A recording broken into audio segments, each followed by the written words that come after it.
We really believe in open innovation, the innovation that is open to all corporations, investors, and most importantly, startups.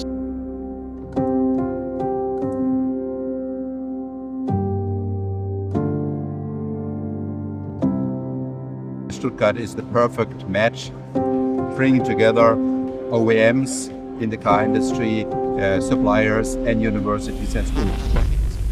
And today, we celebrate a decade of Startup Autobahn, powered by Plug and Play. 10 years since Mercedes-Benz, Plug and Play, the University of Stuttgart, and Arena 2036 started something extraordinary. Happy anniversary, Startup Autobahn! Let's shape the next decade.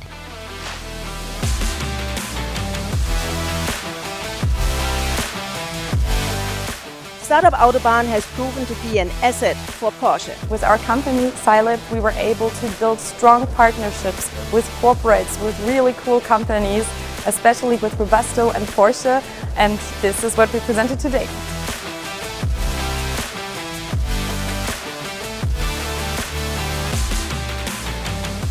At Range Energy, we benefited by working with Plug and Play by getting connected to great companies like ZF. And we've been using that partnership to advance our technology and bring safer and more efficient products to the road.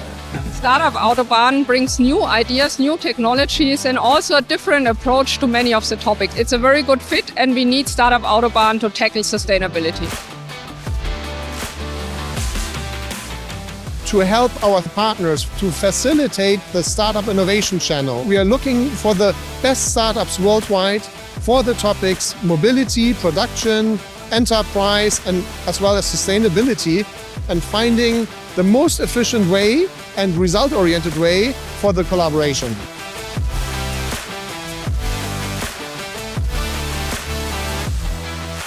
We at Porsche are very proud to be partner from Startup Autobahn, and we get new expertise to challenge it with our project ideas.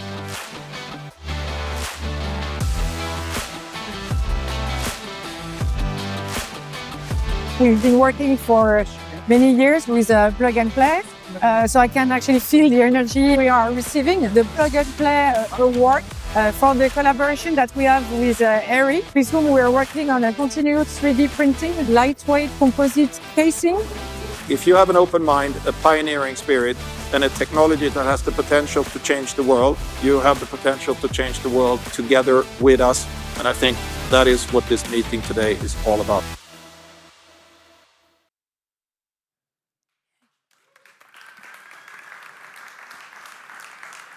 Hello, Startup Autobahn. Hello, hello. What do we have here? We have, of course, the fastest highway.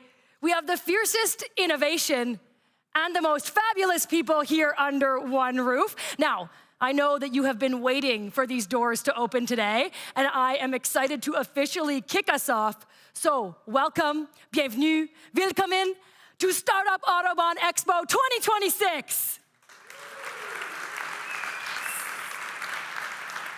Yes.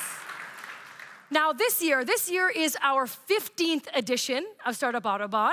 Yes, maybe that's confusing with the big 10 here. 15 editions, but this is our 10-year anniversary of the event. And we're so glad that you're here with us to celebrate this moment. Now, my name is Margot Miller. I'm going to be walking you through the day today here on the main stage. A little bit later, we'll tell you about everything else happening that you can get to.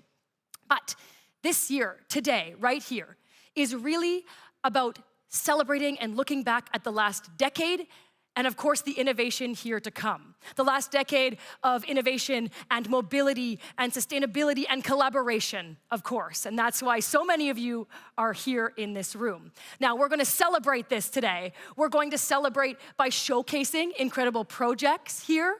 We're going to celebrate with fantastic keynotes that we have on this stage. And, of course, with all of our partners who helped to make this platform what it is today. Now, when you leave here, I know, of course, you're going to have absorbed so much new information, and some of it you're going to be blown away and very excited about. And when you find those moments, we want you to share about them on social media. So when you do this, we have a hashtag that you can use, hashtag #StartupAutobahn, yes. You can also use hashtag 10-year anniversary, celebrate with us today, hashtag Expo 2026, but this is really the big one. You can, of course, also tag Plug and Play and Startup Autobahn when you do that so that we can reshare your voices and, of course, let everyone who's not here know just what they're missing. All right, now, I know that many of you ran here to be today. Maybe you came from the office and you're getting here just for your afternoon. Whatever it is that you're coming from, I want to just set the tone really quickly with all of us. So those of you who are sitting, if you could just sit up really straight, come to the front of your seat, put both your feet on the ground. Okay, those of you standing, same thing, just stand up straight. Hopefully you have both your feet on the ground already. You can sit, those who are sitting already. Stay, you can stay, yes. The one standing can stay standing, yes, anyway. This is great. All right, front of your seat, both feet, sit up straight. We're gonna do a quick breathing exercise. And why we're gonna do this is that there are so many benefits. While we're doing it, we're just gonna do 2 quick rounds. You're gonna think about your intention for the day today, okay? We're gonna do a box breath, which is 4 in, hold for 4, 4 out, hold for 4. All right, I will guide us. Here we go. In, 2, 3, 4, hold, 2, 3, 4, out, 2, 3, 4, hold, 2, 3, 4. One more time. In, 2, 3, 4, hold. Think about your intention. Release, 2, 3, 4, hold. Thank you, everyone, for participating in that activity with me here today.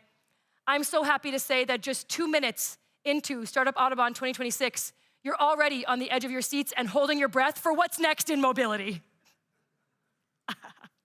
All right, everyone. I want to recognize also that today we have an audience online listening in. So for those of you tuning in to the live stream, I hope you did that activity and you're ready for today as well. We're glad that you're joining us virtually too. Now, I want to get a sense of who is in the room today, both for our sakes, those online, maybe they can kind of tune in as well and see who's here. So I'll just ask a few questions around how many years you've been coming to this event so we get a sense of this longevity. We are celebrating the last decade. So give me some applause if you've been to 2 Startup Autobahn events before. Yes? Yes? All right. Maybe I'm thinking some of you might be new as well. So let's go back one. Those of you, if this is your very first Startup Autobahn, give me some cheers, some applause. Ah, okay. Well, you're in for a treat today. There is a lot of incredible ground we're going to cover. Okay, someone who's been here for 6 years or more, give me some clapping. 5 or 6 years, yeah? Somewhere around there? All right. If you've been to let's just jump up. If you've been to 10 events or more, so it's our 15th edition, okay, but we've had, so that's how many events, but 10-year anniversary. If you've been to more than 10 events, can you actually just stand or give me a wave? Yeah? Ah, let's clap for them. Let's clap for them, yeah. They've been to the most up the front here. All right, and those of you who are just waving, you've officially volunteered to be our information desk today. We'll just have you help us afterwards. No, they're part of, many of the people that have been here more than 10 years are part of the founding team who have made this event possible. And I am very happy to bring one of them up to the stage here right now. He is the co-founder of Startup Autobahn and partner at Plug and Play. Let's give a big round of applause to Sasha. Thank you. Thank you, Margot, for giving energy to the room. And absolutely right. 10 years, 15 expos. And when we started 10 years ago, I'm really humbled to be part of the small team which started here. We were a team of 3. And again, looking back, there's one photo missing of 2016 when we had our launch in July. That was exactly 10 years ago with Dr. Zetsche and in jeans and a shirt, and he was very cool. And I think we had a little bit effect on that way too. But again, my first exposure to Mercedes was in like I think it was in December of 2015 when they visited our headquarters in Silicon Valley from Plug and Play. And we got a lot of visitors from all over the world at that time who corporate C-levels who visited our office in Silicon Valley, we being investors and startups, and they asked us, hey, can you connect us to this startup or that startup? Because I think there are some interesting technologies developing there, and we kind of want to take it more serious and see if we can work with them. And like one of these visitors was Mercedes, and I think they did a step or 2 or 3 steps more, because they said, hey, this is such an important topic for us we need to bring more impact into this, and we think we need to do this here in Stuttgart where our headquarters is. And Plug and Play, we would love an approach to do this not only together with you, but also with the university and with this new research hub we have, Arena 2036, which is like groundbreaking. And we want to make it an open innovation platform. And we said, okay, open innovation platform, this sounds really interesting.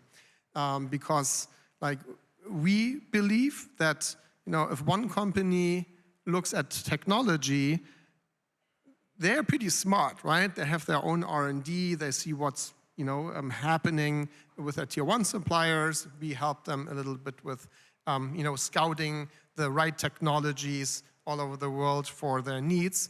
But at the end of the day, you need to talk also with your peers in the value chain for some topics, not the top secret ones, right? So that was the idea for us, Open Innovation Platform. No? And we're very, again, proud and thankful that Mercedes did the first step and approached us, and I'm like very humble to have been on that team in the very beginning. So I have a clicker and I have some more slides. So number 1, Margot said it, what an event. And it's not normal, I think, for an innovation platform in general to live for 10 years and has this much impact. And I think like we are truly unique in having created the best collaboration platform between corporations and startups, actually apply technology for automotive in the world. So everybody, like a lot of you are our partners here, and startups who are sitting here were involved in this. So a big clap for everybody who were involved in creating this and where we are today. Thank you.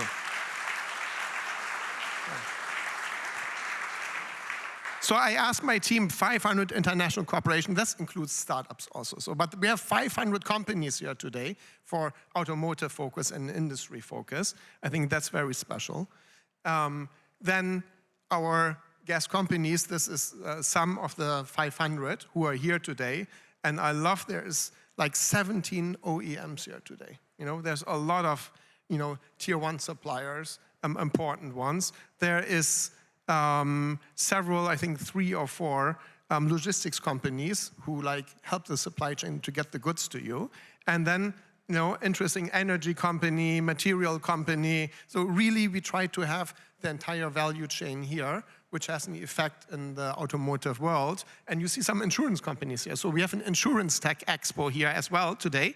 And we think there's also the borders of between industries are fading a little bit, on the tech side at least. And insurance companies also try to find more new use cases, embedded insurance, and more to work together on the automotive side. Guys, this is special. These are startups, and they're not only from the region, they're not only from Europe, they're from all over the world.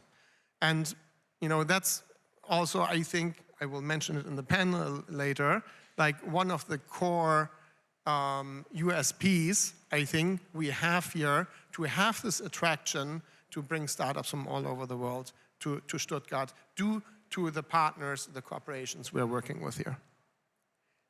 And finally, we wouldn't be here anymore if we don't create impact. And how do we measure impact?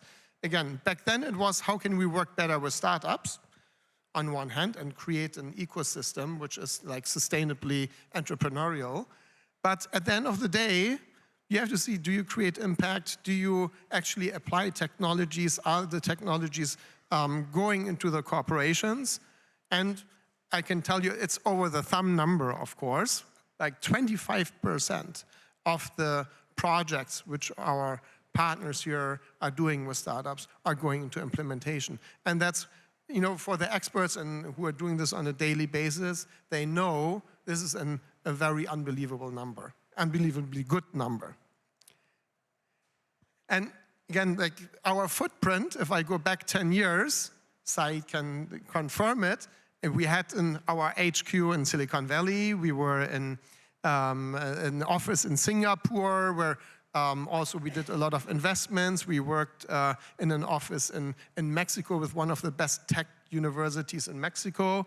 But we had like 3-4 locations. And a good one, of course, not to forget, was in Germany, and we worked with Axel Springer.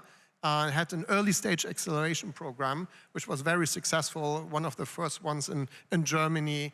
And but for us, this was the next stage to say, we help startups, you know, we know that from young on, we invest in them from young on also. But at the end of the day, a startup does not proceed if they don't have an application. And so that was the foresight we had also here. And again, now more than ever, I mentioned University of Stuttgart, but in the US, we have been working for a long time with Stanford, Berkeley, MIT, mostly on the investment topic. And you know, truly now more than ever, this university topic is becoming more important because all this AI technologies which we are talking about, most of it comes from research, most of it comes from universities. And you know, we have 100+ great relationship with the universities, but we are doubling down on that more. And you know, in order to help with the tech transfer and really have an early insight of what's coming. And then I mentioned the borders are fading. So again, here we say we are an automotive platform, but what is automotive at the end of the day? You know, it's not only about the tire and the battery, etc. You know, it's like all these other circled industries play a relevance. And you know, so we say automotive, but really we are like 6, 7, 8 verticals combined in one here. And guys, again, like these are plug and plays, 550 approximately corporations who we're working with worldwide. It's incredible what we see use cases from these big corporations, technologies which are being applied, and again, like technologies from these different locations. And if we wouldn't see those, we couldn't make great suggestions also to here locally on, you know, maybe possible from other verticals or from other regions, applications to work with. So at the end of the day, it's what we get out of it. I think that's the power of plug and play. And you know, we have 2 locations in Germany now, and this is still in the planning stage, the others. But I tell you, in Linz now we are opening soon an AI Center of Excellence for industrial AI, and it's of course not to compare with Stuttgart, but and we are working on some other topics here, like heavy-duty fleet topics, supply chain topics, and then also aerospace, dual use, and more from there. You know, so thank you all for being here, and I hope my speech was not too boring. This event would not have been possible without you. I'm super proud of all our partners who have been sticking with us for 10 years, and really looking forward to the next 10 years to come, and you know, quadruple the impact also. Thank you guys, and I think we're showing a little video. Thank you. Thank you so much, Sasha. Certainly the opposite of boring. There were a lot of numbers on there that were really fun to see. The impact that you've made is absolutely incredible, and clearly still growing with what you just showed us. And the Bay Area and California certainly didn't miss the internet. We're not going to miss AI. And by having a center of excellence here in San Jose, we can leverage the density of talent who can deliver the true power of artificial intelligence to transform the world in amazing ways we can't even imagine. In AI Center of Excellence, we launched this effort in 2024, where we essentially transform regions into recognized AI leaders by establishing strategic hubs in different localities that connect local innovation with global opportunities.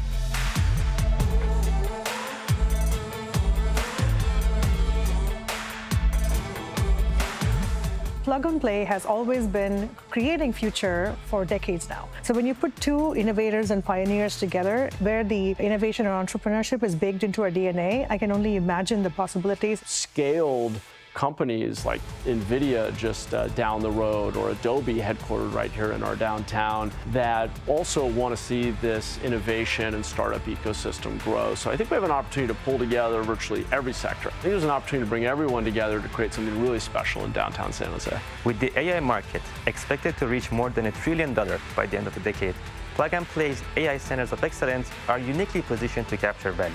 Having invested in more than 650 AI companies, we provide them with a real testing ground for their solutions. And for enterprises, this means getting to work directly with top AI companies.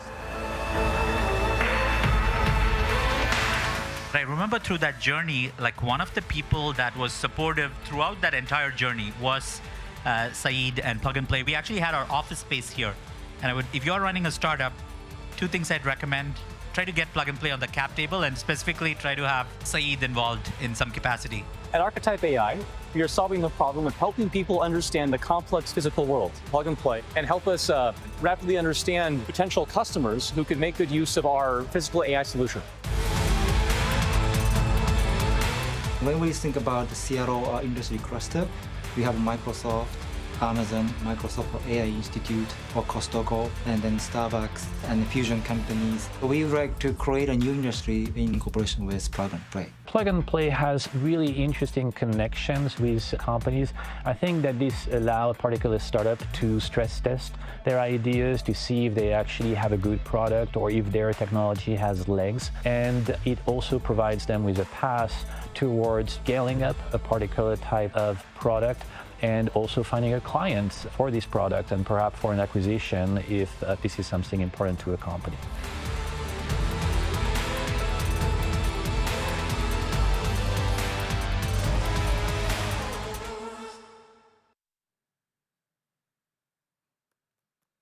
All right.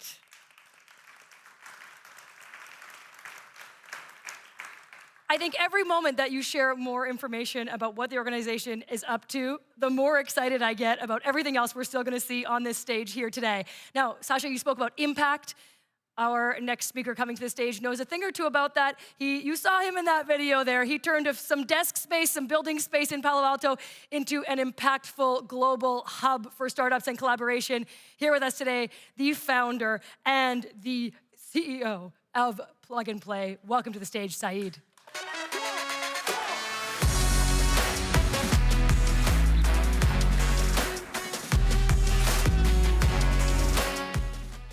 Hello, can you hear me? Perfect, perfect. It's great to come back here every year. It gets more and more exciting. Especially this year is the 140th anniversary of Mercedes. Let's have it for Mercedes.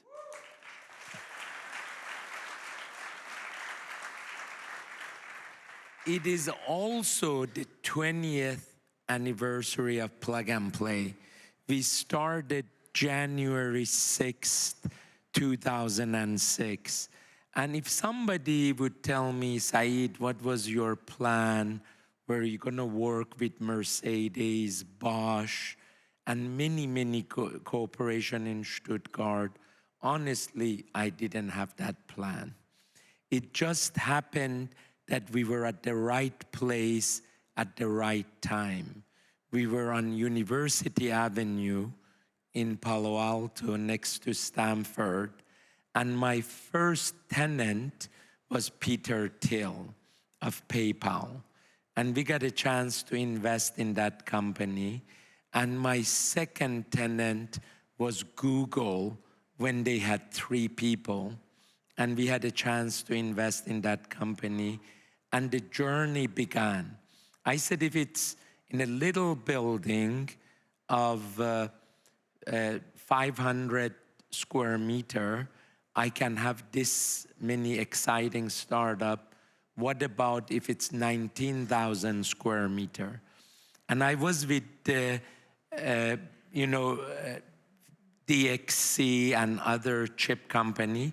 So we bought the Philips Electronic headquarters in Sunnyvale, California, where Mercedes also has a lab with 400 people.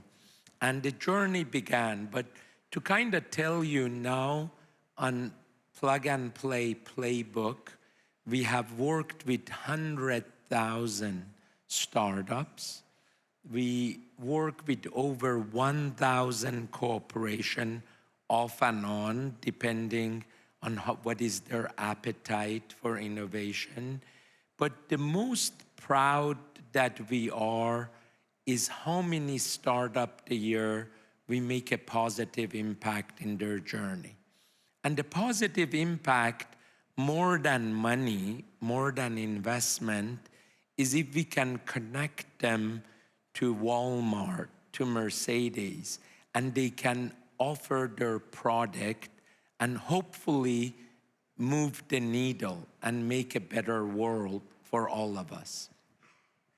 If I can tell you, today is like the 10th year anniversary of Startup Autobahn, and we, as a third decade of Plug and Play, you saw some resemblance of it in one of the videos. We used to work with startups and corporations and VCs. Now we work with governments that want their country to have more innovation, more technology jobs, and we call it AI Center of Excellence. We opened 15 of them in US, and that is where we bring actually 12 out of the 15 are inside universities. So we opened one with Princeton, Microsoft, and CoreWeave at Princeton. We opened one in Indianapolis with Indiana University and Eli Lilly. We feel each one of these AI Center of Excellence will make a huge impact in applied AI to that specific industry. We feel the large language model projects with scale-ups and Gemini and Anthropic and OpenAI, it's almost done. It's hard to compete with them. But applied AI for advanced manufacturing, applied AI for supply chain, we think it's just the beginning. So after opening 15 in US, I promised myself that I want to open 5 in Europe in 2026. And I'm pleased to say last Thursday, we opened one in UK with Manufacturing Technology Center. Can you guys stand up from Manufacturing Technology Center? Hi.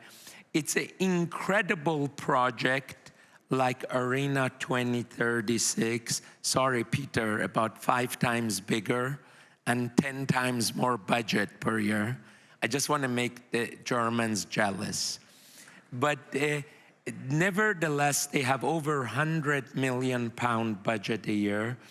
But again, we feel joining hands with Plug and Play, we can have more rapid prototyping and more rapid implementation of the technology from Warwick University, Birmingham University, Oxford, Cambridge, etc. But I wanted to tell you why we do this. I think Sasha referred to it. We opened the first accelerator in Germany, in Berlin, 14 years ago with Axel Springer. We invested in 103 companies, and one of the companies is N26. Any customers of N26 in the audience? Thank you. The young people like N26, so you're very young. But it is one of the biggest unicorn that employs 1,000 people in Berlin. Last valuation, they raised 700 million and 10 billion pre. But last week, we had another unicorn in the automotive industry called Finn in Munich. And again, this is what we do. We love to find great entrepreneurs, back them up, and help them build their dream. With that said, it's the great event here, and we love to do, I was yesterday in Munich having a healthcare roundtable to do an AI Center of Excellence in Munich. Actually, we have already 4 pharma from US on the platform. We are inviting some German and European pharma to join us. We have LMU already join us. We like TUM to join us as well. But we combine academia, cooperation, startups, and as well as lately foundations feel if they want to make an impact is the best way to join this platform. Again, it's great welcoming you to our 10th event and really hope you have a great day. Thank you.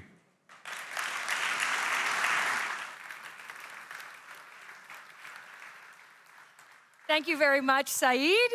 Lots to continue learning about. I loved all of the different types of partnerships that you have. And anyone who's worried about Peter, it's okay. He gets to be on stage soon, so he can share actually what they're up to. He's doing well over there. But right now, just as Saeed said at the beginning of his presentation, an incredible founding partner of this organization, of this event, we have someone coming to the stage from Mercedes-Benz. And as mentioned, their 140th anniversary. They've got cars that you can see in here if you want to check out some new innovations. And of course, get some cool pictures, because why not while you're here? But for right now, to welcome to the stage, please help me with a very big round of applause for the Vice President of Innovations and Operations Development at Mercedes-Benz, Ida. Welcome.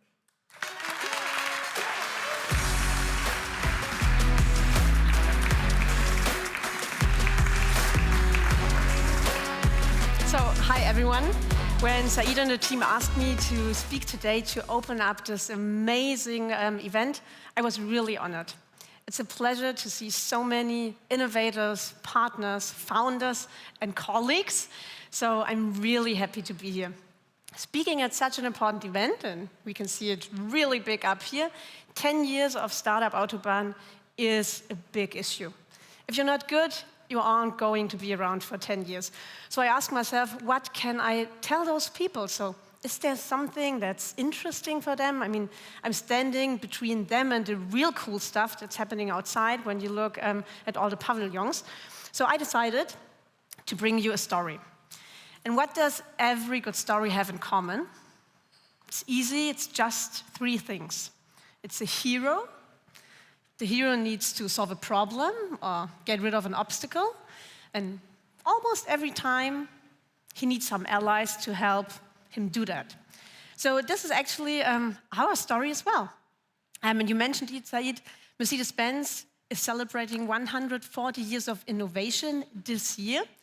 But it all started with 2 heroes, not just one, but 2, Gottlieb Daimler and Carl Benz. Both of them had an idea and wanted to solve a problem. The problem of mobility. Getting from A to B was not really comfortable. You only could use horses. So the distances you were able to travel were not that long.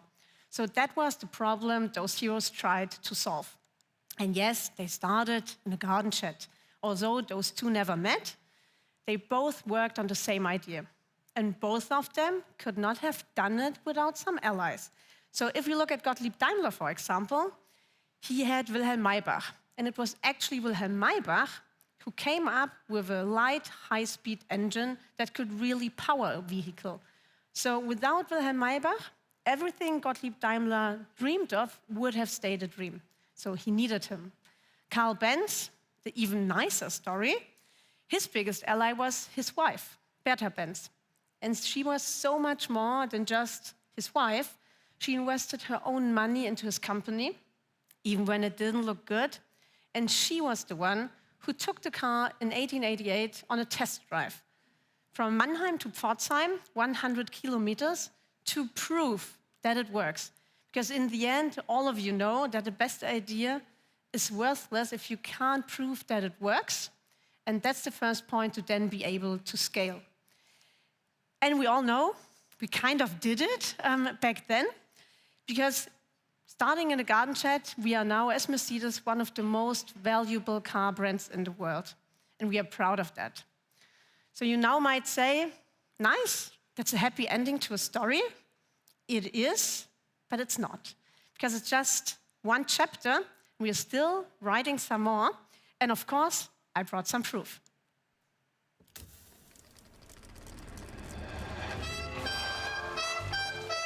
Stars shining bright above you. In 1886, a patent grew into a promise. Mobility will move the world. We turned an idea into an industry and innovation into true value.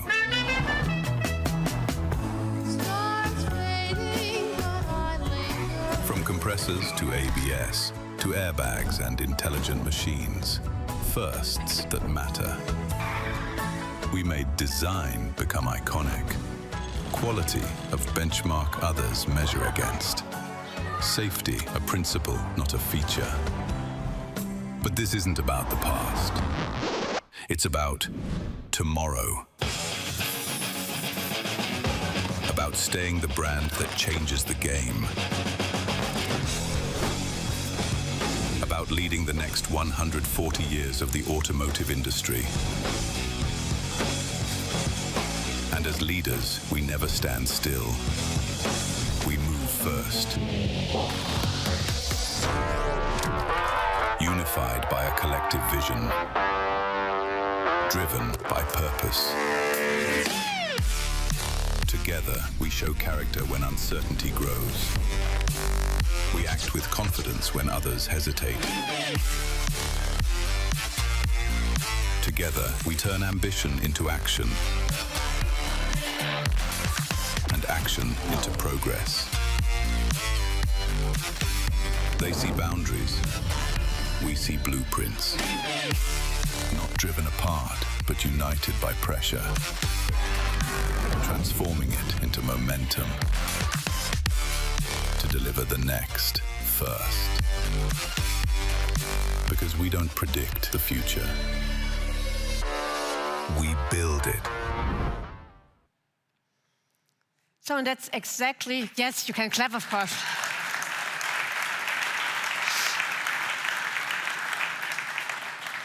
That's exactly where you guys come into play. The future will not be built by us alone, and we don't want to do that. We want to collaborate because we really think that the greatest ideas emerge when more parties, more minds, and more diversity come together. And this is exactly why we're so proud to be here and celebrate the 10th anniversary of Startup Autobahn. And as I talked about our story, it is the same with Startup Autobahn. I mean, we had a hero, we had people coming together, teaming up, being allies, and solving the problem that innovation evolved. It was not just at one place, in one industry. It was all over the place. And building a platform, or even more an ecosystem like you called it, is exactly what we needed. And yes, of course, this is also just a chapter, but I brought some proof. So just looking at ourselves, Those are three things that we are involved with, that we are really, really proud of, that started here with you guys from Startup Autobahn and all the great innovators here. So for example, phononic vibes, a lightweight material that gets you weight out of the car without compromising on the acoustic performance of the car. Cognition, I think most of you guys know. Just last week, we had a vibe coding session with every top management executive in the RD from Mercedes-Benz. And they all loved it and are now really infected with AI and what you can do with that. And of course, Modern Meadow. This is a biotech material. It's a leather alternative. And it's out of recycled tires and bio-based proteins. So you can see that right in this car, in our AMG GT XX. And as you know, and now can see, obviously, you don't have to compromise on how it looks or on the aesthetics while having something that is really sustainable. So why am I here today and speaking to you? Because we know that times are tough out there, and we know that we do have all some restrictions. We know that cost work is important and necessary. We also know that improvement is important and necessary. But what we also know is what I wrote down on the slide. This is not enough for innovation, and we need that as well. So what we want to do is we want to define or preserve what defined us. We want to disrupt what limits us. And the most important thing, we want to create something that inspires. And this is where you come into play. And to make sure that we are involved and we are committed, I brought with me the 3 principles that we just decided on at Mercedes-Benz. So this is something we will stand behind, and this is something where we will measure ourselves against. So what is an innovation for us? We will ask ourselves, is this new to the world, or is it at least new to the market? And if it's not, it's maybe still a great improvement or great add-on, but it's not an innovation. Does it solve a meaningful customer problem or create a compelling customer desire? Because we do not want to innovate for innovate's sake. We want to innovate for what's most important, and that's our customer. And the third one, does it involve real uncertainty around the solution, market, or business model? Why? Because each and everyone should, at least in the beginning, feel a little bit ashamed when telling his idea. Because if he or she is not, it's probably not important enough. So we want to go real big and bet on innovations. So the one thing I would ask you to take away today is, we are ready. I hope you're ready as well. Let's make some big, bold moves. Let's bet. Let's try some stuff out. Not everything will work. We will probably not be able to scale all of it, but some of it. And that will be enough already. And please be our speedboats. We have the ability to scale. We have the engineering excellence. And yes, we do also have creativity and innovation spirit. But you have that as well. And if we combine that, we can just win. And we had a meeting earlier today here in the Witzmann Areal, and there was a quote on the wall. And it said, impact does not happen in isolation. It requires collective work. And I think that's so true to all of you guys sitting here, to everything that Said and Sasha built, and actually to everything that we want to build together with you. So let's define the next era together. Please enjoy the day, and thank you so much.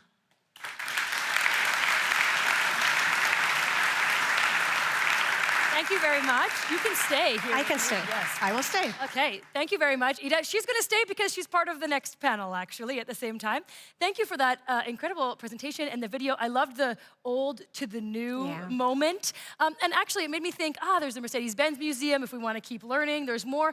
And we're creating a little piece of art here today as well. So this sign that you see just over here with the white and black with the lovely angles of the event here, when you're done later, we'll have you sign it. And everyone else who's here, if you'd like to be a piece of this 10-year anniversary, please feel free to sign that. It is not going in the Mercedes-Benz Museum, but hey, maybe one day, we don't know. Could be, could be. So Ida, for now, please join us on maybe in the middle black chair there.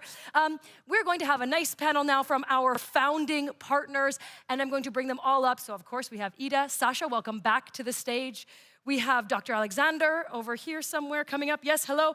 And of course, Peter, please join us as well. And You can go maybe just next to her here. Yes, please, gentlemen over here. This chair is reserved for our moderator, so we'll have you go over here. Yes, red moderator. Our moderator, who knows a lot about this event, has been here at least 9 years, I believe it is. She is the Director of Open Innovation at Plug and Play. Please welcome Hannah.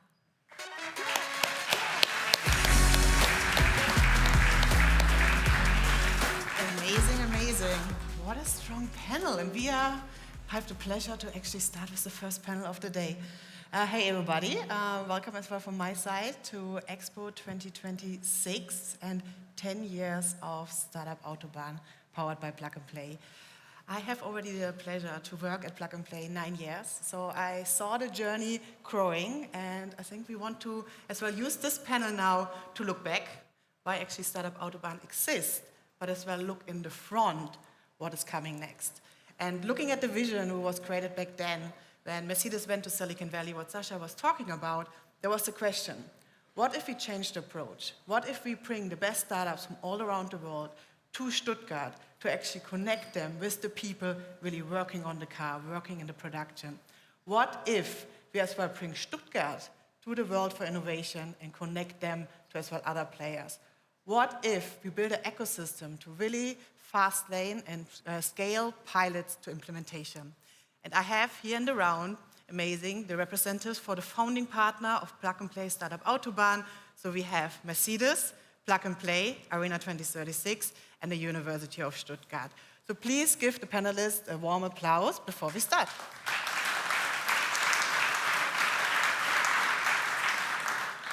And I would say we do it a little bit like this. I give a quick intro about yourself, and then we have an opening question. So our opening question actually is 10 years ago. Why was Startup Autobahn actually necessary? Why did we start actually this journey? So maybe Ida, you are VP Development, Innovation, and Operation at Mercedes-Benz AG. Why did Mercedes start this 10 years ago? Actually, I think because we did achieve a lot, yes, but we understood that what brought us where we are is not what brings us to the next level. And we did see a lot of great ideas emerging in other industries and other countries. So the whole idea was, how can we tap into that? How can we learn from that speed, that creativity, and what can we chip in? So this is, you know, the processes, the structures, the quality, this whole operational excellence thing. We get that, and when we can do that, we prove that. But we wanted to combine both worlds, and we really believe, and it is kind of our history, that if you bring great minds together, this is where real magic happens. So that's why we were so keen to start this. Amazing. Yeah, you showed it as well. Yeah, one person cannot develop and change the whole industry. You need a buddy. You need someone else with a different perspective. Sasha, thank you so much for hiring me 9 years ago. You're partner and managing director at Plug and Play Tech Center. Good choice, huh? I hope so far. So 10 years ago, why from Plug and Play you thought this is necessary to build up Startup Autobahn? So like Said and Ida said, but like from Plug and Play perspective, you know, we had been investing 10 plus years already in startups, you know, and as you invest in startups, you know, they in a very early stage and they don't have a technology yet which you can apply yet, but after 3, 4, 5, sometimes 6 years, they're looking for customers, right? Because otherwise they're not going to go anywhere if you're a B2B startup for sure. No? So as an investor, and I think many investors, also very big VCs these days, they're saying it's so important to have a corporate relationship where these technologies can be tested and hopefully a lot of them are good and they can actually be applied and implemented, right? So this was the investor perspective. But really, I mentioned it, we received a lot of visits from corporations from all over the world.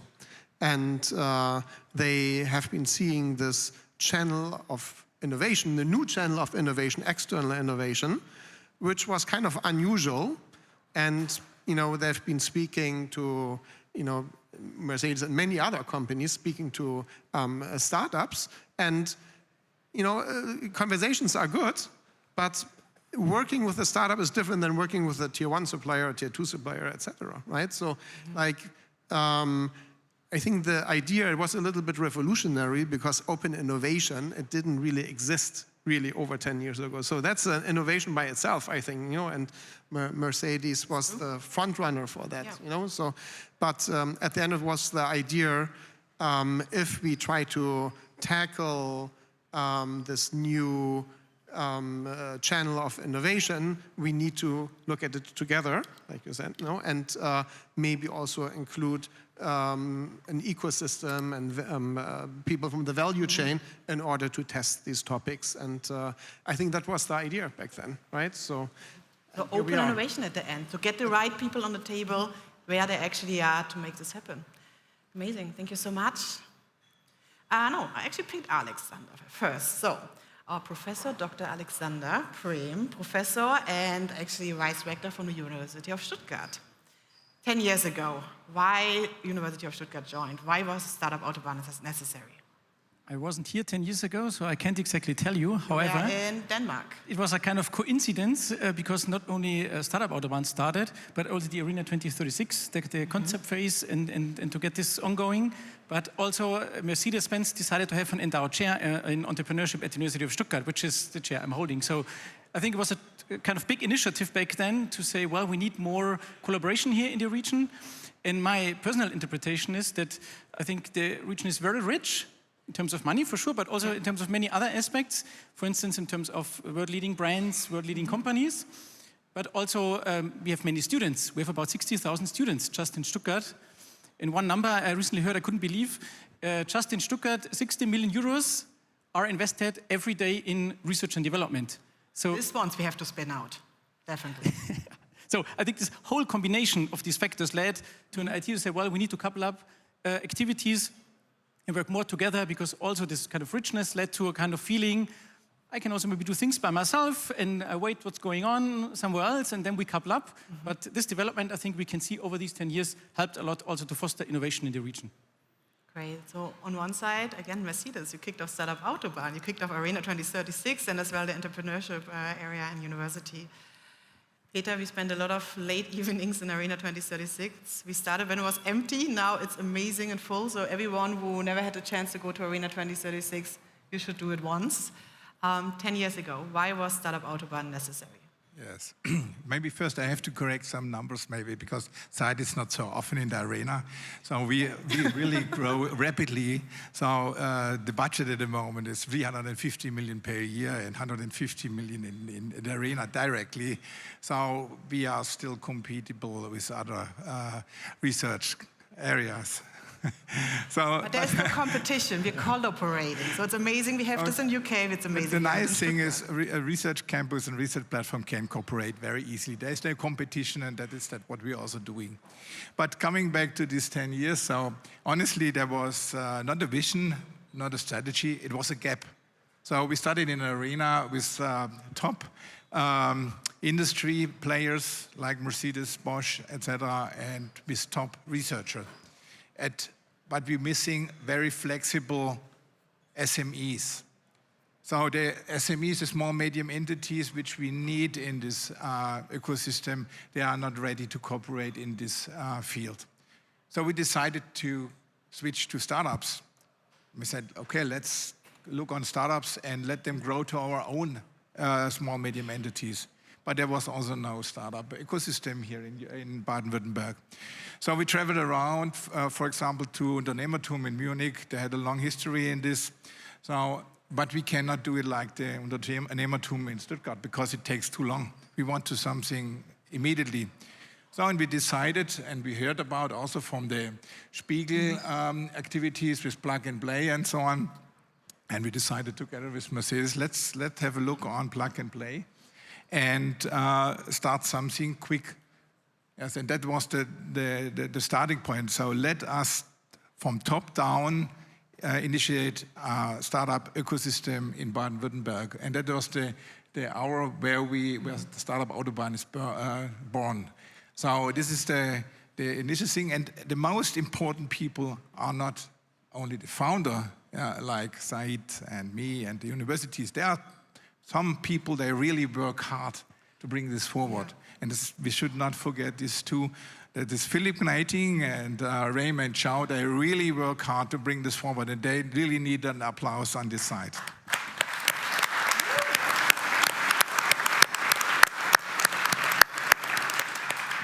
I think, Peter, you said it perfectly, right? Like, we are representing now the founding partners, but there were so many amazing souls who had the vision, who execute the vision, and who's now running the vision day to day.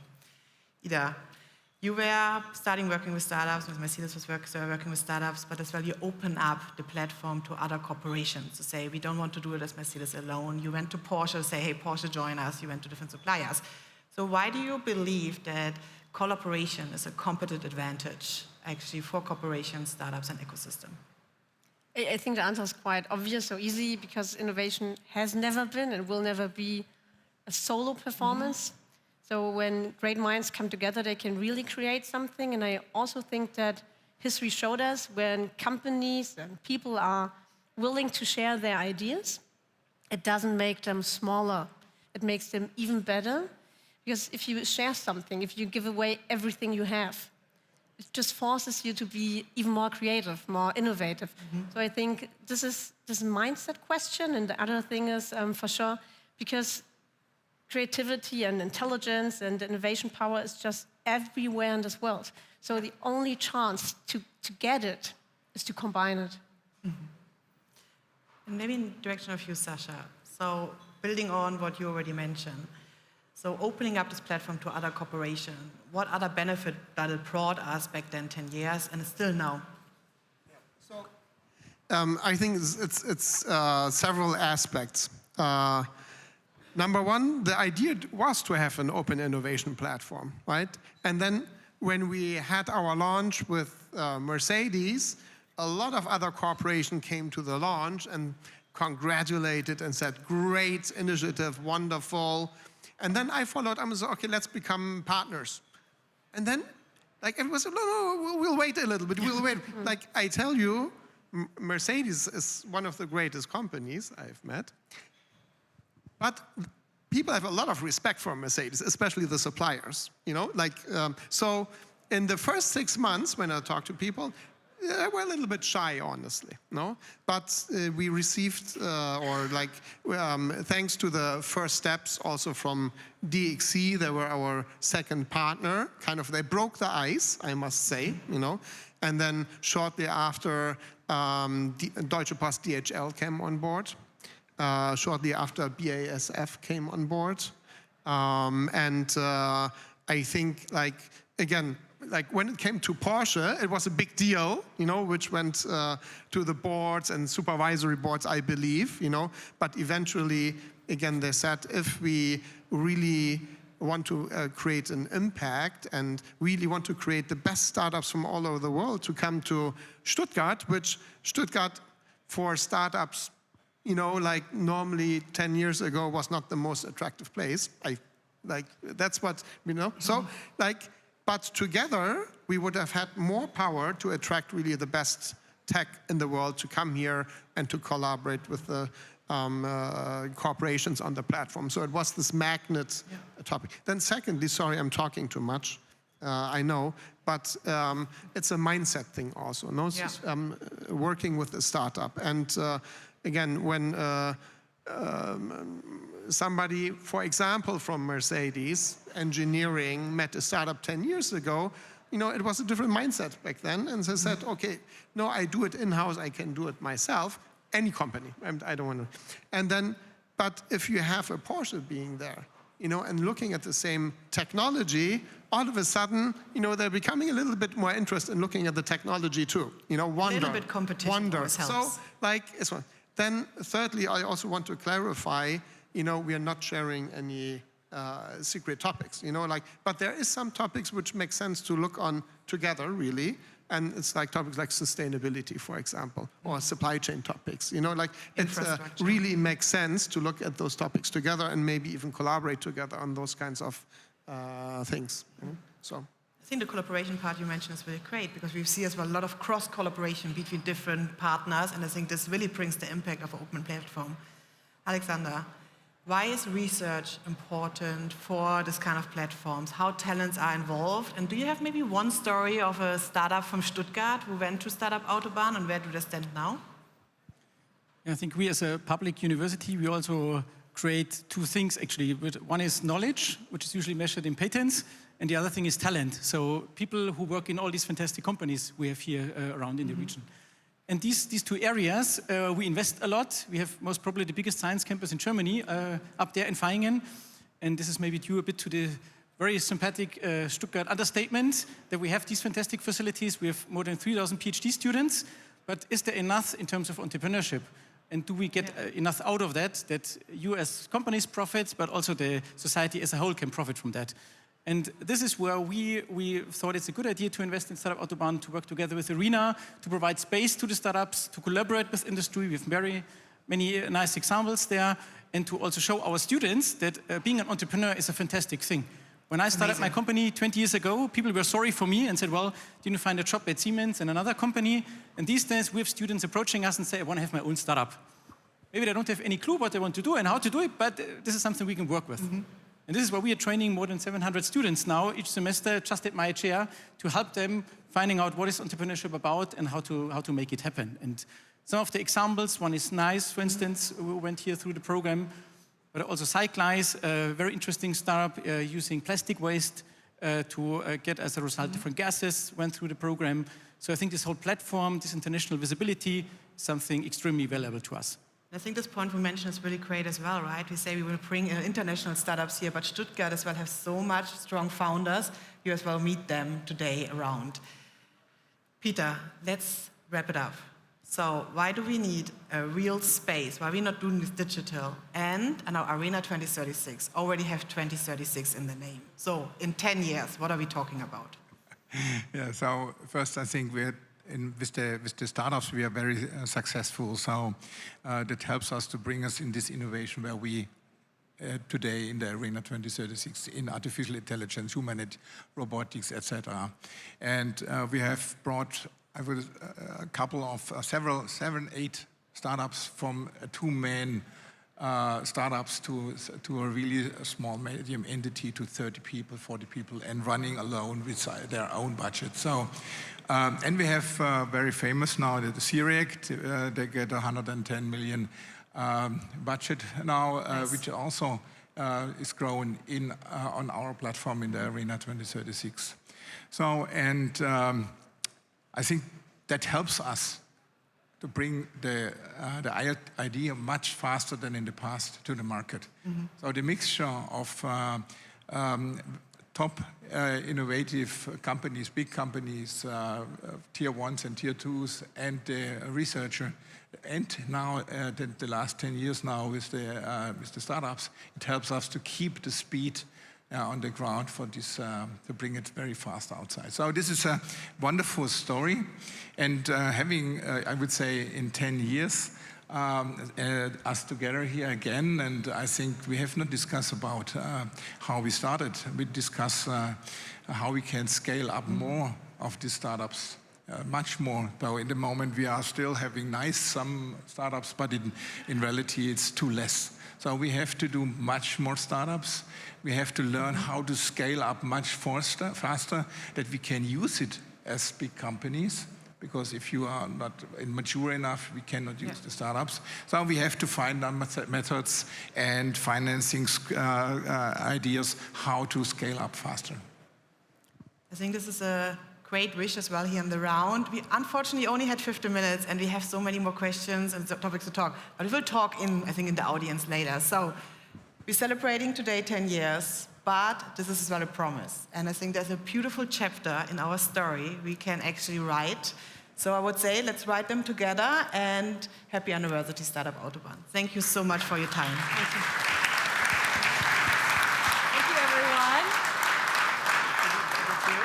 Happy anniversary indeed. How great to hear from different angles of the conversation there as well, from physical venues, partners, of course, all founding partners, but different aspects of the conversation, which we're going to keep leading into today. Now, right now, I want to quickly let you know a little bit of housekeeping. On the back of your badge, if you haven't looked yet, There's a bit of detail of why you have a certain color on your badge, okay? So different colors mean different things. If you're looking for investment, maybe you want to find a certain color. If you're looking for a startup, look for the red ones, okay? And so on and so forth. So take a look at the back of your badge and it'll give you all that information. There's also a QR code there to lead to the website to give you the whole agenda for today so you don't miss a thing. Now, also, I really want to quickly thank our media and community partners, helping spread the word for today, helping be true champions and partners. And many of them have booths here today, so you can go see them and chat with them more. But I would like to give them a quick round of applause because it is very well deserved.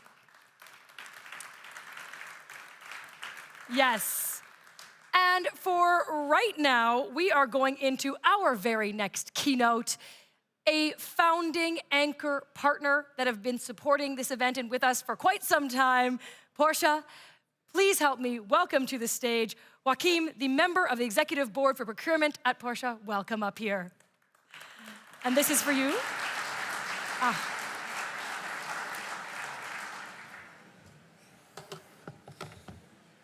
Yeah, so thank you.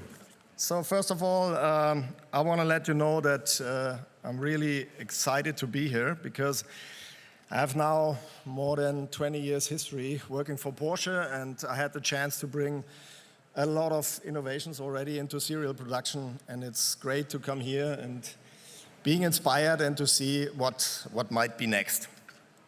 So, oh, sorry, it was already switched. Okay, so at Porsche, innovation starts with a clear mindset.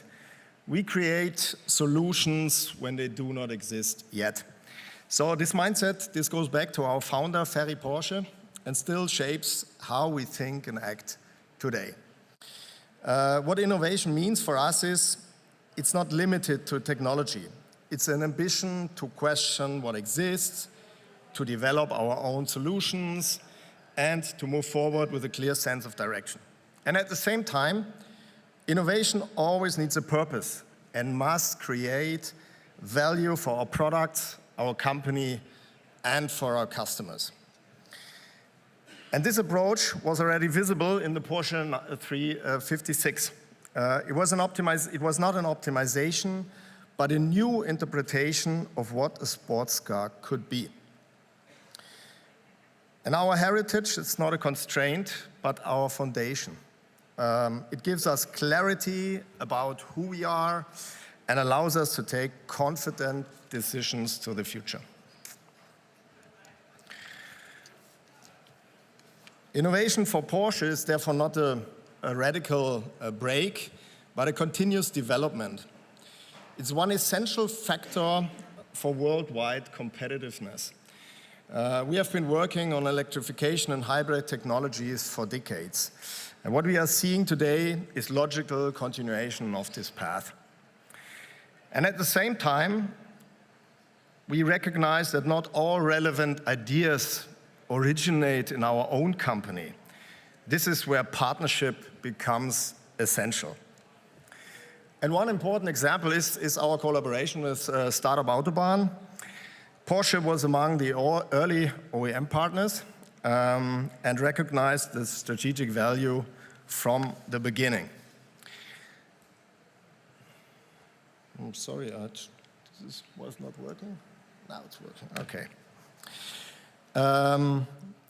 The platform gives us structured access to new technologies, emerging trends, and innovation-driven mindset.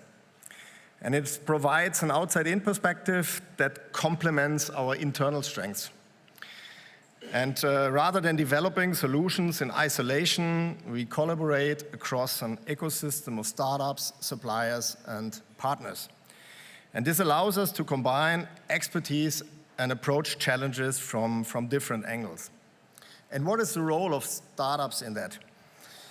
For us, it's important they bring new perspectives and often work in a more pragmatic and iterative way. It enables fast prototyping and early validation of ideas. The collaboration also influences our own organization. It supports openness, agility, and more entrepreneurial mindset. But for us, the key is always tangible results. We focus on solutions that can be implemented in practice. Examples such as Workerbase or Roam show how these collaborations create real value. And projects like Scilab demonstrate their strategic relevance. And this combination of internal capacities and strong partners also define how we approach our key strategic priorities. One of these priorities is the development of a circular economy for batteries. As we are continuing to expand our portfolio on electrified vehicles, the strategic handling of resources becomes increasingly important. Circular economy is therefore a key element of our corporate strategy. We have a clear understanding of the value and the dependencies of battery raw materials. And therefore, our goal is to build a high-voltage battery value creation chain. We want to keep values within our ecosystem while maintaining Porsche-level quality and performance. Since 2023, Porsche has been driving this topic as a strategic lead. We are working closely with two partners, such as Scilab and Iron Road. And we proceed step by step through pilot projects. The project From Porsche to Porsche is a key example. It shows that materials from end-of-life batteries and production scrap can be recovered and reused in a closed loop. Lithium, nickel, cobalt, and manganese can be reintroduced into new batteries. Scilab contributes with industrial recycling expertise across the entire value chain, focus on material purity, process quality, and scalability. And on the other hand, Iron Road provides the digital backbone of the system. It enables transparency, orchestration of flows, and coordination across the value chain. And together, this creates an integrated approach where recycling and digital coordination work then hand in hand. And materials can be directly reintegrated into our supply chain. So, the strategic impact is not only on sustainability. It strengthens resilience, reduces dependencies, and creates economic value. And at the same time, all of these initiatives are guided by a clear understanding of what defines Porsche as its core.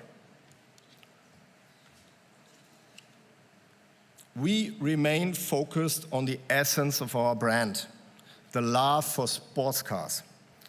And this brings us back to Ferry Porsche's mindset. The ambition to build what does not yet exist remains our guiding principle. The automotive industry is evolving through electrification, software, and new customer expectations. We focus clearly on our core competencies. Sports cars first. And this means making conscious decisions and maintaining clarity in our portfolio. We summarize this with a German term, Sportwagenschmiede. It reflects completely our identity. It stands for craftsmanship, precision, and engineering excellence.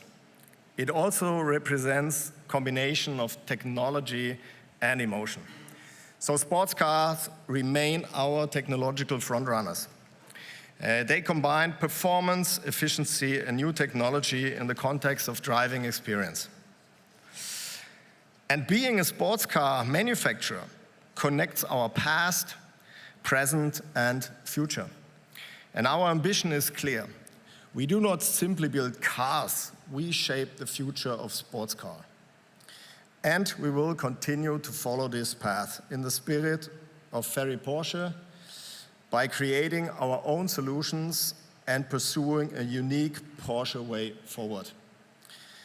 And this is also why we are glad to be part of Startup Autobahn, working with partners who share the same way of thinking and decide about the future. Thank you very much.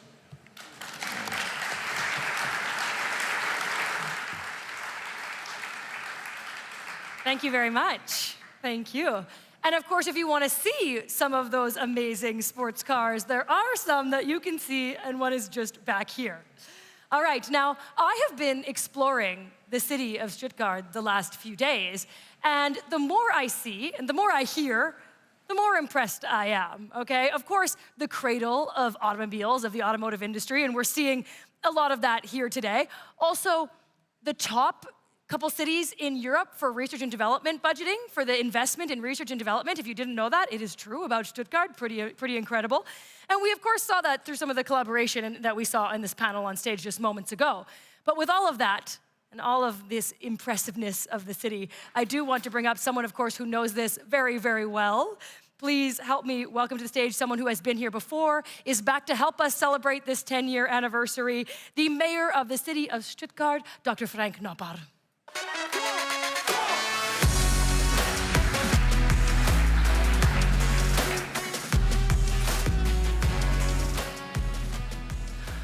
Ladies and gentlemen of the startup Autobahn founders, Mercedes-Benz and Plug and Play, Ida Wolf and her team, Said Amidi and Sasha Karimpour, starters and start-uppers, ladies and gentlemen. In the Zeit magazine's review of 2016, 71 things were mentioned that were good in 2016. For example, that Germany won the European Men's Handball Championship. For example, that the Elbphilharmonie in Hamburg has been completed. For example, that Leonardo DiCaprio won an Oscar. For example, that Deutsche Bahn now offers free Wi-Fi on all ICE trains. And I would like to add here and now, one of the highlights of 2016 was the launch of the startup Autobahn by the Fantastic Four.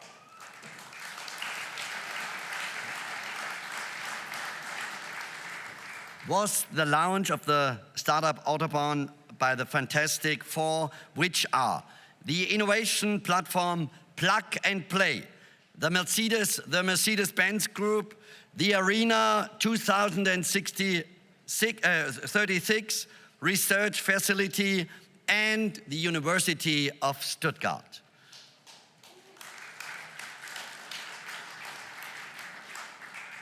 Today, Startup Autobahn is backed by 30 business partners.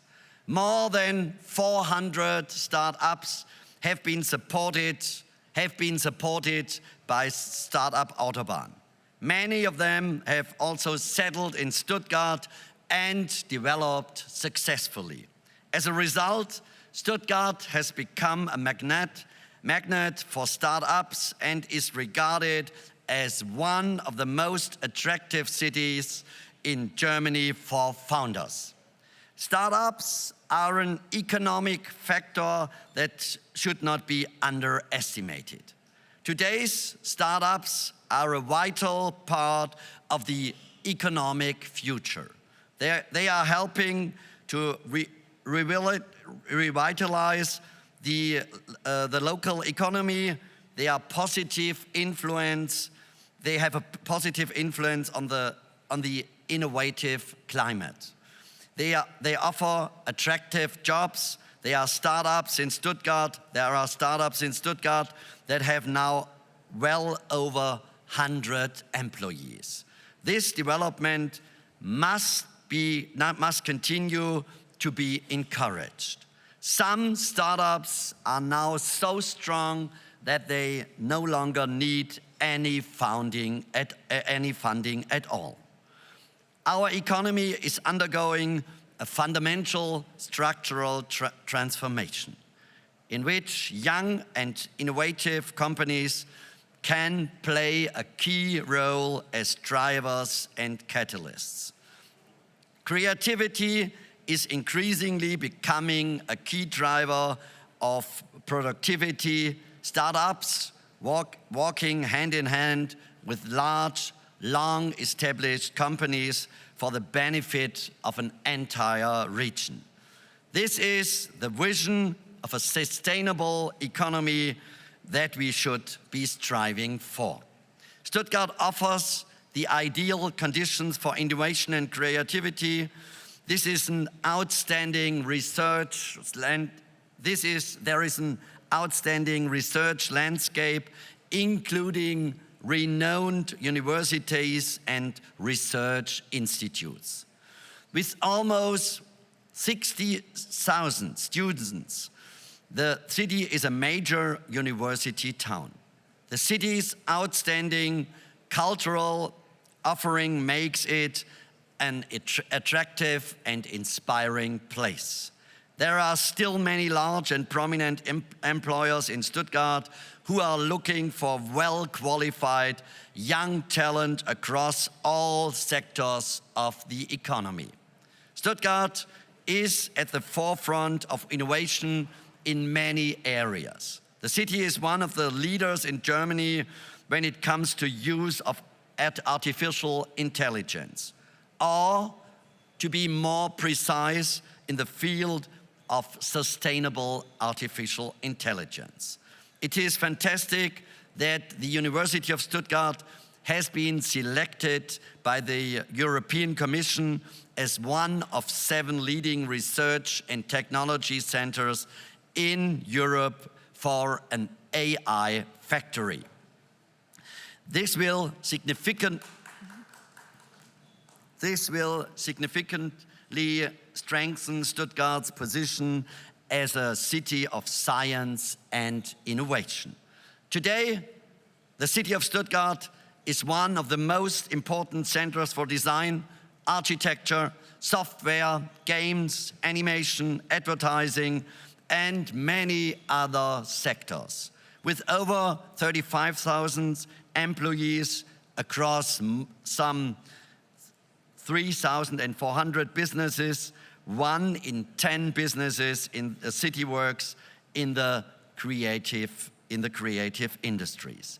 According to the European Commission's Creative Cities Monitor, the city of Stuttgart ranks first amongst European cities with fewer than 1 million inhabitants with its creative economy. However, Stuttgart has some catching up to do when it comes to making its enormous potential more visible. We Swabians tend to play down our achievements and make them seem less significant than they actually are. That is why the unforgotten, legendary mayor of Stuttgart, Manfred Rommel, once said, "A Swabian likes to pretend he's poor, but he is offended when others believe that." We are therefore grateful to Startup Autobahn for showcasing these numerous innovative companies and their founders in a way that attracts public attention. And we are also grateful to Startup Autobahn for bringing the starters and start-uppers together with our Stuttgart-based global players. Stuttgart is a city that offers startups excellent prospects for growth. Startup Autobahn paved the way for networking, for collaboration between large and small organizations, and between new and established players, and last but not least, for creative win-win situations. And Stuttgart Startup Autobahn, unlike on a conventional Autobahn, starters and start-uppers are free to race ahead with their hopefully fast-growing and high-performing startups without any speed limits. With this in mind, full speed ahead for strong startups on Stuttgart's Startup Autobahn.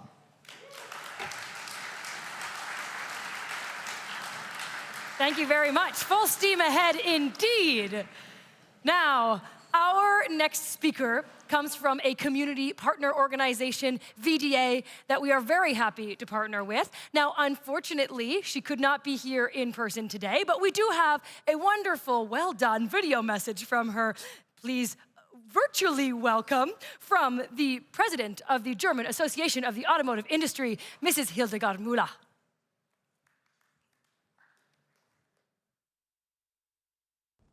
Dear Mr. Amidi, ladies and gentlemen, it's a great pleasure to send my warm greetings to all participants of the Startup Autobahn Expo 2026 in Stuttgart.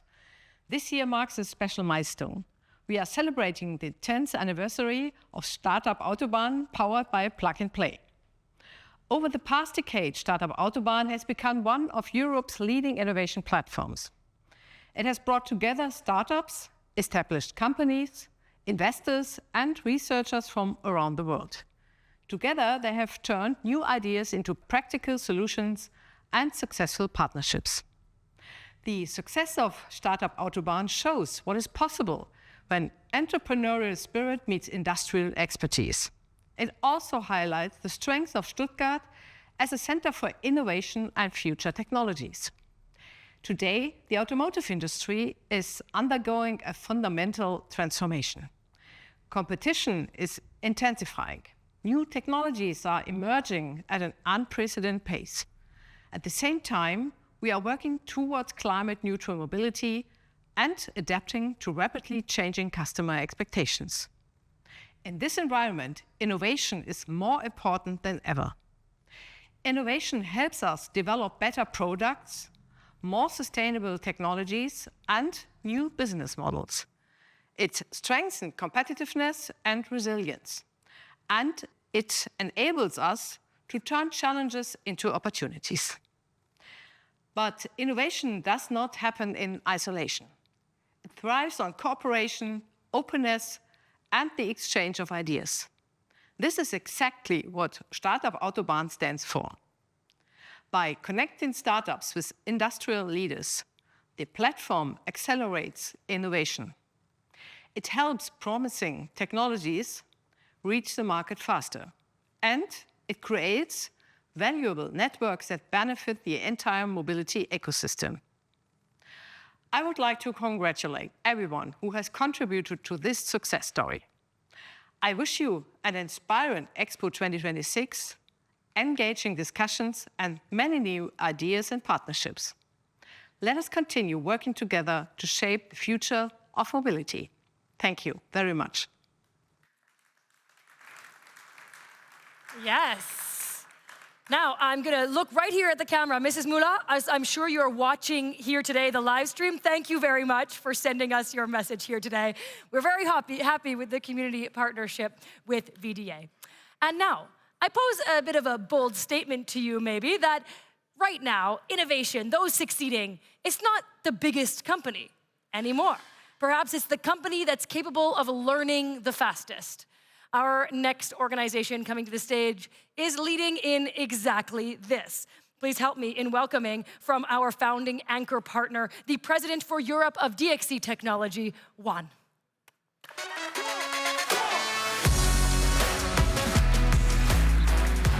Hey! Hello, Stuttgart. How are you doing? Wie geht es dir? Super. I'm going to make the presentation in English. I only know how to say Schmochte, ein Bier, a couple of things like that. First of all, congratulations to the mayor of Stuttgart. You know, I want to have a marketing leader like him in my company. So he's selling his city really well. Okay, so first of all, I just want to thank to Startup Autobahn Plug and Play for the invitation here on stage. I also want to congratulate you for the 10 years here. Okay, so that's great. Frankly speaking, it's my first time here. When I have arrived this morning and I have been the exhibition, I have been all the different companies playing here, I have felt the hunger.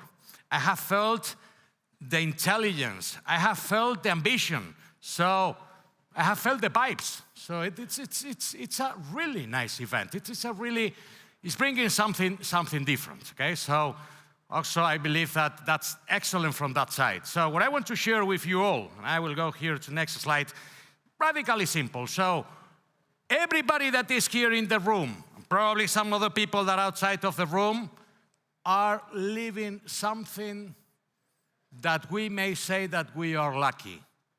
We are living a change in the world. We are. It's not, we have been lucky to be born in this time of the we could say, era of the world, but the reality is AI, artificial intelligence, is changing the way everybody will live. I'm not talking about, it's changing how the companies will operate. It's changing how the mayor of Stuttgart will move ahead now. It's changing everything that we will do. It's changing how we will learn. It's changing how we will grow. It's changing how we will make business. It's changing how the whole life will operate. And there is a big issue there. There is a big issue there. What is the issue? The issue, and here in this room there are many engineers. I'm an engineer as well. So the biggest issue is that in AI, you are not having any clue on how things will happen probably in more than 6 months from now. You don't have any clue. So for an engineer, this is hard. You know, for a company that is making cars, telling them, you don't know how you are going to manufacture cars in 6 months. Really? Yeah. So there is a huge cultural mindset. So that's why there in the initial slide I'm saying the model, the technology, which AI model should we use is irrelevant. Absolutely irrelevant. So look at our case at DXC. We're a technology company. We make infrastructure management, applications, BPO, cybersecurity, data, a lot of different things, consulting. So in our case, we have been used. We're a company that is 70 years old, not as Mercedes, but also 70 years is a long time.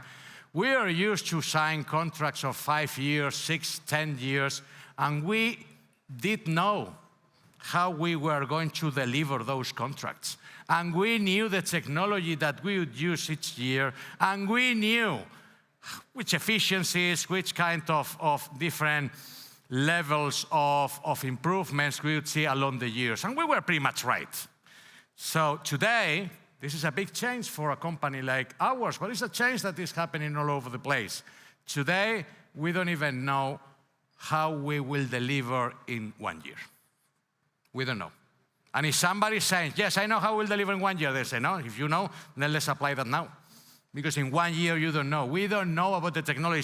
5 months ago, we were all happy that we were pretty much secure in cybersecurity. 2 or 3 months ago with Mythos, we all discovered that all the different technology entities in the world, all the technology stacks in the world were vulnerable, brutally vulnerable. Today, probably most of the companies are struggling to say that they are safe. Okay, so with that, what is the goal? The goal in this world, we are happy that we are living this new life, but we are unhappy that unfortunately we need to adapt, and we need to adapt fast. So the companies that are not able to change, to adapt, to react, to embrace, to change their mindset in their core angle of their ways will not survive. So let me tell you just one example. I have here a big clock, so you know, when I'm talking, at least in my company, I take a lot of hours there, so I don't expect to be here too many hours, okay? So let me tell you something that I believe that is relevant. Some months ago, when the president of our company, my boss, told us, to all the employees, to the 120,000 employees, the reason why you have been hired, your studies, your background, your experience have made you have the position you have today in the company. But this thing is no longer valid for the future. Either you are prepared for the AI, with trainings, with technology, we are helping all our employees to do that. Either you are prepared for the future, or you all will be unemployable. And I'm not talking about DXC employees or unemployable. Today, how many people would you hire that do not know how to use a personal computer? How many? 0. Then I say, well, I'm very good making lettering there. Yeah. Wonderful, congratulations. We will call you in some weeks. Wait for a moment. So, it's pretty much the same on that, okay? Then that's the mindset that we should be driving into this area. The change is huge. Embracing the change, reacting fast, and having organizations, and that's, we have been here since the very beginning, Startup Autobahn, etc., that are able to help to build all these wonderful solutions that you have seen there, and we have been during all these years, into something that is robust, scalable, that is able to be operated, that is able to be evolved, etc., etc. Okay, so finally, it is great that from an AI perspective, we are all able to foresee that it will be great. It is excellent to understand that the way that all the industries and the world will operate is different. And it's great to have a lot of engineers that are able to model that. But we are in the metal business. We will drive a car. We will not be flying.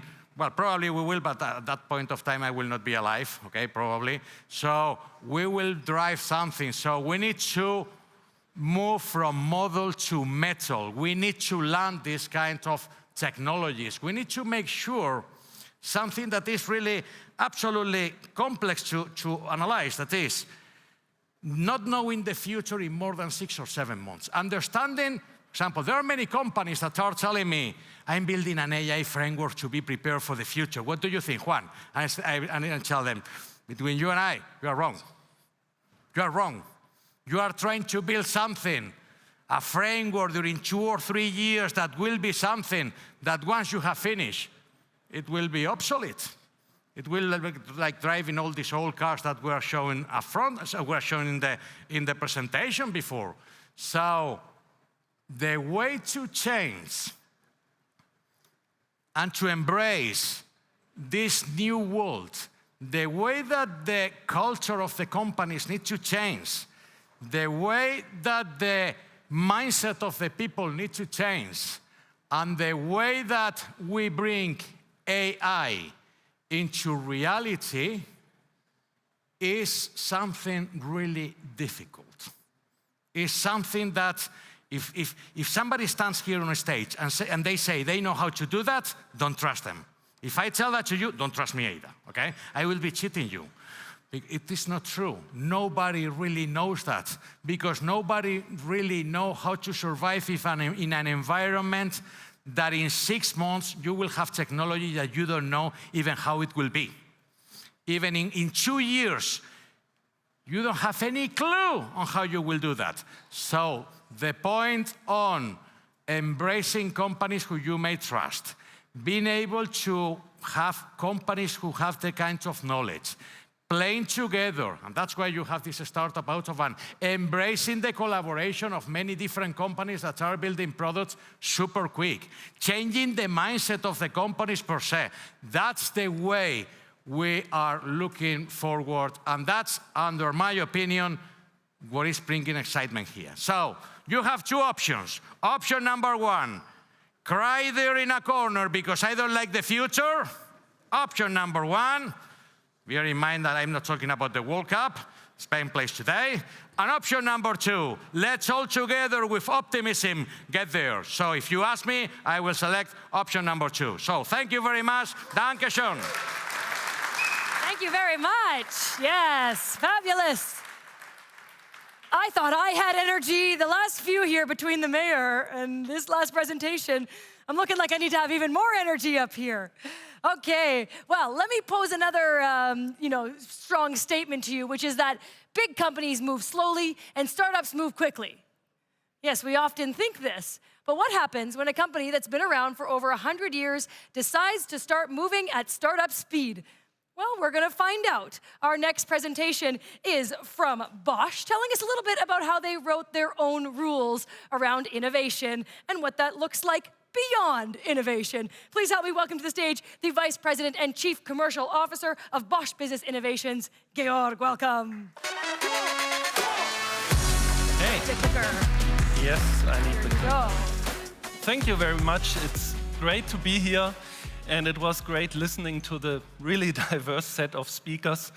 And I'm going to talk a little bit about Bosch and how we moved beyond innovation, beyond typical corporate innovation, reinventing corporate venture building. And I would like to start by talking a little bit about Bosch. And if I ask the question, what comes to your mind when you think about Bosch?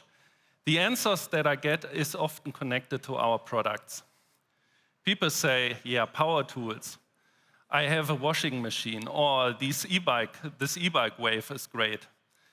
But if you go one level deeper, you realize that you get answers like, hey, you're great in engineering. You're a manufacturing juggernaut. You know all about precision and quality. So when you sum that up, the picture that people have of us is we are a technology company, that creates great products, but we are driven by technology, and that was and is exactly true. If you look at I also have a little bit of history. If you look at our milestones, it's our technological milestones. This is from our big corporate presentation. And some of the things you might know, some of them you use every day in your smartphone or in your car or with your bike. And what's important is if you look at this model and actually ask yourself, what's behind that? It's that we are great in research and developing and de-risking technologies. That is what we have been doing. But as my predecessor has said, times have changed, so there's a huge acceleration in the markets. We cannot afford anymore to research something for 5, 7, 8 years, so there has a way also to de-risk the markets. And that's exactly why Bosch Business Innovation was created. And we are de-risking or keeping a balance between de-risking markets and de-risking technologies. And what is the ground principle here? The ground principle is that we get feedback from every aspect. I've been part of an entrepreneurship program before where we sort of got feedback from the market, but it was not enough. We found out there has to be more to be successful. And so we said, we are going to create an ecosystem where we not only get feedback from the market with the ventures that we create, but we also are looking for founders, because in the end, the team is really what matters. We are also looking for feedback from investors, because if you only believe in yourself, in that idea, it's not the best way to do it. You have to find people who also believe and co-invest. And that's, of course, in the VC world, that's typical, but for corporate venture building, that's not really typical. And we work together with venture studios for different theses. I'm going to dive in there a little bit. And also with business intelligence partners, as we call them, like Plug and Play, to get as much information and networking as we can. A little more details about this. We have a committed capital of 200 million euro roughly from Bosch to build a portfolio of 20 plus ventures, hard tech ventures until 2030.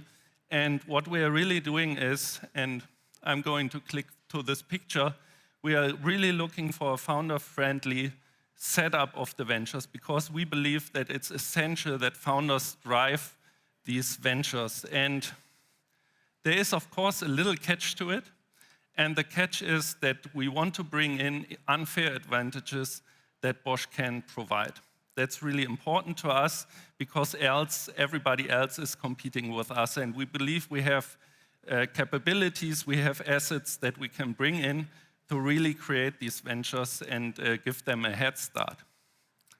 So, where are we creating ventures. What are our investment theses? At the moment, we are working in software-defined manufacturing. It's really a big trend. You all know it. Robotics is rising, and AI is rising, and also software, data. It's all important. But in the end, it has to work on the shop floor. And we have so many plants where we can really, elevate these two together that we believe we have an opportunity to contribute there. Then we work in remote health monitoring. We believe that reactive care is not enough. We believe in the future there will be a continuous remote support of your health, and we will invest and create ventures there because we have also our own little health ecosystem. We have the Robert Bosch Krankenhaus here in Stuttgart. We have an insurance. We have a research portfolio working on health topics. So we believe we can contribute there and really give ventures that we create in these programs, give them a head start. Then we worked a little bit on carbon capture, utilization, and storage, but we actually stopped that because we realized we cannot leverage enough.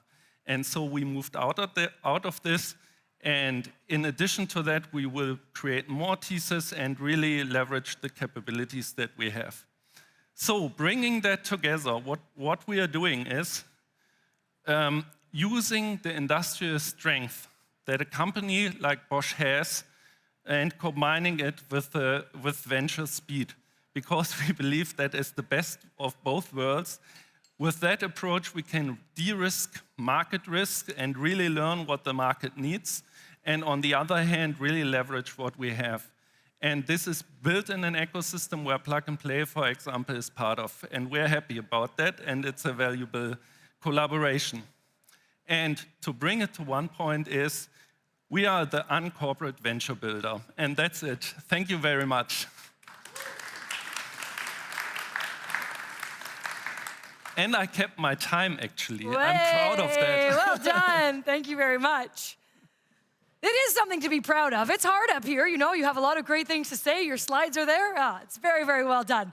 Okay, now, in fact, I have some slides for you and going to share a little bit about what you can expect in the next piece of our event here today. So, of course, thank you to all of those who have already come up here and spoken to us on this main stage. But I do want to tell you a bit about the startups who are part of this event, because, of course, it's a big piece of our day today. So we have 25 startups being showcased here. And though this will run behind me, you can see a little bit about who they are. We have 35 who are showcasing here at the event. 25 of those have pilot projects that they are being featured. And over 200 startups actually in attendance here today. Now, also, it was mentioned briefly earlier, I think it was Sasha, that we have the InsurTech Expo also happening. So some of the startups also from the insurance side of things. They're in kind of 4 clusters. You can see right now that was guest startups, but we've got mobility, production, enterprise, and sustainability. And if you're not sure about any of this, in the QR code on the back of your badge on the website, all of them are featured. You can read about them and how they might be able to help you, or vice versa, all right? So here also is the website telling you a little bit more. Now, what about navigation throughout the event here today? What are you going to see other than here on the main stage? So we have all of these other incredible areas for you. Right here, we've got, of course, more keynotes. We're going to dig into some fireside chats and some topic deep dives. If you keep going after the main stage, we get to the startup exhibition area. Now, of course, we'll all be meeting back here at 5:45 for the closing ceremony, but right now there's great things happening on these other areas too. So startup exhibition area, we have all the booths, that's just right out this door over there. We've got the anniversary stage, that's outside there, literally outdoors. Here we have the 5-minute pitches from all of these startups featuring their projects, often in collaboration with the corporates that they're working with.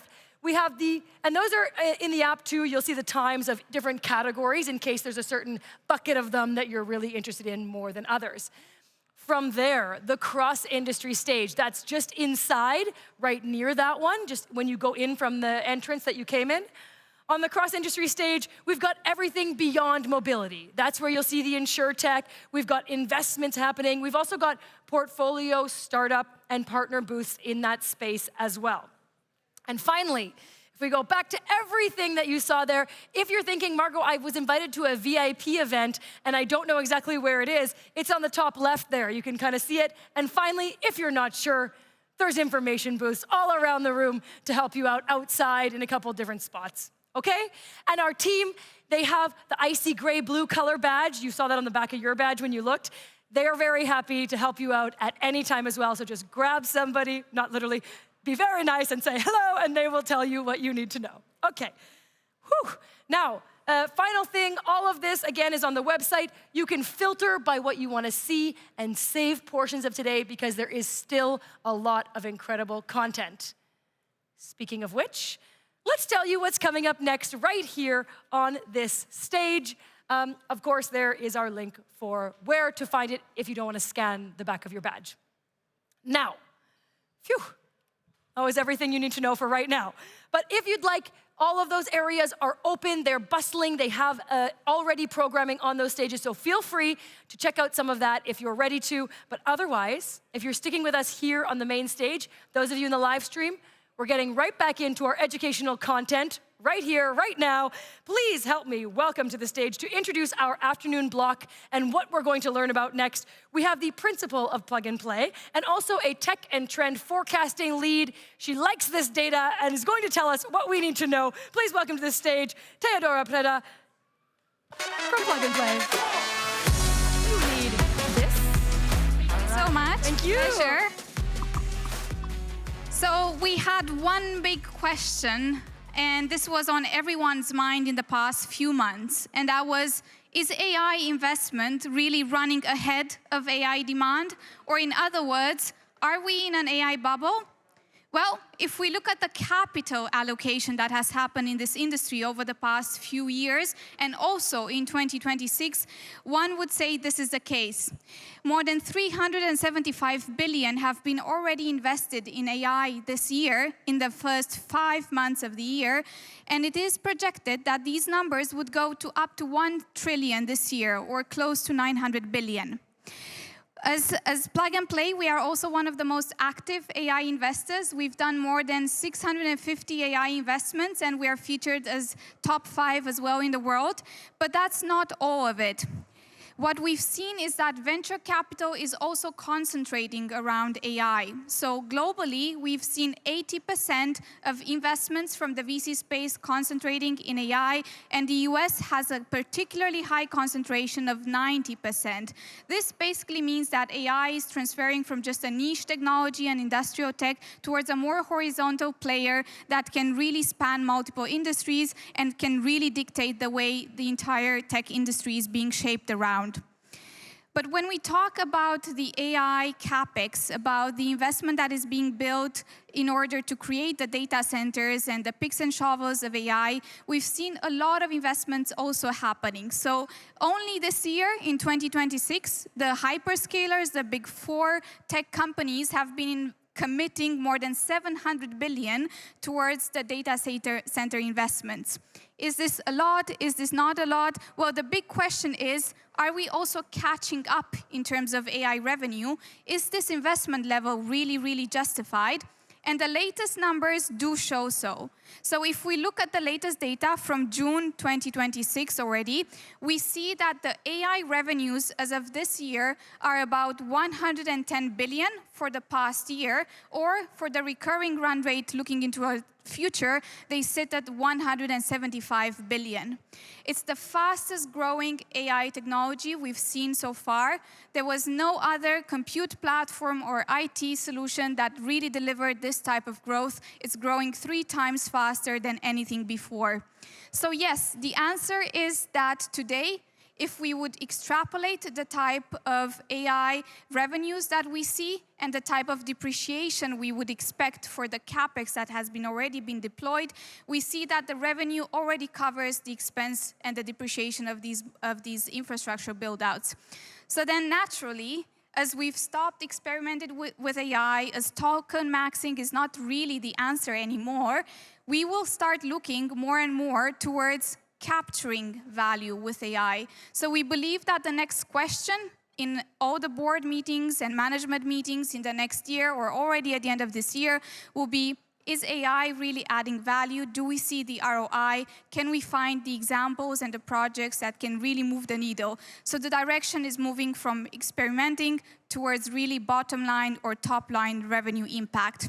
And there's no better segue for me right now to move into the next panel segment that we have, a fireside chat, than this question. So coming up next, I would like to invite on stage the managing partner of Plug and Play EMEA, Sina Amidi, together with the CEO of TOG, Gurchan. Please join me on the stage as we will talk about how AI is really adding value in the industry directly.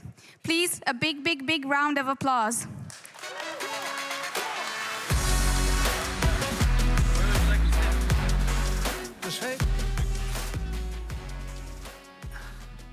Hello, everyone. Hi. Hello. Oh, from up here, there's way more people. Thank you so much for joining us again. Thank you for inviting. It's always a pleasure. You've been with us many times, spoken with us many times. So hopefully this time we can say a little bit more and give a little bit more light on TOG and what you are doing. I'm going to go with question 2, but change it a little bit. Less than a year ago, you revealed Con.ai, TOG's own intelligent AI assistant. Now, I would like to know why you did that, but I've also seen many of the corporations here start a health department for their car. And they have tried, or they are trying, to make the car a living room, but having to do with wellness and everything. What have you done with this AI in your car for health and wellness? Okay, so maybe I should start with the fact that right from day one on, we were already designing, not only communicating, designing a rather consumer electronics device than a car. So we all knew the world doesn't need the next automotive manufacturer. On the other side, we also knew, driven by all the technological trends, that we are getting connected, surrounded with gadgets and smart devices, and the entire thing will move like it was in the case of the smartphones. The cars will be first intelligent, and from intelligent cars to intelligent devices to connected devices, and actually melting down all the living places during the mobility into one. So, and having this in our vision and also in our design phases, we started to, first of all, change the E&D architecture, which is the prerequisite to have a proper, fast, and flexible, consumer-oriented design. And this design, this electronic architecture with its own computers, gave us the opportunity to sense, to measure, to create value for the user, like we do have it today in our living rooms, in our offices, anywhere we call them as living spaces. So once again, the AI adoption is for us, in that sense, not a transformation. We are born into it. Like we were born into the electric vehicle, like we were born into the smart devices, we are born into this AI era. So this is, I mean, probably comparable with the invention of the steam engine years ago, and maybe the electricity. Somebody said, I mean, if you continue like this and don't add on it, we will be unemployable. So, and this is something really true. So now the Gen AI, what we have announced in September last year, was first of all aiming that we are putting all the information we are having on the vehicle, and everything what we measure around the user, that we help to solve, we help to add value to the needs. For example, I mean, in our case, by the way, we started first with an app before we started with the car. So in our TrueMore app, and we can follow up from the configuration to the delivery stage, and everything what is relevant to that. And if you have questions, if you have issues, you can directly contact the Gen AI, and Gen AI will respond to you. Today, I mean, on a weekly basis, we are having around 650,000 interactions. Partly questions, partly helps, partly as curiosity questions, but this is by time added gives and measures the patterns, the trends. So now I'm moving from there, measuring by time the patterns and trends, to the health topic. So digital health, we believe, is one of the next big things in the automotive industry or in the new smart device world, in the new mobility world. Why? We spend a lot of time there. And if we spend a lot of time there, we would like to do, again, what we were normally doing in our living spaces. So I think it was 3 years ago, during this years, we were having a workshop with one of the medical doctors, and I asked them, what do you guys have, what we do not have, and what do we have you guys do not have? You know what he said? You have a seat, and people are sitting there. Not like in the hospital, 5 minutes and they're running away. So, and we can use this, he said, we can use this seat or the sitting in the device as diagnosis phase. So if I can use it for diagnosis, I can use it also for curing. And this is how all started. And today we are together with two of our startups, with your voice, with the development of your voice, the entire respiratory situation. We may predict that you may get a cold. So, or as Saeed says, they made me work a lot, so I lost my voice. So, or if he's really getting a cold or not. So that's one thing. And on the other side, I think there are already measures you can do without having a blood test.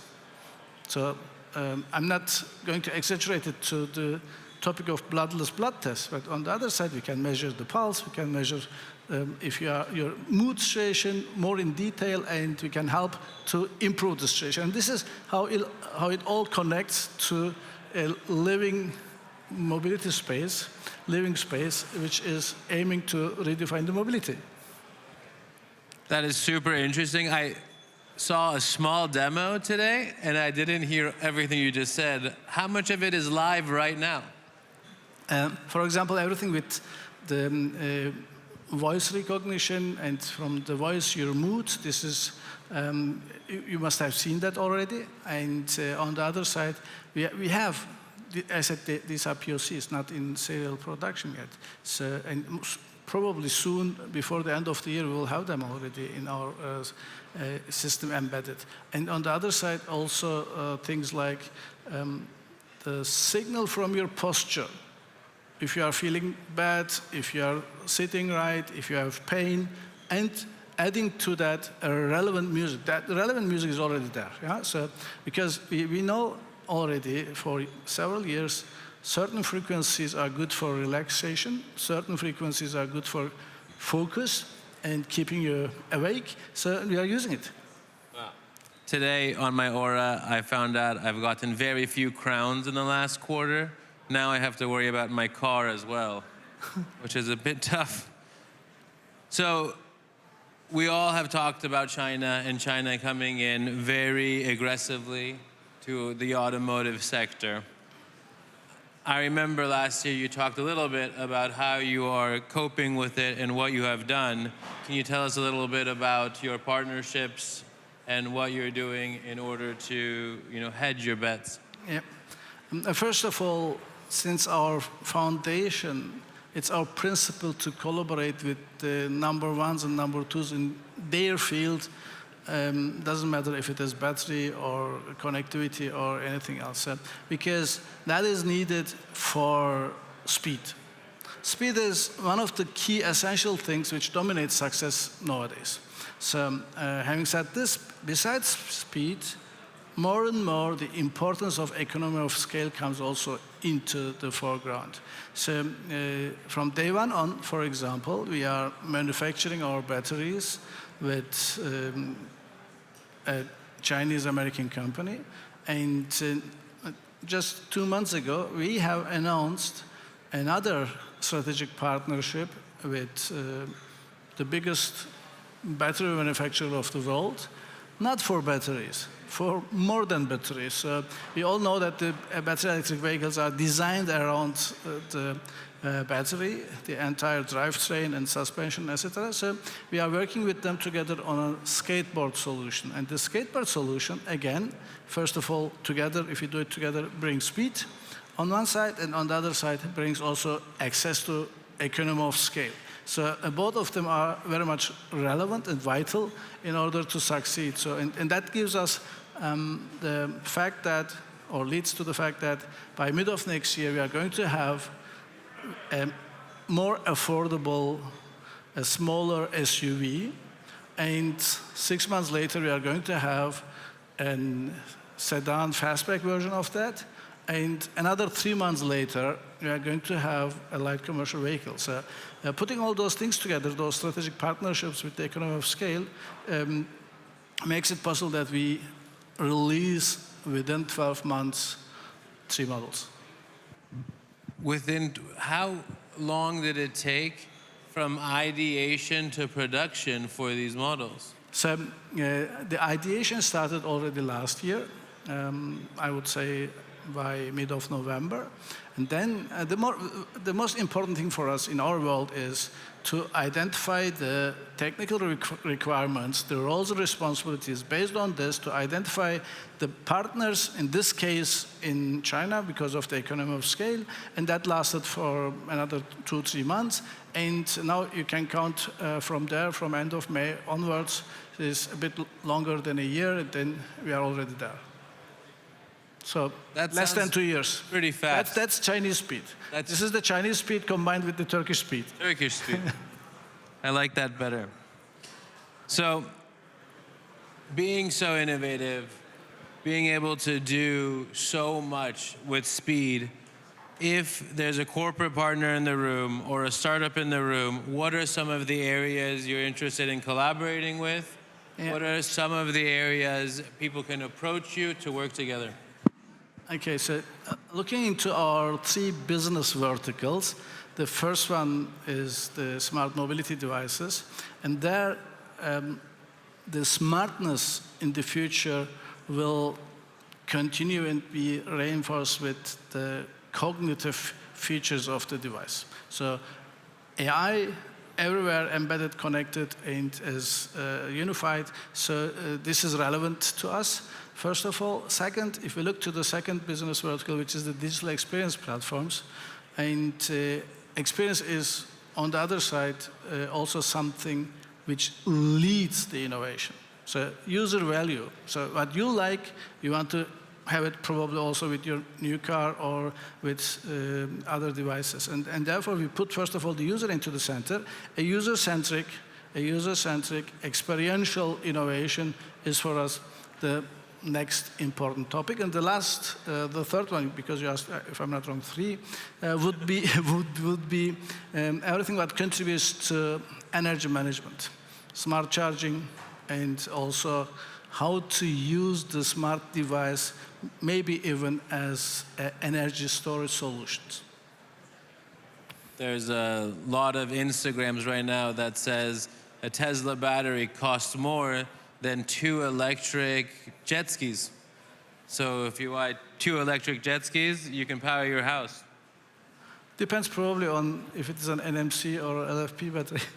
But anyways. But you can use the jet skis in other ways. So. Right. So I wanted to ask you a personal question since we have 2 minutes left. The AI world is changing everything. We've heard it many, many times today.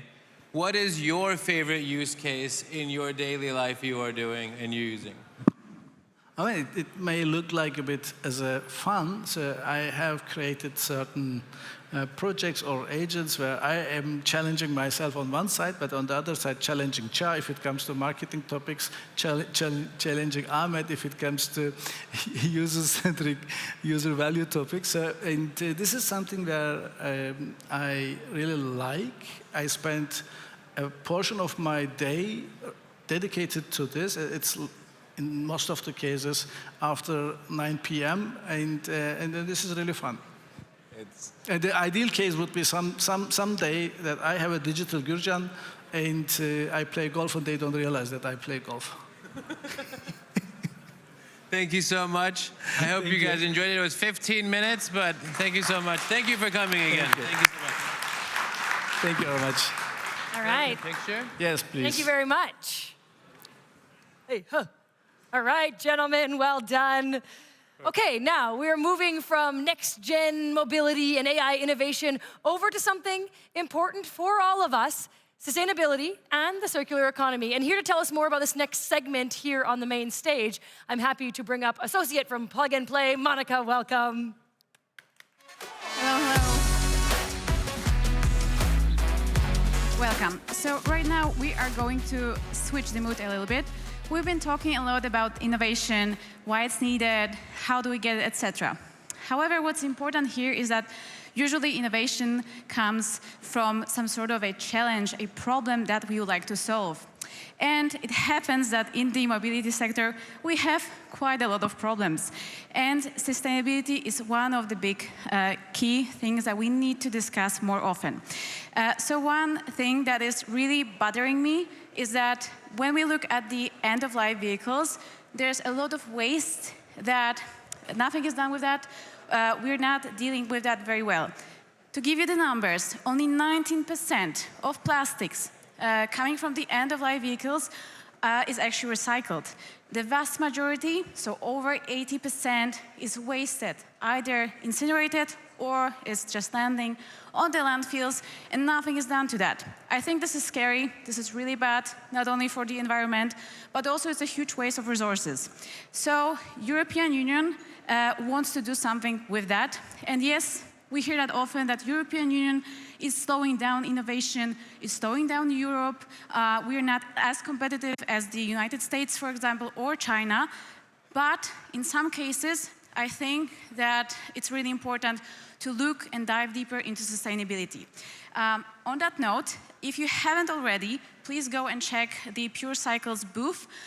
Today, they're presenting a very exciting POC done together with Madison. This is exactly one of the solutions that we need for the future of sustainable automotive sector. Why it is important and why do we care? Firstly, because very soon we're going to have a very new regulation coming again from the European Union. The numbers have been changed a little bit. So at the end of last year, they updated the numbers, and the goal is that within the first 6 years of introduction of new regulation, 15% of the end of the new plastics coming from the new cars will have to come from the recycled resources. And then within the next 10 years after the introduction of the regulation, 20% of plastics in the new cars will have to be recycled. In both cases, in both of those numbers, 25% of these recycled polymers will have to be from the closed loop. Well, how do we do it? Again, come and check the Pure Cycles booth. However, we also need to highlight that these solutions are important. One of the key factors is that polymers, their prices are very strictly binded to the oil prices. We know what's been happening this year with oil prices. This is not very sustainable. It's very hard to predict the prices of polymers. So again, this is one of the reasons why it is important to also try to close the loop within the polymers market. And with that, I would like to hand over to a very special person coming from Madison Innovation. Please welcome Barry Painter, who is going to talk more about sustainability in the mobility sector. Please welcome.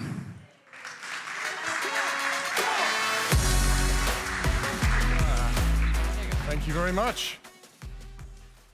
Well, I think Monica set the scene really well there. There's been a little bit of a change of tone around sustainability across the automotive industry in recent years. Various other headwinds getting in the way, going out of favor a little bit, but I think of these as just bumps in the road. The direction we need to go hasn't changed. The climate challenge we have hasn't changed. The social challenge, all of these things exist. So sustainability for the future is definitely here to stay. So I was looking at what to call this session. And I thought I was being clever by coming up with a word that mixes sustainability and innovation, or sustain-ovation. But actually it exists. It's already there. And it basically means solutions for the future of our planet and how those are achieved whilst creating economic and social value. And I think that's the important message. If we want sustainability to remain central to our agenda, it has to create value, it has to be good for the people of our planet, take care of the environment, but it has to be good for business. And that's fundamentally the way we look at this. So I'm proud to say Motherson has been part of Startup Autobahn for 7 years. We're just going into our 8th year. And we use this term, proud to be part of, in Motherson. And we're very, very proud to be part of this whole ecosystem and learning from the huge intellectual horsepower. Hang on, we can't say horsepower anymore, can we? Sorry, intellectual kilowatts of power that we get from all of you. And that's really how the future is going to be made possible. So I take you through very quickly a little bit of the story of Motherson. So we are 50 years old. We're nothing like as old as Mercedes, Daimler, and some of DXC earlier on are giving us a story on their age too, which is great. But we're proud to be 50 years old now and listed in India, founded in India, but now all over the world. But why is it relevant to a startup environment? Well, effectively, Motherson was a startup. So we started in 1975 in a very startup mentality before the word even really existed. How did we do that? Well, we came from the origins of having our chairman and his mother creating the company, hence the name, Motherson. And effectively, this was supported at the time by the chairman's father. So he was a silver trader, so we started off with what we would call our founders, if this would change, there we go, with $12 US as a silver trader. Okay, so very, very humble beginnings. And that really is the tone of voice of Motherson that we've continued with ever since the 50 years we've now had. What was a game changer for us was when, in 1983, the automotive industry in India was in our attention, and they asked us, could you make a T-coupler over the weekend to prove that you could be a supplier into our industry? We successfully did that. And that started our future and brought us to where we are today. So we're now in 47 countries around the world. We employ more than 200,000 people, and we have a huge growth ambition for what the future can be. And you can see here, it's not a small company, but maybe one of the biggest companies you've never heard of. That attitude has also opened up for us with that startup mentality continuing, that we're being trusted to expand into other industries. So we're now supplying into aerospace, we're supplying into health and medical, we're going into electronics, and there's much, much more to come. But all of this is taking that attitude that we are a startup. We're a startup in a new industry, and we'll continue with that agility. Our purpose statement is really built around that. So we go after what is an attempt through building trust to continuously delight everybody who puts trust in us. Go after seemingly impossible goals so that we can provide sustainable opportunities for our associates, and that we're proud to be part of something larger than ourselves. And that attitude is upheld by our vision, which is to be a preferred sustainable solution provider to our customers. We don't do anything that our customers don't want us to do. So now switching to the topic of sustainability. What is sustainability? Well, there are the 4 elements to that, and effectively you have to look at a focus on sustainability and be innovative about how you do that. You have to look at solving problems through innovation, and that's what all of you as startups are doing. You have to have a long-term perspective. This is not something that's going to be around just for the next year, 2 years. We have a long-term vision as to what we do. Everything Motherson gets involved in is for the interest of taking it for a long-term future. And we have to have an interdisciplinary procedure to do that. We have to have an approach where everybody is helping each other. Otherwise, it simply will not happen. So as you focus on the first piece of that sustainability focus, innovation considering environmental protection, resource efficiency. How do we get to the point where we're looking at a business as a triple bottom line? We're looking at profit, we're looking at the planet, and we're looking at the people. The next piece of the puzzle, innovative problem solving, creativity with new technology, new strategies, things that we want to do with sustainability that can actually be disruptive, yet responsible. The next piece of this, if it'll move, it's stuck. Why is it not moving? There we go. Long-term perspective, okay? Solutions have to have an enduring and positive impact. I'm not going to read them out, but if you look at the 10 R's up there, we constantly assess ourselves. How many of those 10 R's are we actually working towards as a global manufacturing specialist? And that's what we really focus on. How do we use all of these within a manufacturing specialist capacity that's allowing us to expand? And then, of course, we have an interdisciplinary approach. We will not do it on our own. We have to work together, startups, with our customers, with regulators, with the investors who trust us and put their money into our business. So all of these really are building trust, essential. Social impact, a just transition. We're 200,000 people, not including all the supply chain from other funds, so it's huge.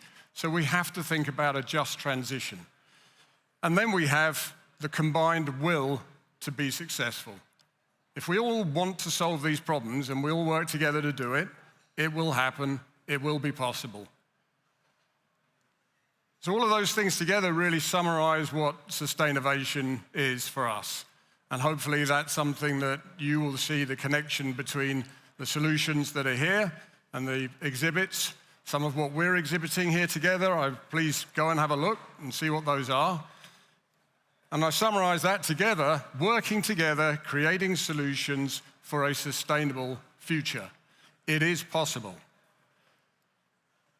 So we have 3 startups that we've worked carefully with that we're exhibiting here. If you haven't already seen them, please go and see them.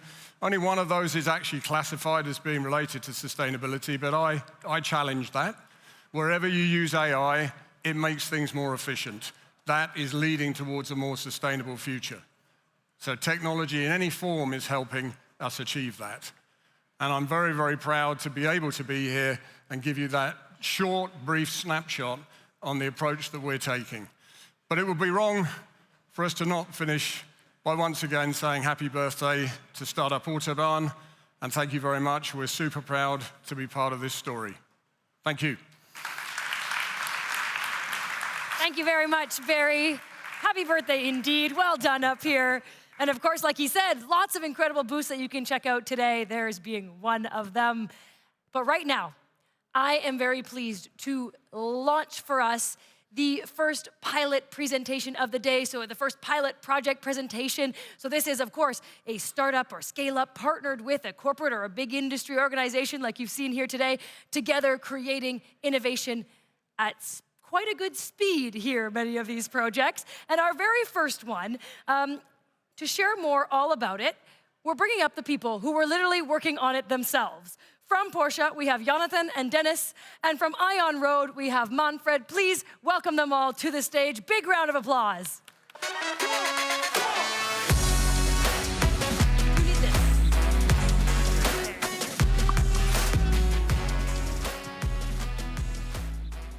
Okay, great. So let's start with the first presentation. So we just heard a lot about sustainability, and also the topic of circular economy, of course, evolved from the topic of sustainability, but meanwhile also has some certain different aspects to it. And I just brought with you our statement for the topic of circular economy at Porsche. And clearly in that is that we want to preserve resources, right? So we have valuable cars, our customers love to drive those cars, but if there's an end of life, some parts of those cars, also the whole car in total, then we want to preserve those valuable resources. And that's also a business case in that. And we go a little bit deeper into that topic. But first of all, I would like to present our ambition to the topic of circular economy concerning the battery. Because we have the ambition to sort of create a value creation network for our batteries. So if we have an end-of-life battery in our facilities or also in our Porsche centers, We want to get the most value out of those batteries, but we also want to use those batteries in such a fashion that they can be used in another battery, in a new battery, with the same performance and the same quality than our battery with primary material. That is our goal, but to achieve those goals, we need partners. And Dennis will continue with our partners. Yes, because that's exactly where we as a venture clienting unit at Porsche came into play. Our mission is to find, pilot and implement the best startup solutions for product and process innovation at Porsche. And when Jonathan addressed us with his challenge, as he just described, we started immediately to scout for startup solutions that would fit and address that topic, but we couldn't find any. So this topic was such a new challenge that we decided together with our venture capital colleagues to actually build the startup, be the first customer, and then develop the company further. And that's why we are very happy to have Manfred on Iron Road side to push that topic with us together. We work closely to bring that challenge into real life and make it a solution. Currently, we are in the piloting phase, and Manfred will show you more about that. Yeah, thank you so much. So first of all, you have seen on Jonathan's slides many parties involved in his ambition. So we have the recyclers, the Porsche centers, the production facilities, logistic providers, and so on. So if you want to be successful in the circular economy, you need a network. But as we all know, every good network needs someone who orchestrates it. And this is exactly what was missing, what Dennis has described, and what Iron Road purpose is. Because recycling the cells, the batteries, bringing you away from the dependencies on all the suppliers for the minerals, for the materials, and especially now here in Europe, we need to be more resilient. And this is exactly what we want to support here. We will not solve it, but we will support it. So how do we do that? We connect every relevant unit at Porsche from the headquarters, like Jonathan, and the sustainability, to the service centers, so the Porsche centers out there where they replace the batteries, but also the production facilities, the R&D centers, everywhere where you have batteries that needs to be recycled are connected via our platform with the relevant parties on the other side. So we have companies like Scilab, you can meet them as well, logistics providers, and further companies to bring the batteries in the best and most efficient way to the recyclers and provide Jonathan an overview how many materials and what kind of materials has been recycled so that he has at the end a material account of lithium and others. So we started with batteries, as you say, has seen, because it's the most relevant at the moment. But of course, we will not stop there. Our vision at Iron Road is to be the circular economy operating system for every component and every company out there. Thank you very much. Thank you. Thanks. Thank you, guys. You may be wondering why I'm up here. Well, there's a reason for it. Porsche's commitment to sustainability shows also in this project, and we're really excited to have you here today. Creating circular business models that enable closed-loop systems are exactly what will make the difference in the future.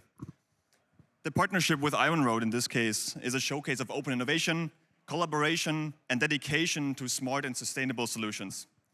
So we're really excited to announce you two as partners winning the Sustainability Award of Startup Autobahn Plug and Play in 2026. So a big round of applause for Iron Road and Porsche.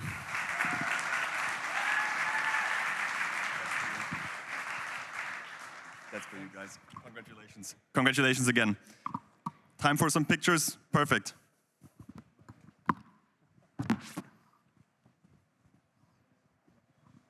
Yeah, thank you so much. So first of all, I want to thank Porsche, especially Jonathan, with his vision and his ambition in that topic. And Dennis, of course, for their support, for the great collaboration we have. And for me, it's really outstanding because I'm a former Porsche employee. So it's really great to collaborate now from the other side with my former company and support them on their way into a more sustainable future. Also, I want to thank Porsche Germany. They're really excited about this, very supportive.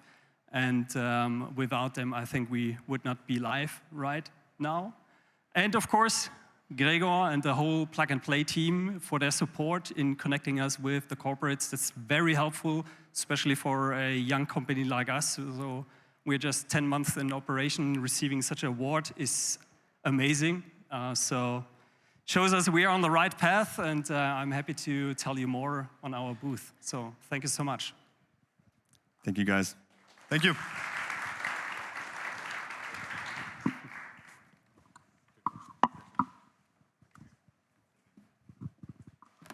Wonderful. So I'm staying up here, I guess, for another moment as we kind of transition from sustainability into the next topic. The next topic is on the digital and software-defined vehicle.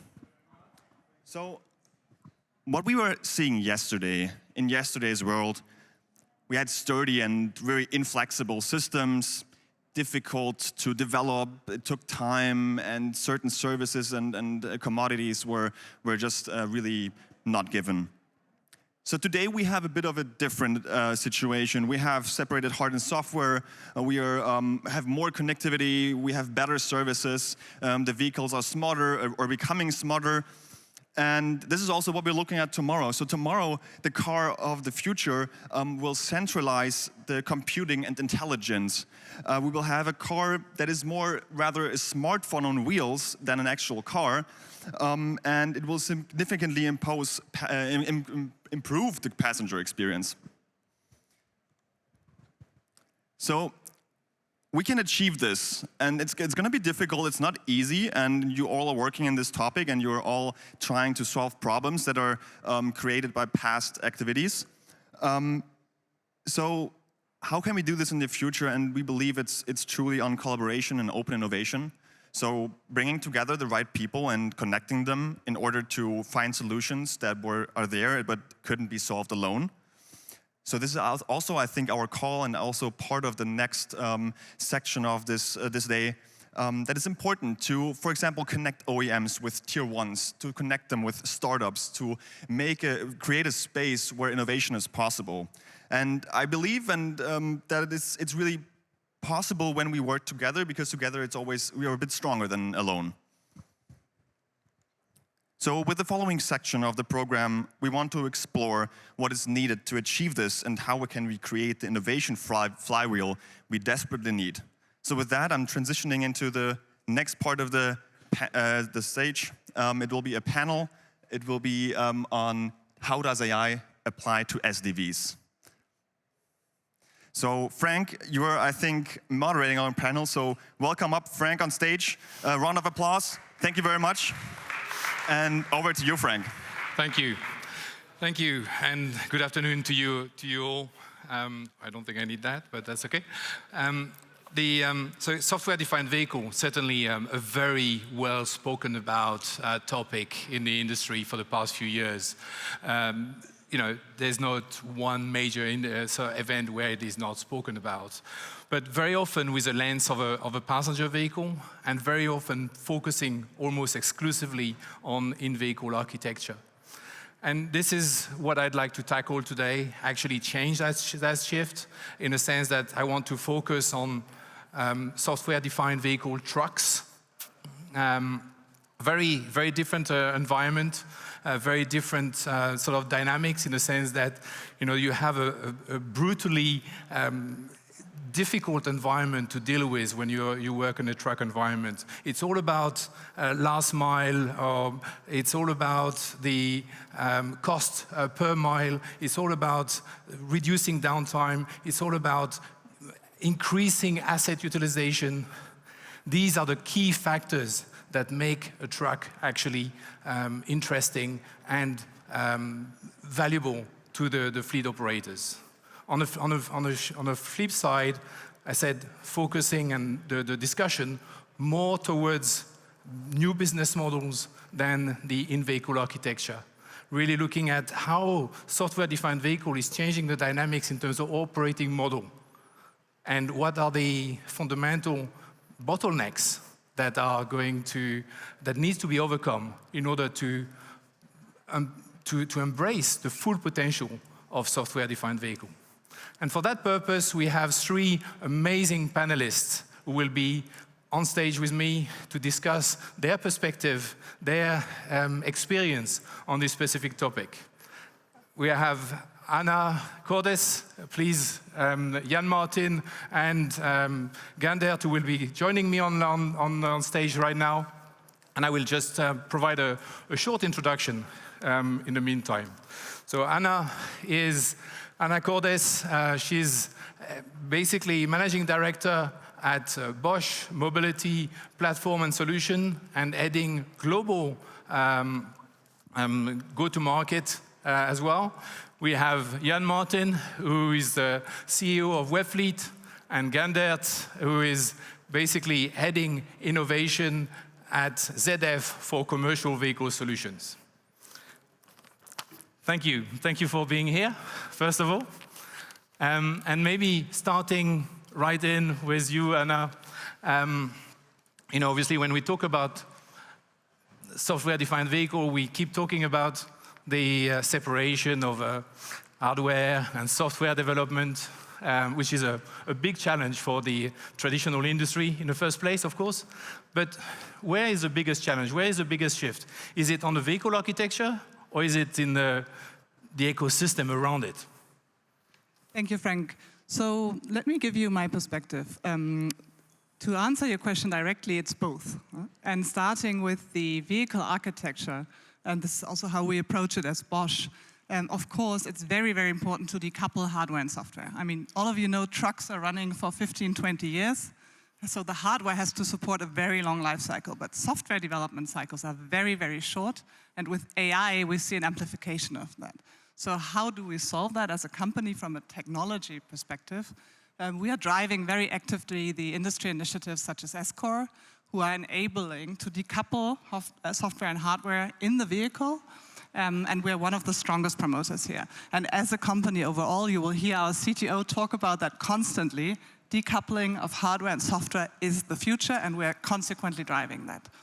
Now, looking at the larger ecosystem and what we want to discuss here today, I want to bring a different angle. If you look at the vehicle itself, that's one aspect. But in the trucking industry, in the fleet industry, it's not only about the vehicle. And let me be provocative here. In the automotive industry, we tend to speak too much about the vehicle and too little about the business problems. And if you look at a fleet operator, a logistics company, they will want to see business value. So think of the truck as one intelligent node in a larger ecosystem, and this is how we need to approach it as an industry to be successful. Oh, that's right. Maybe, Gandert, from an innovation perspective, we've been talking about software-defined vehicle. We are increasingly talking about AI-defined vehicles. Where does AI come into that mix? What value does it bring to software-defined vehicles? Yeah, for us, it's coming on different levels. Also, of course, when we are developing vehicles, we're using AI tools, generative AI, to come to better and faster or better solutions as well for our customers. Towards the vehicle itself, we are also developing solutions where we are embedding AI technologies to come to better solutions for our customers. But without a good architecture, there will be no software-defined vehicle. There will be without a software-defined vehicle, there will be no AI-defined commercial vehicles. So that's a very important chain. And the other comment I want to make here as well is it will not be revolutionary for us in the sector. It will be evolutionary. Also because, as Hannah is saying, the vehicle is there for 15, 20 years. So there is a certain delay in introducing those solutions. So I think it will be more evolutionary. that doesn't mean that it will not bring opportunities and creating new value for suppliers like us, but also for our OEMs customers, and also our other customers in the fleets. Thank you. And maybe Jan Martin bringing a bit of a reality check from the fleet perspective, right? You know, and the fleet operators being rather down-to-earth people. You know, where do you see the true value being delivered through these solutions to the fleet operators? You know, measurable return on investment, as we often talk about. Yeah, indeed, that's a good question, because both of you already said it's about using the truck rather than the truck itself, right? So those fleet operators, why do they use software tools like from Webfleet, fleet management solutions? They want to digitize their operations, and they want to have tangible, measurable return on investment, like you say, on all those dimensions. And they do that already today without AI. So we have one customer, for example, Sanctuary Maintenance, is active in the building management, and they saved 25% of fuel consumption just in 2 months, working with the data to improve day-to-day driving behavior. And we have plenty of examples like that, reducing idling, reducing mileage, reducing accidents on the roads, reducing insurance costs. But now with AI, you can make that more precise and also unlock the insights easier for the fleets. And more importantly than that, you can increase the scale of doing that massively and more easily, affecting hundreds of smaller day-to-day operational decisions. And that's what makes a CFO happy next to the fleet manager. And then what's next? That is really that AI will turn these insights into actions. So telematics insights, they tell you what's going on. Analytics will tell you why it's happening, but AI has the potential to turn those insights into actions, to tell you what's the next best action, and also automate that in some cases. Interesting. So from information to automation, right? Exactly. Actually, that's a good leeway to, you know, Anna, you mentioned, we talked about the technology architecture being the enabling, you know, structure, but this is not the end of the game, so to say. And with your hat more strategic and go-to-market, what does software-defined vehicle enables in terms of new business model, new operating model? Can you share some lights there? Let me try. So, like you rightly said, the technology part of it is actually easier to solve. And again, I want to be provocative here with AI. I would even say the technology part is solved. What is the harder part is to realize the business models in the ecosystem part. What do I mean by that more concretely? Today, most of the industry still operates in silos. Huh? So we all optimize for our own software, we optimize for our own customers. If we really want to create additional business value in this industry, and don't forget, this is an industry at the fleet level that operates at very thin margins, 2–3%. So it's really about what can AI do and what can we, as OEMs, as suppliers, as fleet operators, as fleet management software providers do together to get the fleet company to a higher business return. And it's not easy, because what we need to do is enable not only the technology side, but also the business side, so that all of us participate, because ultimately we all want to earn money with that. And there I would say we're not there yet, but the potential with AI enabling that is huge. That's true, and maybe again, I see you're excited on this topic as well, right? Obviously, you know, the development of digital platform, is also helping to work with partners, with startups, but other corporates, of course, as well. You know, how is that working? How, from an innovation perspective, are you able to actually bring that together? Yes, so in our innovation process, we don't want to call it a process anymore, but more innovation journey. We try to take also internal stakeholders with us on this special journey, because you go 2 steps forward and 1 step back. The same approach also we have, of course, with our external ecosystem, like startups.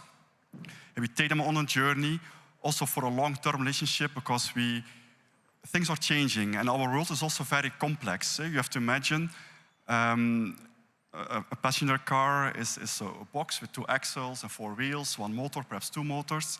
A heavy-duty vehicle, it's a multi-body dynamic object. You have a truck and a semi-trailer, they are connected, they move against each other. You have 2 axles, 3 axles at the front, 3 axles, 2 axles at the rear.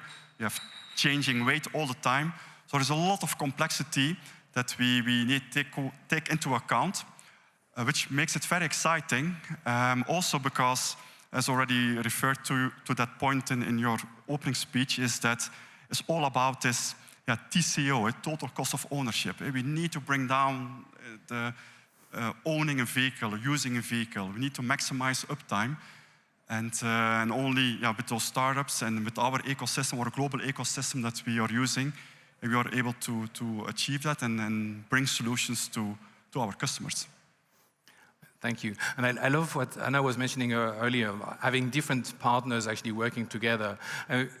Today the vehicle manufacturers or the truck is generating tremendous amount of data, right? The question I would have to you, Jan Martin, is, to what extent, this data is actually valuable for the fleet operator, for the truck operators, and what is holding back? Also thinking, as a final question, to actually make it happen. So I would say now, these days, access to the data is no longer an issue. Maybe that was the case 5 to 10 years ago, but now most of the fleet operators or truck companies, they have access to telematics data, especially in the logistics world. So it's kind of table stakes. What can still make the difference is the quality of the data, the richness, the scalability, the reliability, privacy, security. So that's where also Webfleet wants to make the difference. But more importantly than that, I think now in the sense of using these vehicles, it's actually more about combining vehicle-centric data with other data sources, like fleet data, what are the other vehicles and drivers in your fleet, enterprise data coming from the ERP systems, external data like traffic and weather. And if you combine that, it becomes much more valuable. I'll give you one example, because if you, for instance, get in the truck, either the driver or the back office gets a warning that this particular truck needs to go for maintenance because of a DTC code or an error fault message. It's very valuable to know, for instance, what is the general maintenance schedule for that vehicle? What are available workshops that can do the service? What is the type of work to be done? What are alternative vehicles available to take over the job? What's the agreement that company has with the customer? What's the financial impact? All of that you need to know to have a really tangible impact on the end-to-end customer and operational process. And I think that's where the real value is. So it's shifting from access to vehicle data more to understanding the context. And then, of course, it gets more complex, but the job of our company is to make that simple again, to make it as easy as possible. No, it's interesting. Obviously, it's not just about accessing the vehicle data, although there are some challenges associated to that as well, of course, but about aggregating the data from different sources. Exactly. Maybe just shifting on bottlenecks, just thinking about the time as well. Gendert, doing pretty well on time, actually. What do you see as critical bottlenecks, and maybe some interesting use cases that you want to highlight as well? Yeah, so we have access to kind of a very exciting new technologies like AI. And it's just, we need to have a mindset shift to apply it and to make fully use of it. One use case example is that before we thought we have to add an additional sensor like an NVH sensor at the wheel end to understand what's happening with the wheel nuts. But with access to data, with modeling the vehicle, with neural networks, we don't need extra sensors anymore. So we have several of those examples in our innovation team where AI is really eating hardware. We don't need additional hardware to measure. With existing information, we can do already a lot with this new technology. No more hardware, that sounds like a miracle. And maybe final question to you, Anna. What is, if there was one bottleneck that you'd like to reduce and to overcome, what will it be? I tend to agree with Gendert here. For me, the key bottleneck is a legacy mindset. So it's really about understanding that the recipes of the past don't work for the future. And what do I concretely mean? I mean that we have to stop working in silos and start really working together in an ecosystem and not just talking about it, but really enabling business models and partnerships that bring business value to the trucking industry. I like that, and I think, you know, just to a final point, I think the industry is at a crossroad. In my personal and humble view, you have basically, we are at a very similar stage as we were in another industry when we moved from mobile phone to smartphone. And the common factor is actually the platform ecosystem, the platform business model. And this is the opportunity that we need to seize, or we will have implications, unfortunately. On this note, thank you very much, Anna, welcome, Gandert, and Jan Martin. It was a pleasure discussing with you. Thank you. Thank you.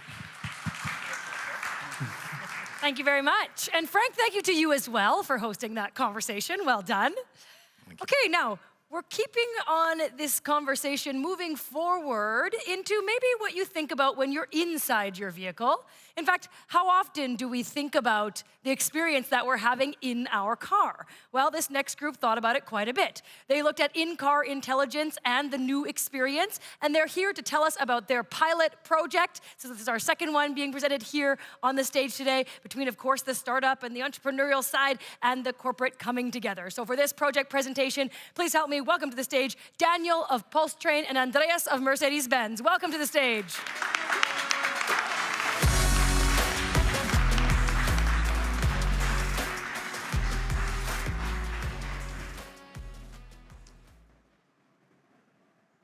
So welcome to our pilot talk. My name is Andreas Schober.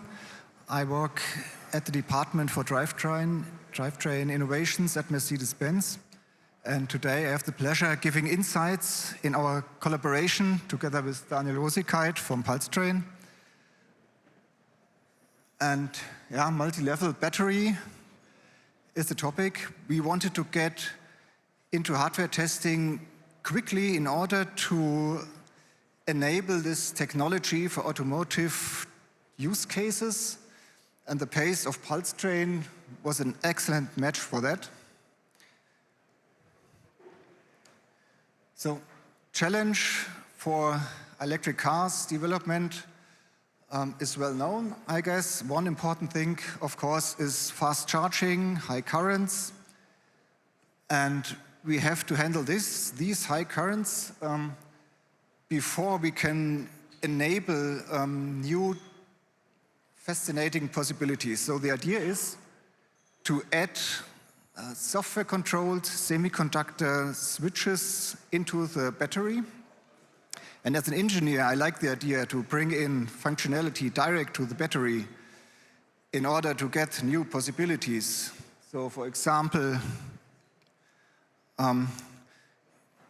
it can be seen a little bit in the lights there, though you can switch all the battery cells or cell clusters in the way you want, for example, for adaptation to infrastructure, charging infrastructure, or balancing things.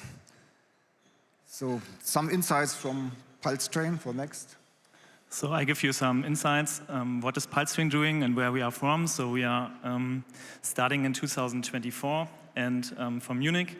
Now we are about 50 people, and we do software. And to be able to do software, we need a hardware. So we also do PCB hardware and bring them together. And with Mercedes, we had the possibility to try some things. And we have some really good possibilities to decrease the lithium plating on battery cells, which kills the battery at the end, so longer the lifetime with that. And we are also possible with switching the cell level. We are able to decrease the temperature in the cells itself and also decrease the temperature hotspots on a battery. And what comes also to it is a higher security standard. We are just on cell level and not on the HV anymore when we turn off the battery pack. That's enabled a lot of good things. And now we come what we did together. And maybe I hand over again to you, Andreas. Yeah. Together we designed a kind of prototype you can see here, for example, with cylindric cells, but it could also be prismatic cells as well. So the task was to handle the big charging currents. We did that, and now we are ready for the highlights mentioned there. So fast charging, extended cell lifespan, and the larger usable voltage range. So that means we could select a voltage, we can fix the voltage independent from state of charge, for example, and so on and so on and so on. More to come here. Okay. Thank you very much for your attention. Thank you. All right. And now, I guess, first of all, thank you so much for showcasing your achievements. For us, this collaboration is really an outstanding example for how world-class German deep tech is accelerating the future of electric mobility. So we selected Mercedes-Benz and Pulse Train for demonstrating how breakthrough innovation is rapidly moved from concept to industrial validation. But before we come to the next part, I guess it's the point where we have a round of applause for the team, which is also behind that. So welcome the team of Mercedes-Benz and Pulse Train on stage.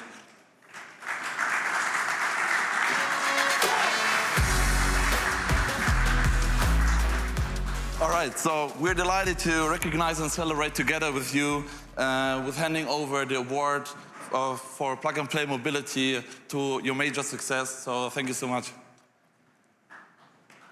Thank you very much.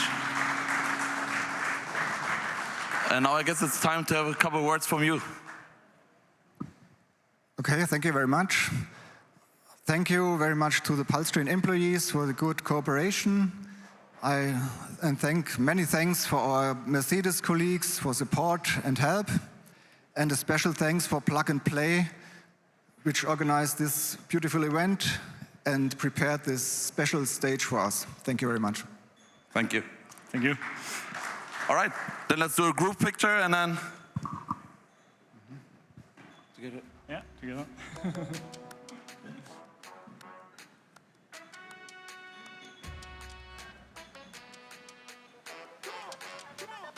Thank you all. Well done, everyone. Well done, well done. Congratulations on your award, Mercedes-Benz Pulse Train Global Innovation Award for Mobility. All right, now up next, we're talking automation, robotics, the factory of the future, Industry 4.0, lots of buzzwords, okay? But Tim, who's gonna come up next, is going to explain and set the stage for this next segment for us. Tim is the investment manager with Plug and Play. Tim, welcome to the stage.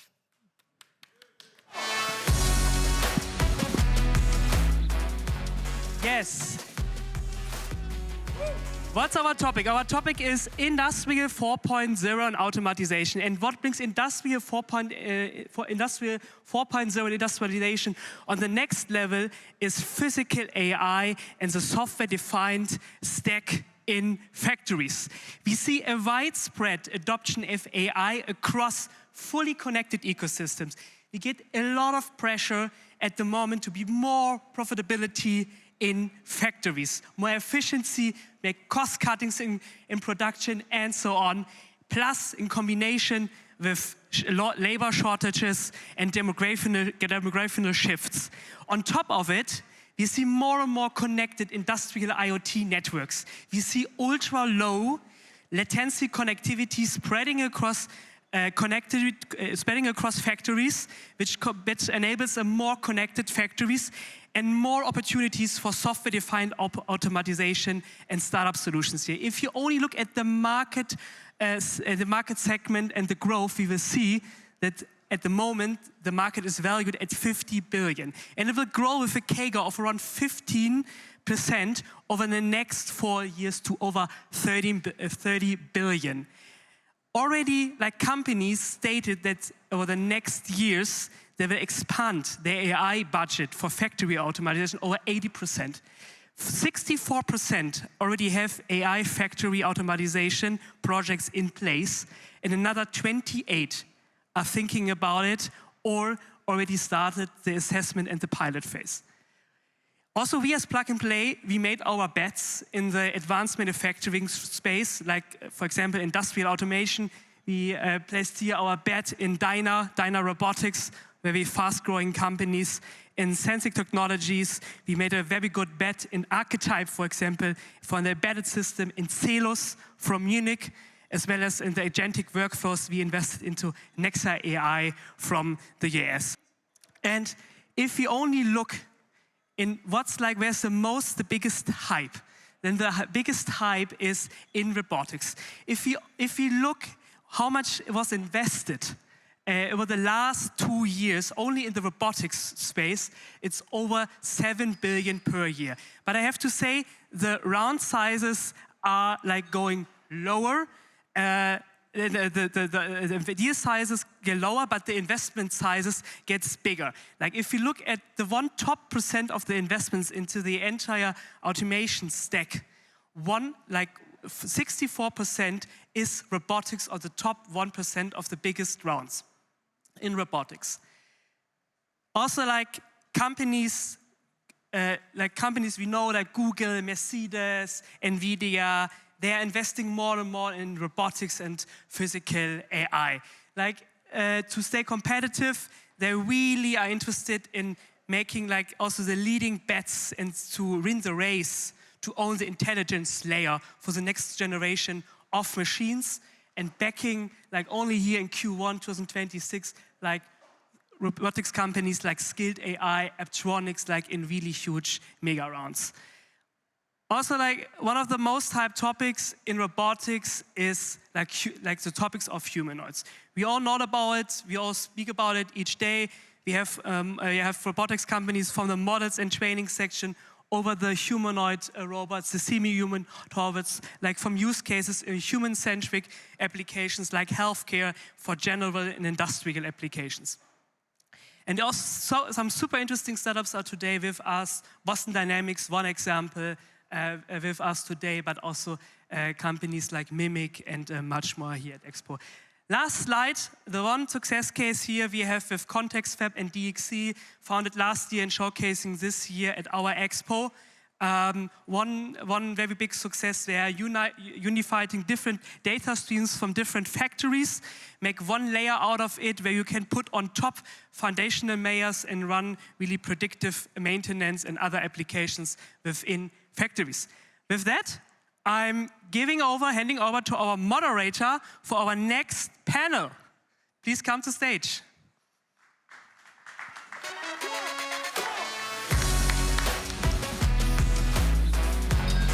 Ja, passt.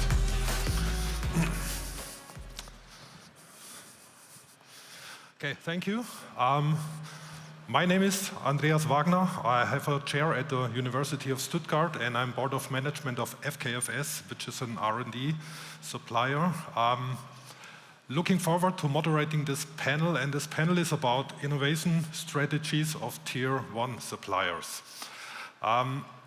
Innovations are one of the key factors in global competition, and we have a very sharp and a very intense competition at the moment. If you just think back last Friday as one example, the bad news and the news from automotive industry in Germany really kind of depressing. So there is a very strong competition, and one of the most important things you have to do now is to bring the right new techniques into the right products, into the right markets.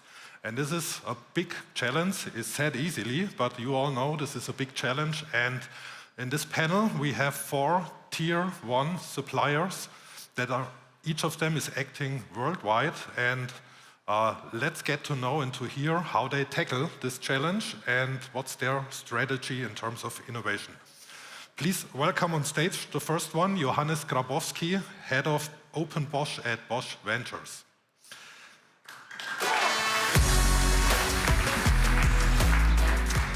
The second one, Olivier Cadet, he's Vice President of Advanced Innovation at OP Mobility.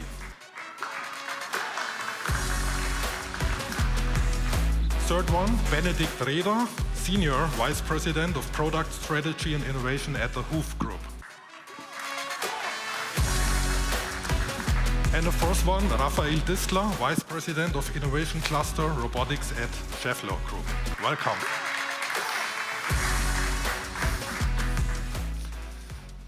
So let me just join you.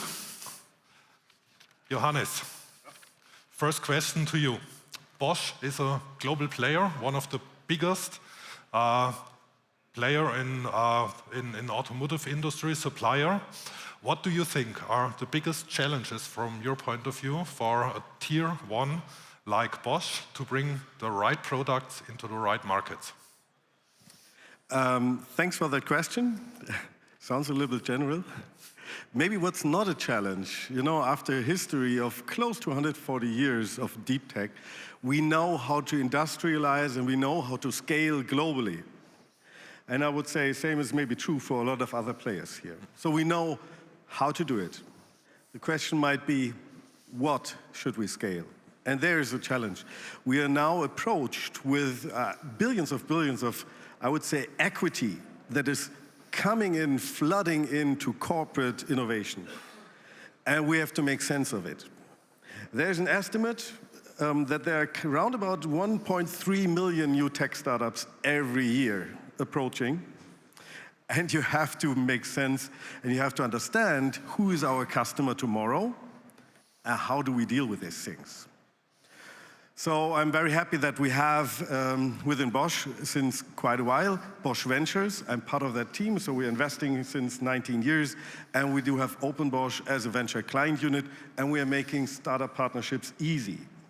So in case you don't feel it's easy with Bosch, please talk to me after that speech, because maybe I can help you with that.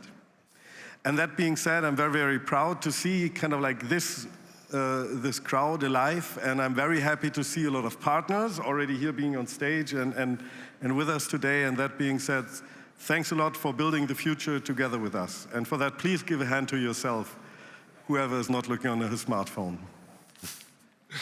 Okay. 3 people. Thanks. Olivier was agreeing already to some statements from you. So my question to you is OP Mobility has a slogan, "We challenge the status quo through innovations." What does this mean, especially? And is there any way how you as a company support the creation of innovations? Yeah, that's a great question, and thank you for the invitation to speak, first of all. So innovation has been part of OP Mobility since the very beginning of the company in 1946. And when you think about how the company was established, it was established to really challenge the conventional thinking by bringing plastic or new material into the automotive design, which at the time was very innovative. Since then, innovation continues to be in our DNA. And I would say it's a strategic capability for the company where we need to anticipate the trends and turn those technology trends into business impact for the company and for the sector that we're in. We mainly support innovation through 3 complementary levers. First, a very clear strategic view on what to work on. Second, engagement with innovation ecosystems, and I'll come back to that. And the third lever we have is industrial execution as well. So on the first one, the strategic focus, I think it's important to know what trends are going to impact our industries, to understand what technologies are used in other industries and that we need to bring into our sector, and have very clear roadmaps at the product level. So that takes care of the strategic focus for us. The second aspect is the ecosystem engagement, and I think a place like this, an event like this is a good example of that. Playing a key role in connecting with startups, in bringing new technologies from outside into the company is also how we innovate. And then the third aspect is important. It's the capacity we have to execute. And just like you mentioned at Bosch, at OP Mobility, we also have the capacity to produce high volume parts with a high quality, high degree of repeatability.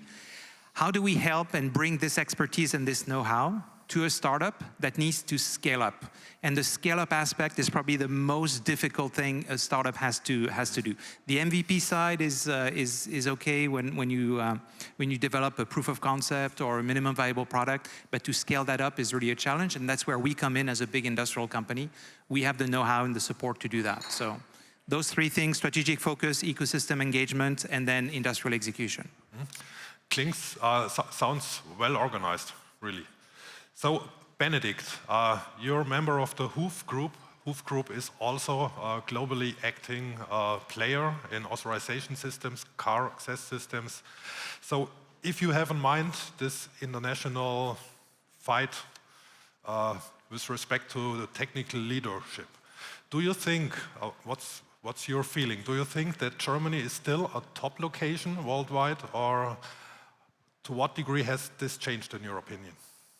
Yeah, so first of all, very crisp. For me, Germany is still a top location for innovation. Yeah? Because we have the resource for that. That means the people. The engineering, the creativity is there. So that's bottom line, and this is, I think, the starting point. But there's a big but. The last 5 years, we observed also in our niche and our industry, automotive, two major things which I think we should work on. First, and I want to use your word fight, we need to fight a little bit against the, I call it paper engineer. Because we have so much bureaucracy and regulations, and also the mindset is overloaded with this paperwork. And we do not work on the engineering core, where our nature is, where we have the success in our products, what we see here really over years. And we lost this a little bit because of these rules. And people work like 80% of their time on paper and not on the product. And this is something we need to change. And this is something which is for sure in the companies. It's a mindset topic. It's also a cultural topic. And this is the first pillar. The second one is that we have, let's say, a regionalization, and we need to adapt to the local market needs much more. So a central innovation out of Germany is not that effective. So we need to link to the regions. Also in our case, yeah, we have, especially in China, everybody knows, different game rules, different speed. And for that, we need to connect and use these requirements and the customer needs and the cultural differences to impact our innovation strategy. And this is where Startup Autobahn also helped us. So that was an active trigger which we used. Also, not only with startups and companies supporting us with, for example, our booth we have there, invitation to everyone to see it, fast but not perfect approach. Yeah? We did this in a few weeks with a partner, e-ink. But also to give ecosystem partners like Arena 2036, some of you may know, they gave us the link to universities in China to get the culture and the students and what people need on the road. Yeah? They like different things. It's not rational always. They like more light, it's blinky, it's shiny. And these things you need to incorporate. So it's not that you have to push innovation everywhere outside now, out of Germany, but you need to incorporate and connect much, much better to be faster, because we cannot stay in this, let's say, old mentality to be perfect, full of paper. We need to be fast and go with products which you can touch.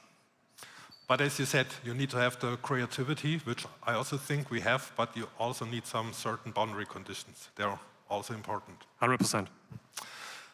Raphael, you're with Schaeffler Group. Schaeffler Group is acting on different fields of technology. So we were talking about automotive industry, but you're also, like, could have asked you this question too, by the way, Johannes, like Bosch, you are acting on different fields, on different technical sectors. Do you have any idea or any experience? Is there a special way which you can support to bring one innovation from one sector into a completely different one? Okay, so first, thank you for having me, and thank you for this great question. So I think in general, there's always two things which have to come together to do those types of innovations. The first one is you need to have a real market opportunities. You need to see something changing. And the second one is you need to have a strong technological fit or competence fit to your company. And yeah, we are not doing this within a vacuum, so we are continuously monitoring markets by talking to customers, being part of communities like this one here, to see trends arising or to see market changes. And I think then you have to compare this to your product portfolio, but not even just to your product portfolio. You have to be a bit more radical. You have to think about your competences. So not just thinking, oh, I have an ECU, can I build this somewhere else in? You have to think about where is my core competence. In the Schaeffler, we have the core competence of motion technology, and this is what we try to apply then in new different fields. And to do that, so you need an organization, and this is exactly what we have, where we make the sensing of the market, so doing this market observations, scouting for those trends, but then also an organization which is, and you just said it, it's all about speed, where you can put those ideas for those markets very rapidly into at least prototypes or things you can discuss with customers. And to give one example, because this is where I'm active in, is when we talk about humanoids, we encountered this trend quite early, I would say, but we also found out this is behaving totally different to the automotive market. And therefore we gave people the chance within Schaeffler to, let's say, break a bit the rules or work not with to all those corporate rules to go in a startup mode. So combining the speed and the flexibility of a startup with the backbone of the full Schaeffler corporation. And I think this is at the end the key when it comes to new technologies or new trends. You have to reinvent a bit yourself, you have to think a bit more radical, but you also have to rely on your core competence and see, is this something for us or is this too far away? Yeah, speed, a word that gets more and more important in the meantime. So, one last question to each of you, so please, short answer. If you look 5 years into the future, what do you expect to be the biggest innovation which has the potential of a game changer? And do you think this innovation will be made in Germany? Johannes. I don't know what will be the game changer. I'm a little bit low on that. But what I love, because I was building robotics myself in Silicon Valley, I love to see these physical AI things to evolve. And maybe in 5 years' time, it can do things even at my home, which I don't like to do today. So that will be a game changer for me personally. Okay. Olivier, what do you think? Personally, I don't think the next game changer will be one single technology. It will be more the convergence of different technologies, and probably in the space of physical AI, but turning what we do today into intelligent, integrated systems. And will it be done here in Germany? I think it will be done more globally, and it will be done by the players who are able to orchestrate the ecosystems that innovation requires with different types of players. Benedict? Yeah, I think to combine here, so physical AI, that this buzzword AI gets, let's say, feelable, recognizable in real-world products you can touch, not just software and service products. But I was also discussing with my wife, we will have the discussion to buy such a robot, maybe to do your dishes and laundry for a subscription service. And this will be the discussion in the next 5 years. And if it comes out of Germany, I think it will be niche know-how which will be combined. So the orchestration and system know-how combined will be the product. It's not a single, let's say, country or company doing it because the systems are so complex. What's your expectation? Okay, so I just have to agree, not because it's paying my checks today, so it's my topic I'm working on. So it's physical AI, I guess. We have seen it in those numbers in the presentation before. We have seen it in, if you visit the startups outside, it's a technology with a lot of speed, and I think this will change everything. And yes, I'm pretty sure Germany will play a role in there, of course, with a global outreach, so we have to work together globally to make this happen, but we have core competences, and we have the competence to scale, we have competence in precision mechanics and all those things, and this is, I think, something we need to be aware of, and then this will be a success story. Interesting insights from all of you. Thank you very much. Thank you for listening. I was glad to be a part of this expo. Thank you. Thanks for having us. Thank you. Thank you very much, everyone. Thank you, thank you. Andreas, well done. Okay, now, if you had been exploring around the startup area already, maybe you saw some robots in there. This year, I think we have more than ever before at this event.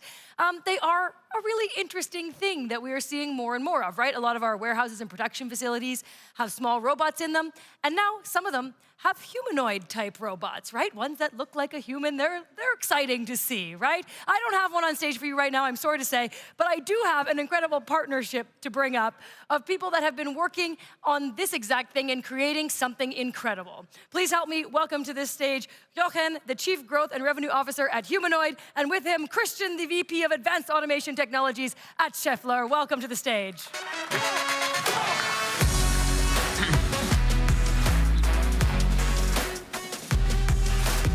Well, Thank you for this kind introduction. Of course, it's a pleasure to be here on stage together with Jochen from Humanoid. Thank you. And we, of course, we want to bring and share with you why this combination of industrialization expertise at Schaeffler and cutting-edge capabilities when it comes to robotics at Humanoids can make the difference to accelerate humanoids in production plants worldwide. I do believe that you do not see this statement for the very first time, but for me it's always super astonishing how this simple statement describes such a profound implication on global manufacturing industry. I mean, we as Schaeffler, we have 100 production plants worldwide, and we do understand or do see the operational challenges throughout the different plants. But first of all, before we dive deeper into the next 10 minutes, so it will be 5 minutes for Schaeffler, 5 minutes for Humanoid, where we share our joint ambitions as well also our individual visions for physical AI and humanoid deployments. A short impression footage of a first deployment together with Humanoid. And of course, the star of the show is the wheeled Alpha of Humanoid. And the picture speaks for themselves. So this is an automation task which we have many at Schaeffler. It's a unloading, it's a bin picking of unsorted parts, rings in this case, for further processing, whether it comes to automation, to assembly lines, or processing in terms of grinding and honing. And of course, there's no good presentation with a short company introduction. We already had Schaeffler on stage. There will also be a colleague of mine speaking after me. I try to keep it very crisp, but for me it's of importance to share with you that we understand ourselves as the leading motion technology company. So Schaeffler has, since decades, it should be around 80 years, driving groundbreaking innovations when it comes to motion, making motion more efficient, more reliable, sustainable, but also intelligent over the entire life cycle. So we understand ourselves as the reliable partner when it comes to motion technology. And that's also why we structured our product portfolio at Schaeffler. You might know that it's quite a broad one into different motion areas. Just to name a few of them, it's drive motion, it's transmit motion, it's control motion, always with the specific relation of the product to motion. And of course, due to time constraints, and I can already feel now the pressure on my neck, I try to keep to limit it to that, and would like to invite you to approach me after my short presentation, whether the motion technology area is of interest for you. To save some time, also to share our strategic ambition with you, and this will be also then the bridge to the humanoids. So by 2030, Schaeffler aims to be the top motion technology company. And that means a top 3 leading global company in each of our core divisions. You see it here with e-mobility, powertrain and chassis, vehicle lifetime solutions, and bearings and industrial solutions. And of course, and that's why we are here, and that's why we have this partnership with Humanoid, is that we will unlock the market potential of new growth opportunities, like battery, like hydrogen, and like humanoids.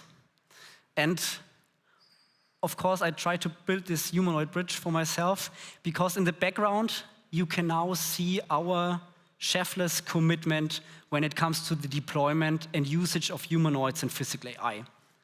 So basically, you have these 4 domains of humanoid user, being an integrator, a system and component supplier, but also lifetime solution provider.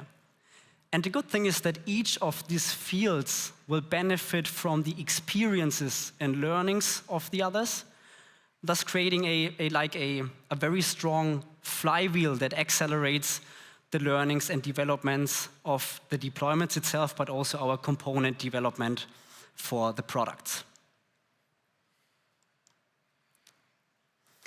And as you can imagine, I mentioned Schaeffler, 100 production plants worldwide, so it's a significant production footprint. We have to tackle a lot of operational challenges on a global scale when it comes to efficiency, flexibility, shortage of highly skilled labors.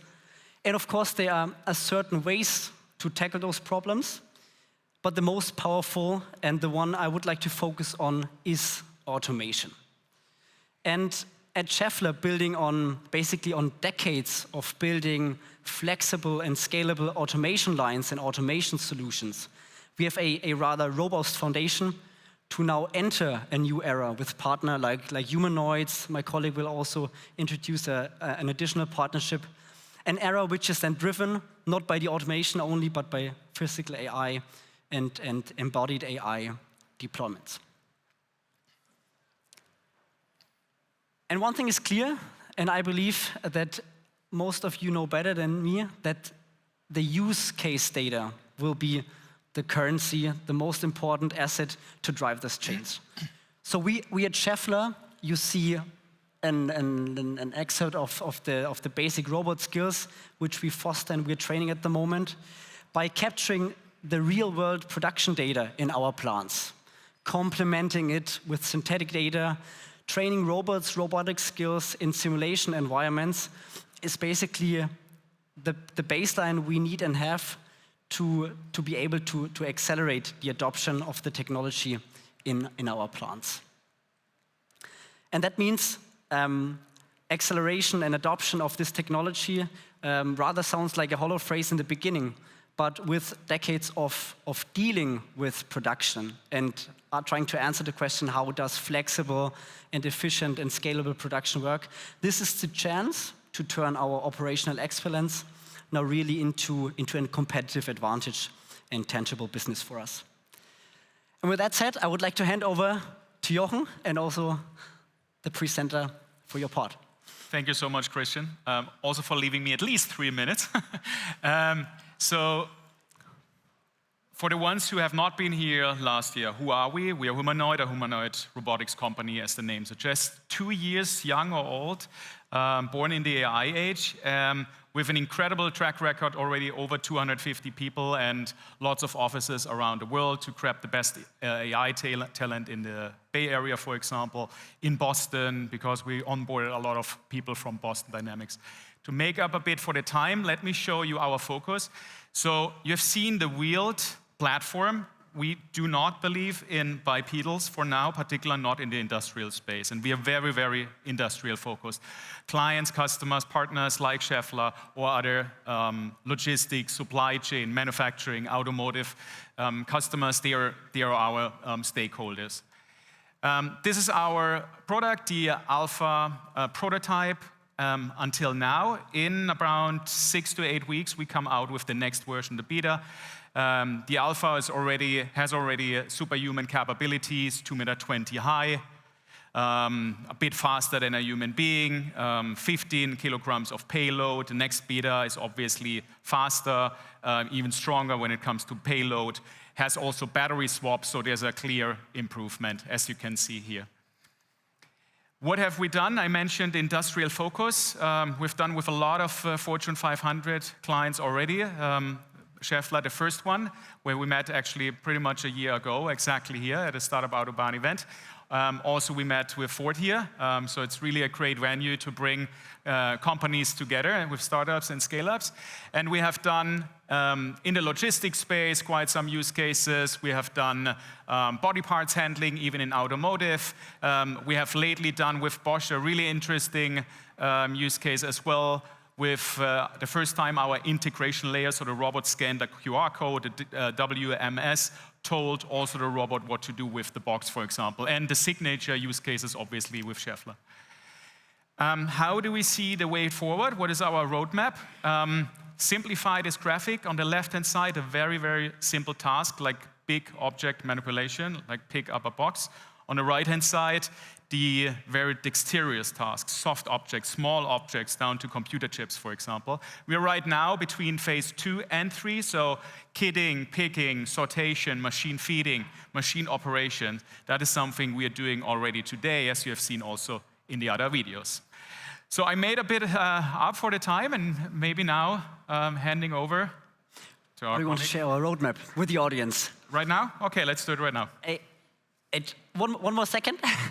So, of course, what we share with you, that's why we're here on stage, and that's what we're very proud of. We have developed a roadmap which has some history, and that was before my time. Yeah. So, Jochen, if you can share with the audience. Definitely, with pleasure. So I just celebrated yesterday my first year anniversary with the company. That was also the moment when we met actually here around the Startup Autobahn event, as mentioned during the presentation already, and had like the first introductions and from their site visits and use case explorations, etc. And we are really proud that only half a year later, we had the pleasure to announce already our strategic partnership together with Schaeffler. We met the owner, Mr. Schaeffler. We met obviously the CEO, the board. We have been part of the CES. So there was a great alignment already from the beginning. Hence, we are standing also here today. But why don't you take over from here? Yeah, very good. So if you can remember this flywheel I introduced, so we're working basically on 4 main domains, and that's what is also reflected in the partnership with Humanoid, which means we are working on agreements for deployments of the embodiments in our manufacturing facilities, as well as be a strategic component supplier for Humanoid. And this will lead us then to our deployment in our plant in Schweinfurt. So the footage you have already seen from the first tryouts. So the wheeled units for bin picking of rings and feeding to storage and buffer tables.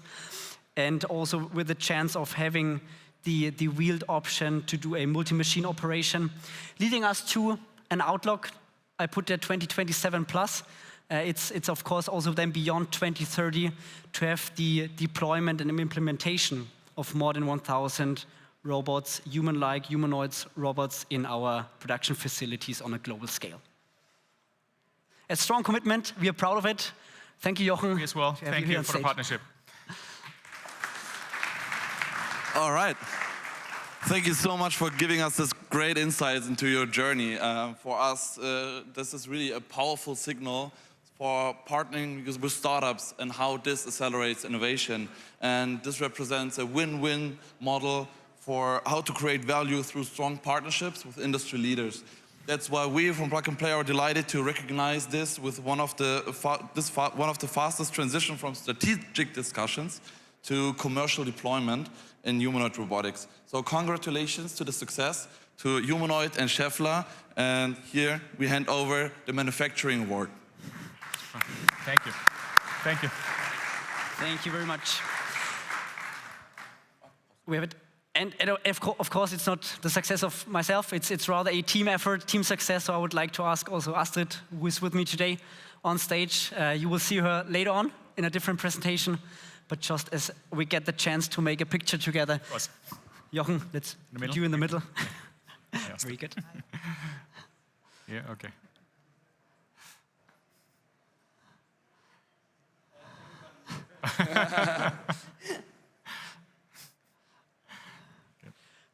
Thank you very much. Thank you.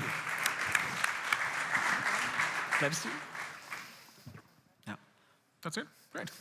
Thank you. Okay, Astrid, you can stay up here with me. I will thank you very much. Congratulations. Thank you. Congratulations. All right, do you need this for just a moment? Okay, Astrid is staying up here because actually we're going to go right into the next presentation, which still involves Schaeffler, because they are leaning into robotics, clearly, and doing lots of interesting innovation around it. Now, to join Astrid on stage, we have Minas from Acumino as well, who I think is around here because he's got a very cool setup as part of this presentation. He'll come in a minute. Okay, Astrid will tell us how it all works. I will then let you have the stage to tell us about this partnership, a little bit different from the last one. We're ready. Thank you, Astrid. Thank you very much. So,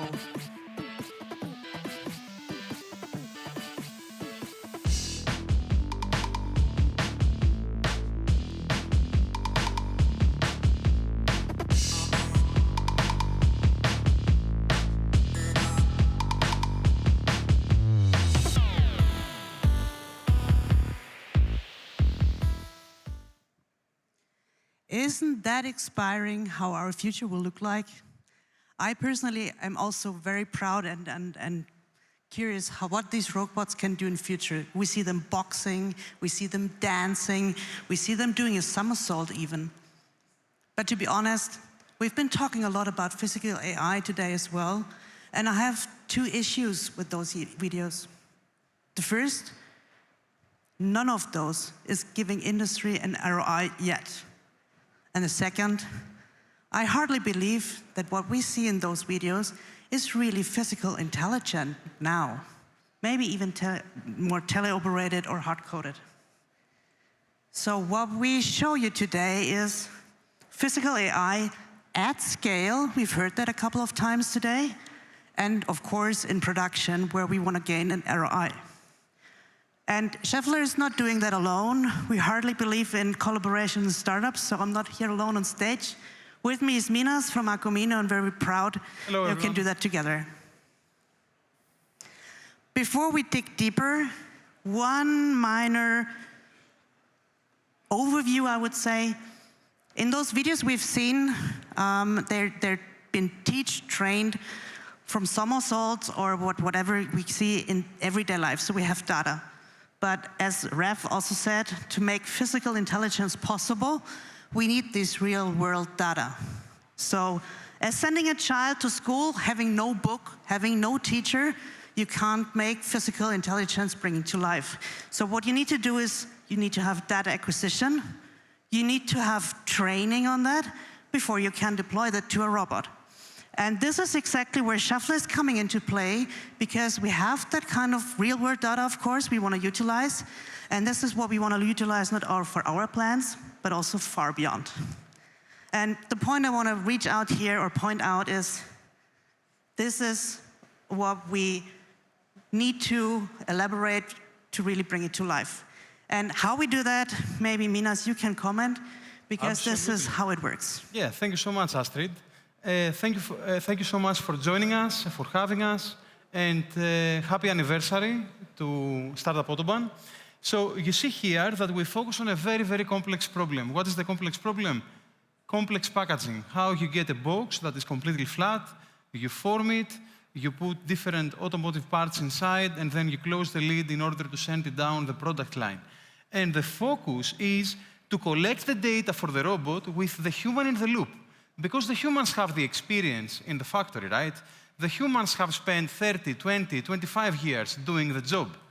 So humans collect the data being in the loop, exploiting the human intelligence, the human expertise, and then we transfer to the robot. And the robot can be an embodiment that is not necessarily a humanoid. It can be a bimanual manipulation system, because what is a humanoid? A humanoid is the sum of its parts, and the most important parts are the arms and the hands, right? Not really the legs, as the humanoid team said. So, human skills that get transferred very, very quickly, scalably, cost-efficiently to robotic skills. That's very interesting, and I think, you know, in a production we have very different robotics we use today. Do you think hardware agnostic is very important to that? Absolutely. You need to be hardware agnostic, because you don't have a clue who will win. What humanoid company will win? What robotics company will win? Manufacturers from Europe, from United States, from China. You cannot plan for a specific hardware in mind. You need to have a technology that can be used with any kind of hardware, any kind of robot arm.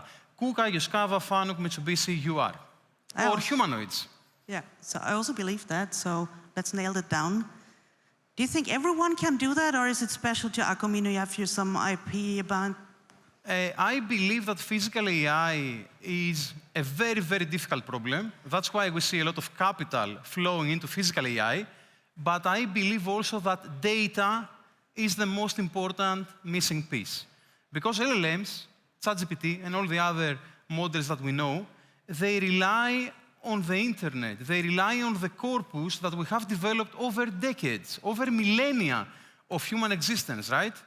Robots have exactly zero corpus. We don't have data. We started collecting data 4 years ago. We are talking about millions of trajectories. We need to talk about trillions of trajectories. So data is king. Data is key, and I think you also have some really IP behind that, because you have patented We have the patents for how you collect human-in-the-loop data. A lot of people, they have started stepping on our toes, but for us it's funny, because we started the whole thing 4 years ago, And now the software has been built from day one based on this technology that nobody believed 4 years ago, human-in-the-loop data collection. So maybe one more sentence from yours concerning what's the difference in your AI models to maybe those big foundation VLA models? I don't believe in big foundation models, and let me explain to you why. Because in the history of AI, you always have generalization capability and reliability. You cannot have both. You go for generalization capability, you compromise reliability. I truly believe, and this is the plan of Acumino, that we need to deploy smaller, task-specific, industry vertical-specific models that are super reliable, that we can use today to unlock ROI. All right, so I'll have a last point before we move on. What makes Acumino to me also very specific is that we follow up a decentralized approach. Because we heard that also today, if you do that from a central point, you create a bottleneck. But here we have the chance to really enable our plans to really speed up that into scale fast. And we need to look at the time a little bit. So maybe just to give you a more insight on what we are talking, because we said we are doing that into scale in production. You've seen that boxes already. So this is a working center or a place in one of our plants, which is quite typical. A worker is folding a box. It's done manually. So we have plenty of those stations, and I doubt that this is something only for Schaeffler. You will find this boxing and kitting processes all around the globe. And only this working station has 16 million kits a year, and there are very, very many variants. And with conventional technology, it's impossible to automate that today. But now what we did today already is we automated it with your technology. We're on the road. So in August, it's all the way done. Maybe two things or two words quickly, but because we also have to step into that demonstration. Absolutely. Where we deep dive. I will tell you what is next for this while I'm setting up for the demonstration. So the whole idea is that we need to roll this out not only in one station, but in many, many stations across one particular factory in order to show scalability. And then to see how this transfers to other factories, across locations, across continents, across production facilities. This is what physical AI needs, true scalability. And I hope that you are not using your mobile phones, because I will need the Wi-Fi. So let's see.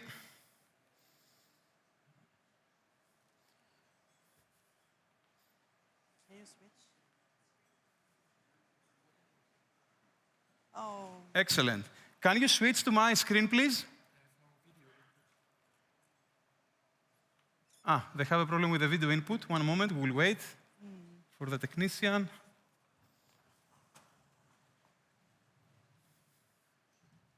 How much time do we have? 50 seconds. Okay, I have done more difficult things. Let's see.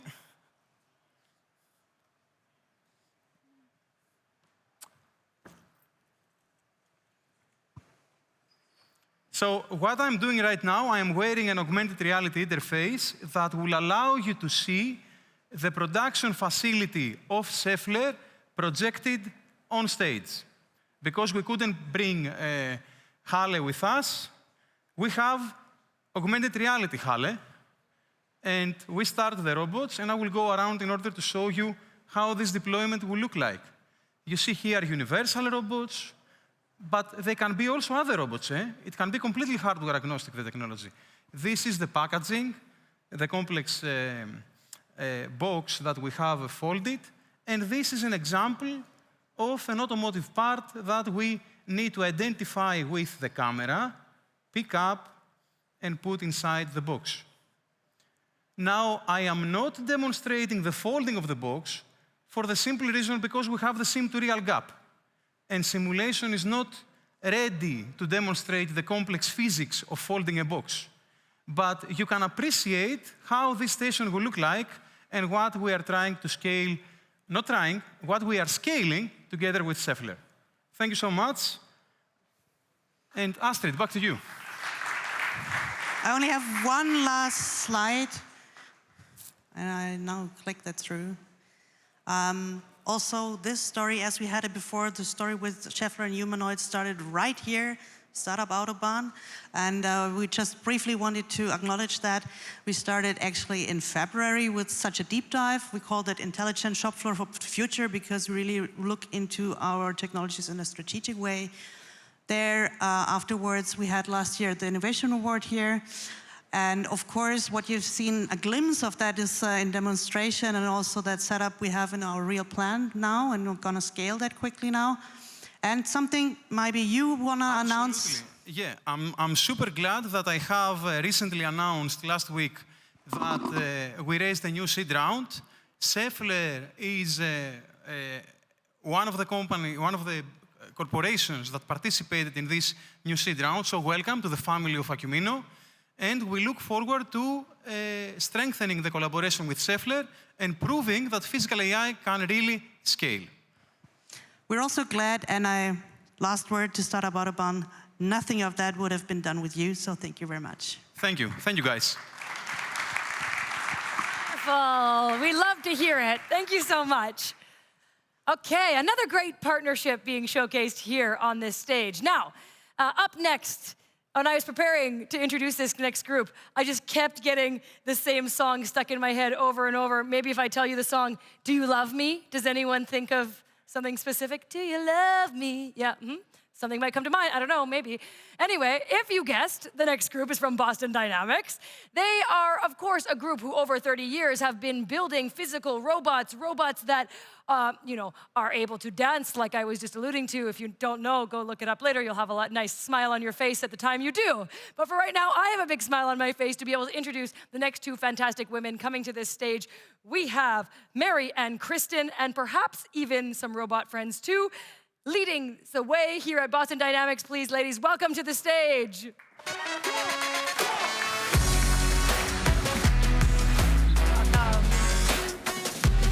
Thank you so much for that introduction, and thank you so much for the organizers for having us here today.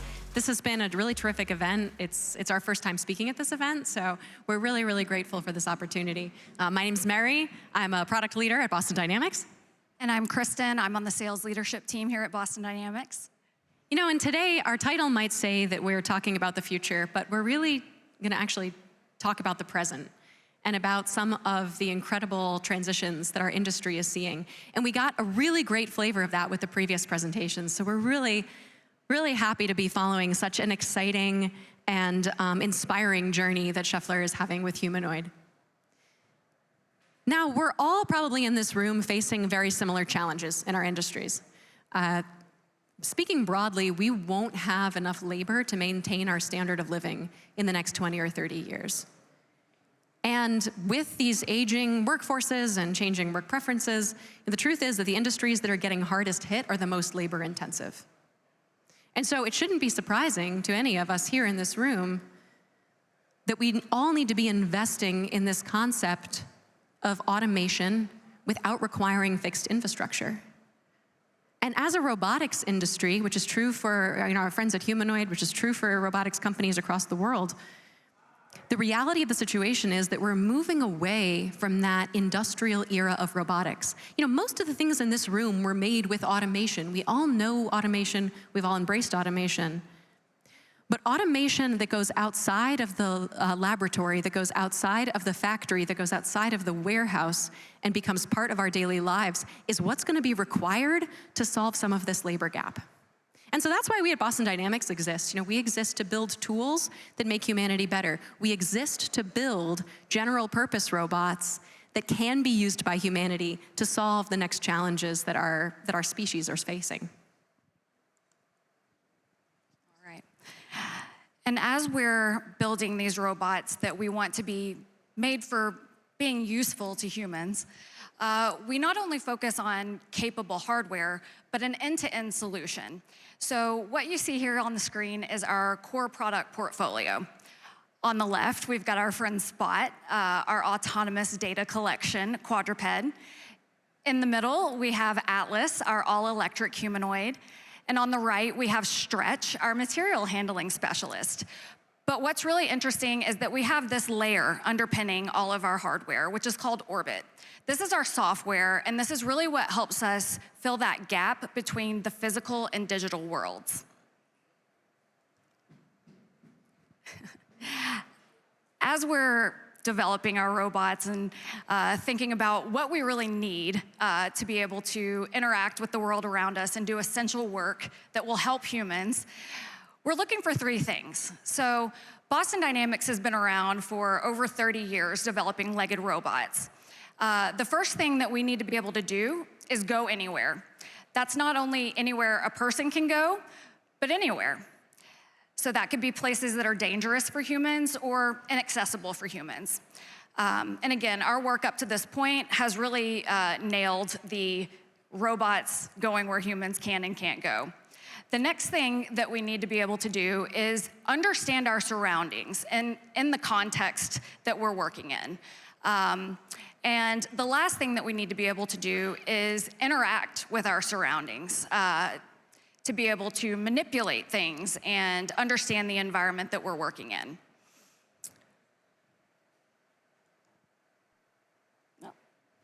All right, so we'll bring my buddy Spot out.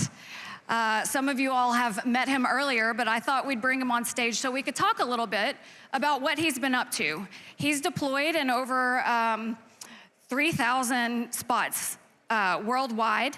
You'll notice that he can walk around autonomously. He can go anywhere a person can go. He can climb and descend stairs. He can recover from slips and falls. He really is an industrial asset and can be treated as such. So we all know and love Spot the quadruped, the platform. But what makes Spot really interesting are the payloads that live on his back.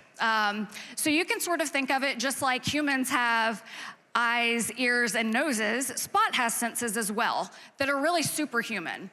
So first of all, we have 360-degree 4K cameras that we can use and run our AI, VI models behind it so that Spot can walk around facilities looking for problems. Maybe there's a puddle on the floor that someone should be aware of.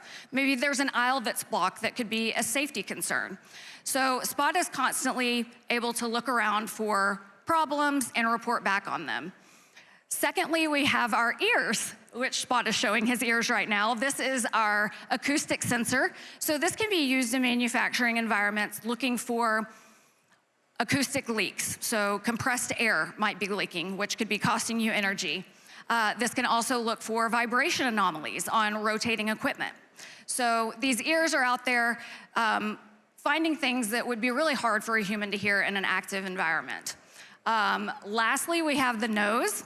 There is a gas detector that Spot uses so that he can detect if there is a dangerous gas in an environment and make sure that he responds accordingly to that.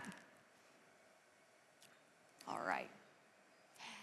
And I think the most important thing for you all to take away from the Spot portion of today's talk is that Spot is delivering ROI all around the world today. We have folks using him for industrial inspection, which I've covered with many of you that we've had chats about today. Spot is walking around looking for problems and finding them and alerting folks to them before they cost them big bucks. And Spot is also collecting data so that you can get ahead of safety and compliance issues. You know, it's one thing to be around and being observant of what's going on, but to be able to explain what's going on in real time and react to that is really where Spot is driving value. So if you have any questions about Spot, please come find me later. I'll let Mary continue the talk. You know, Kristen introduced this concept of general purpose robots and the recipe that you need for general purpose robots. You need robots that can go anywhere. You need robots that can understand their surroundings. And then finally, you need robots that can interact with the world, that can manipulate anything. And at Boston Dynamics, we are tackling all three of those at the same time. So with Spot, it was very important for us to introduce a robot, a new species into the world that could provide value to industrial customers today. That's what we're driving with Spot. Let's collect data about a facility. Let's tell you how your facility is operating. But we've also pursued in parallel these extremely deep and important partnerships to get us closer to a world where humanoid robots are on the floor interacting with products, where humanoid robots are in the world interacting with people, and where humanoid robots are driving value. So the third part of this recipe for a general purpose robot is manipulate anything, interact with the world. Now, Boston Dynamics, we have a strong partnership with Hyundai. They're a majority owner of our company. We've also, at CES this year, we recently announced a partnership with Google. So Google is helping us to build this robot brain that is capable of doing so much on the factory floor, both with Hyundai and beyond. Thanks. On to my next slide. Now, this is great because we just had this wonderful presentation that preceded ours about physical AI, working with Schaeffler. This is exactly the right approach. Data is king, that's what they said, and they're absolutely right. That training data is absolutely essential to driving what you can see and do now with humanoid robots.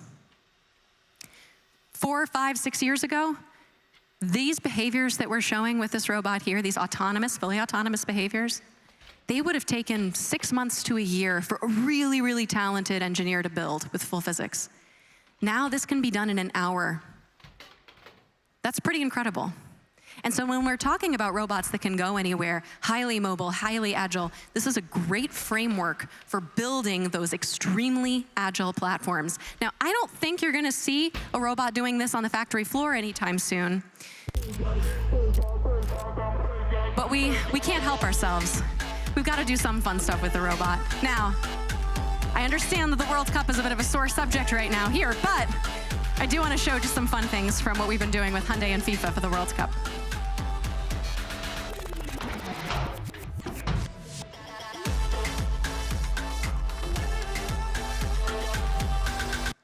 This is a lot of fun, but this is what I really care about. This is the real work that this kind of a robot is going to be doing in these facilities. It's similar to what you just saw with Schaeffler. This is why having those partnerships early on when you're a physical AI and your robotics company becomes extremely important, is to develop that data set that can make your robot capable of doing these extremely complicated tasks in real-world environments. So as you're evaluating robots, you're thinking about your robotic journey, I really strongly suggest that you look at 3 main primary issues. You want someone who has deep robotics experience. You need a partner that develops industry-leading AI in a scalable and ethical way. And then finally, you want to be able to hit that scaled manufacturing. So make sure that you're looking for this recipe as you're looking for your general purpose robots. Now, I said that at the beginning of the talk, I said, we're really going to be talking about the present, and that's the reality. This is here, this is today, this is now, and investing in these physical AI tools is really investing in the future of humanity. Thank you all so much. I'm a little over, so I'm going to call it here. Thank you. Thank you very much. Thank you. And thank you to our special appearance there, Spot, wherever you've gone. Okay, now, of course, talking about robots is a lot of fun and robotics, and it's kind of cool and sexy, but you know, these robots wouldn't be possible without some of the tools behind them, things like sensors and sensor intelligence that make them possible. So we're shifting gears a little bit, and to tell us about this next segment of our program, please welcome to the stage Roberto, Investment Manager at Plug and Play. Thank you. So, it's so cool to see all these amazing robots performing crazy activities on the shop floor, but it is also true that we are a mobility platform first, so I want to bring the topic back a little bit on automotive. Like sensor has been embedded into our vehicle since the beginning of semi-autonomy. We are using them for many purposes, try to opening up new use cases or reach a new level of autonomous driving capabilities. AI is really helping a lot. He's helping in different ways. He's helping like optimizing computing. He's helping better identifying and optimizing the overall computing infrastructure within the car and in the network underneath. But like when we think about the future, how the sensors will look like in the car of the future, in my team, we had a question. You may be familiar with Waymo, famous L4 and beyond autonomous car in the United States. We all recognize this car because there is a huge sensor suite on top of the roof, while asking ChatGPT to generate a potentially autonomous mobile vehicle that was not any recognizable into any existing brand. I believe I can still resemble some cars in it, but we want to find a vehicle that has no visible sensor in it. Because if we foresee the autonomous vehicle of the future, it is true that we want to see the sensor embedded for a better computing and also better design, because design is still important. Today, we have technologies that became standard, have been the standard for the sensing and in the vehicle, have been the standard for ages. We got the radar, we got LiDAR, we got GPS, we got cameras. All of these sensors have advantages and disadvantages. Some players like Tesla prefer using only cameras, some others like to combine them all. What is it true is that the technology is evolving. So for the future level of autonomy, we can expect other sensors to make appearance in the vehicle of the future. Like photonic LiDAR, we are seeing boosting many startups in photonics taking place in the market. That could be AI native sensor, maybe anticipating like the need of sensing any specific object or threat from the street. So the future of sensor is all to be tell. And today we have the opportunity to discuss a little bit what the future will look like, especially for the cars of the future. And for that, I would like to hand over the stage to Manuel Alves for a keynote title, Behind the Intelligent Car. Hi.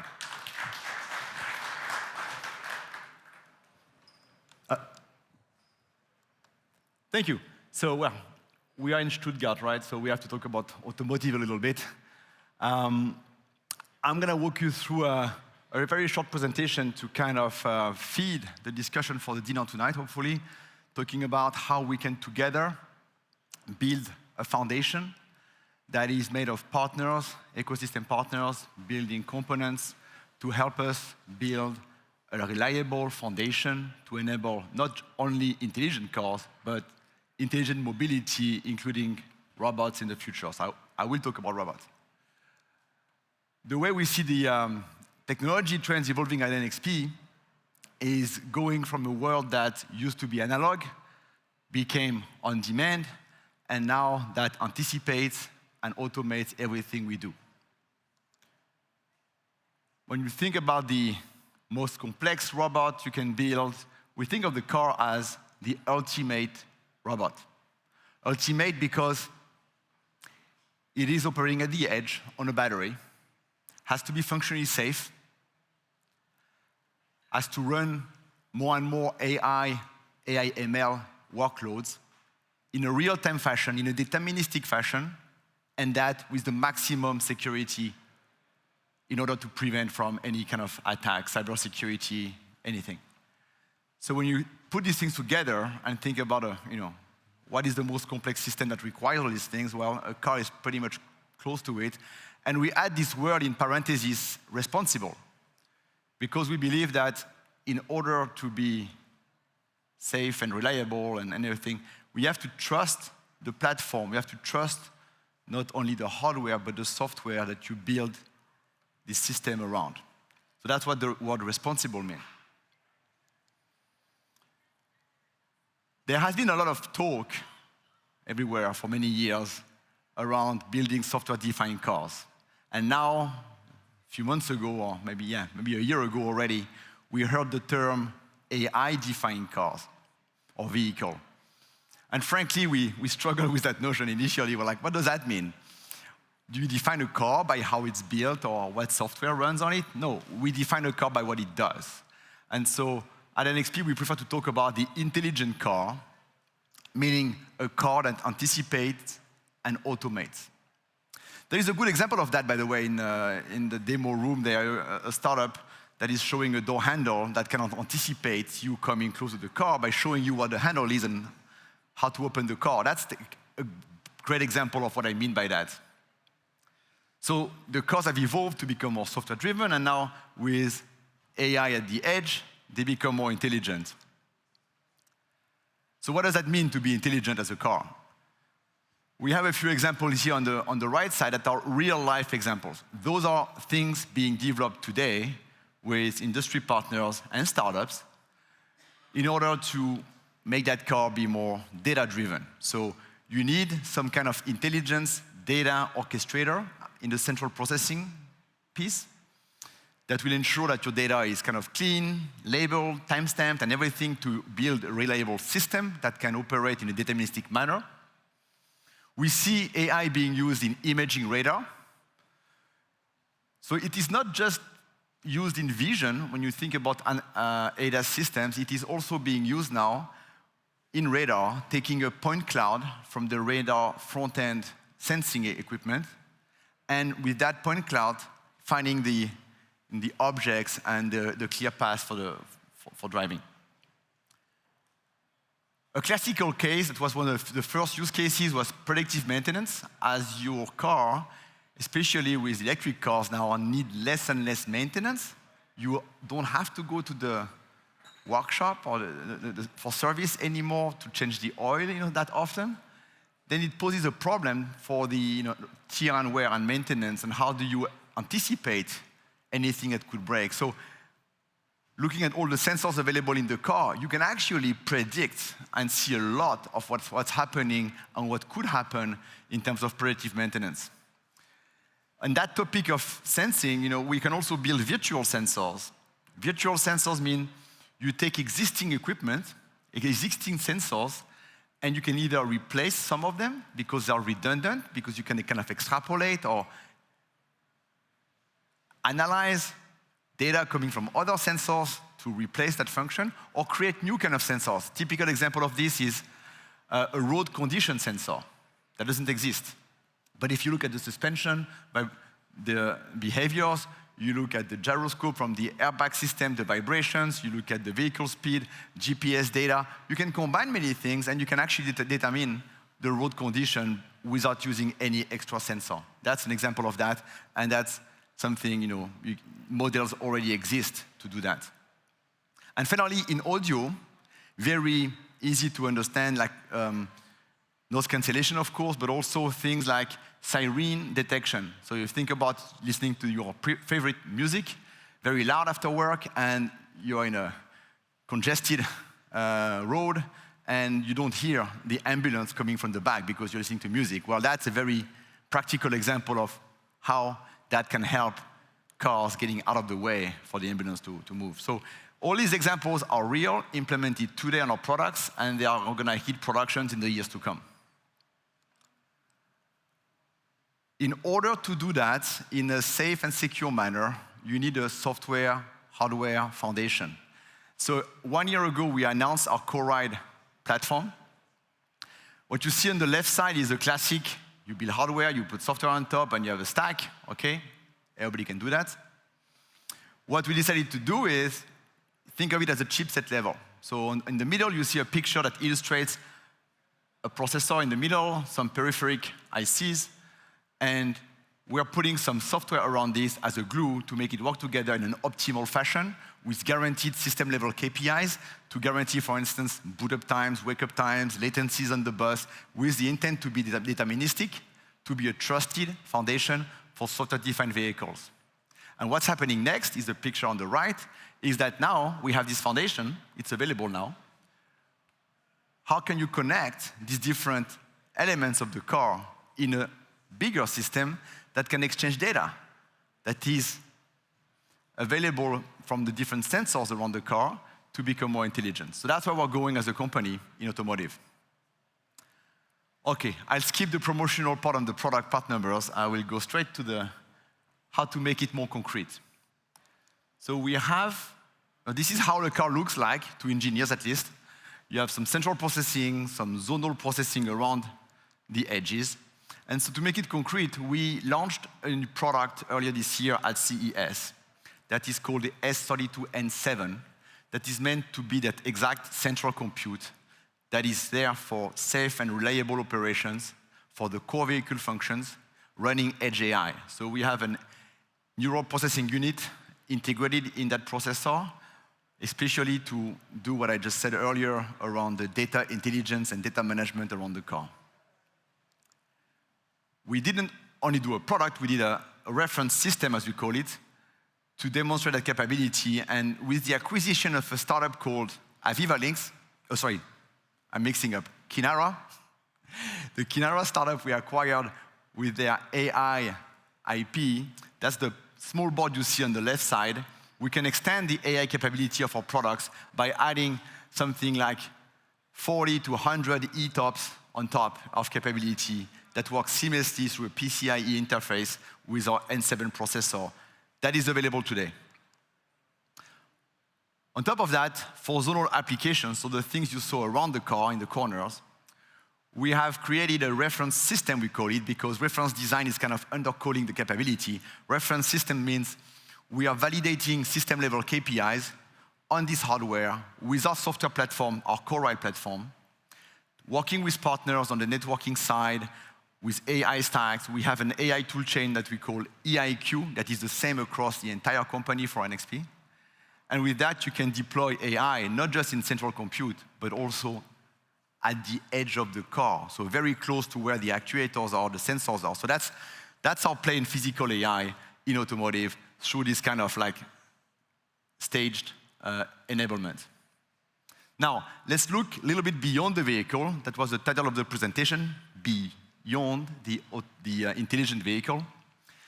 When you look at the robots world, which we heard a lot about today, you have a continuum of complexity. From a simple, I would say rather simple factory arm robot to the humanoid being the kind of the most complex robot you can build. And what what you can see is that all these systems kind of have a lot in common. They have multiple ECUs, they have to communicate with each other wirelessly over some wires. You have some kind of central master device, you have some remote nodes, actuation in one place, sensing in another place. Well, that concept of the CoreRide platform and that concept of system enablement for AI at the edge actually very well applies to the robotics world. So at NXP, we think platform across all the edge devices. We want to think about our portfolio as being a foundation for this platforming to happen with an ecosystem of partners that can also provide solutions that scale across our microcontrollers that you can find on the left, the MCX, the S32K families for automotive, up to the apps processors and the ARA NPUs on the right, complemented with our connectivity portfolio, our sensing portfolio, networking devices, power and energy, meaning the PMIX around it. So we want to build that kind of reference platform for the edge that is very scalable. So when you think about NXP, think about us trying to bring intelligence at the edge with an ecosystem, with a platform. And in closing, I would say the edge is our home. Thank you. Thank you very much for being here today. I will steal this from you. Thank you. I give you that. Well done. Thank you. Thank you. All right. Now, this next presentation, well, it's a big idea in a small package. Perhaps this is how we can put it. We're looking at the concept of if engineering itself had its own general intelligence. I've got an expert here who came all the way in from the USA to tell us about this here today. It is my pleasure to welcome to the stage Dr. Mok Oh. Please come on up. Round of applause. Yes, and I will give you, thank you, I will give you this as well. All right, he's just gonna get set up. By the way, he is with Foundation EGI, and of course has his own setup here, so we'll let him just get going with that. And while he does, I'll quickly mention, by the way, he has an MIT PhD, was a chief scientist at PayPal, and like I said, came in all the way from the USA with Foundation EGI to share this with us here today. So please, over to you. Well done. Take it away. Thank you so much, Margot. Okay, how's everyone doing? I plugged in my... Yeah, you do. Okay.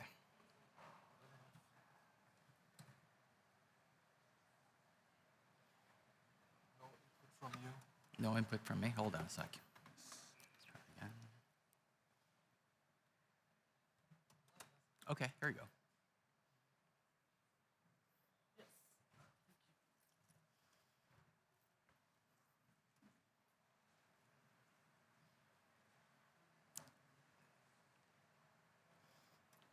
Can you guys see my slides yet? Okay, excellent. There we go, thank you. I'm here to talk about realizing engineering general intelligence. And it's our vision to realize this, and it's been for the last couple years or so after we founded the company. To realize this dream, we brought together one of the best teams in the world. My background's in a lot of research, started companies 5 times in startups, as well as lots of M&As, a couple M&As, IPOs, and some failures as well, of course. 30 years ago, I met a guy named Wojtek Matusik at MIT. He's my co-founder and chief science officer. He's a professor at MIT teaching at CSAI Lab, as well as mechanical engineering. And he and Mike, who worked together for about 10 years, they wrote a paper called How Can Large Language Models Help Design and Manufacturing for Humans? And really, really in-depth study, and from which we were inspired to start a company. To realize engineering general intelligence as well, we raised, of course, a decent chunk of money, and we will continue to raise a lot more. And if you are any of these companies on the right side of things, please come and talk to us. I also have Kyle and Harshit over here with us. But we do have Fortune 500 and even 50 companies with us as our customers. And the way I think about it is we're fundraising even more in order to give value to our customers. And in many ways, you get our value for in a subsidized way, I guess. Of course, we built our whole new stack and a platform that is deterministic, precise, and atom-based. What does that mean? AGI, or large language models, typically are more text and pixel-based, that's input data, and there are certain limitations to that. It's wonderful, but there are certain limitations. If you think about an engineer, if you have a chief engineer, all that knowledge in the brain and all of those, not just data sets, but years and years and decades of experience, those models are not necessarily built into the AGI models. What we're building here is something that is physically viable, it works with your data, with subject matter expertise, it's deterministic, traceable, verifiable, version controlled, etc. I'll tell you a bit more about it. And outputs are something that is immediately useful for all of our enterprises. Of course, we built applications on top of it, so I'm going to showcase a few of them today. I'm going to go straight into the demos. First is I'll show you something in the training side. Of course, we ingest a whole bunch of data. We have our own, as well as we have our synthetic data, from which load it to the cloud. We do a bunch of processing, cleaning up, and then I'll show you something where we actually cleaned up, correlated a whole bunch of things, especially in the manufacturing space. And from there, we'll show you a few more applications on top of that. So 3 applications, we got a lot more than this, but one is, of course, understanding parts. So once all of those data sets that you have are correlated, connected, and we know structurally what that, very clearly what that is, then we can do things like, what is this part and what does it do? We can answer those questions to process planning. If you have multiple of these parts or pre-assemblies and sub-assemblies, how do they come together and what's the best way to put them together? Of course, third is, of course, showing a full product of what it's capable of. And all of these are not distributed and very fragmented data sets. They're just one consistent data set that we've continually trained on. So there's a lot of benefit for that. Let me jump right into the demo. That's why I brought my laptop here. So first is, I've preloaded it, so I don't have any Wi-Fi issues here, but it's just like any other system. You start a chat, and you can pick up an application, and you go next, and you can drop in. You can also have our batch processes loaded from your buckets and have all of them just linked automatically. Then on the data set side of things, then next step is, of course, we always enable humans to look at and verify with a very human-friendly UI of what did we do, and please correct it if anything's wrong. So in this example, we have an engine over here, and here it organized it into multiple different pieces where you'll see a bunch of other assemblies and pre-assemblies here, which you can even open them up, et cetera. And if you look at, for example, this valve cover, there's a part number description, the component type, and a bunch of other things that we've actually calculated and computed, classified in the back end. So if anything's wrong here, the user has the very nice interface to modify and check and correct, which also gets then fed back in to our learning system.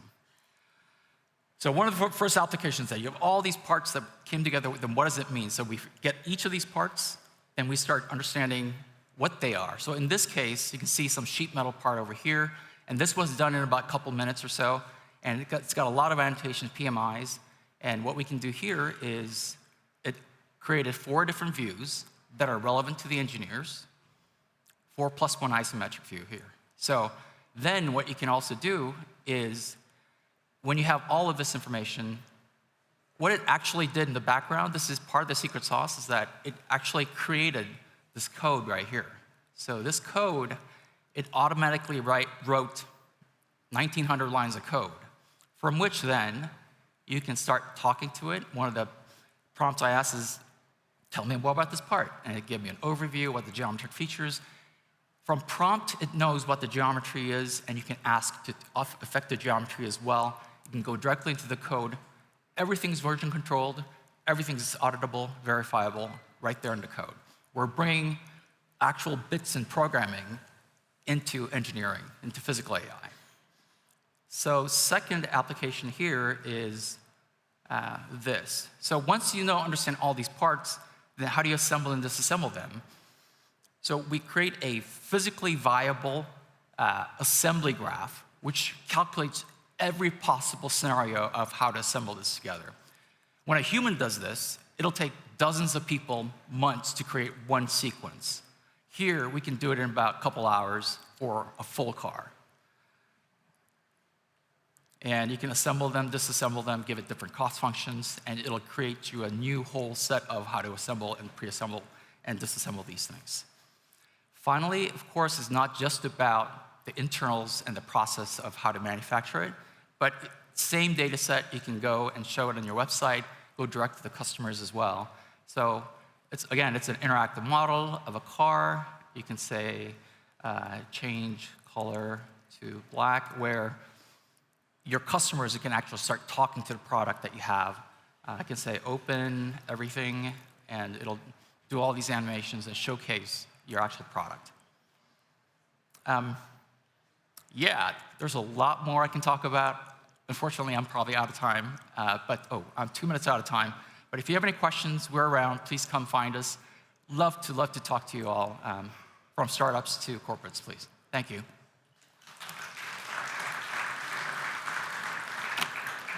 Thank you very much, Moke, for being here today. Thank you. All right, now I love when people tackle problems that are like not the cool problems.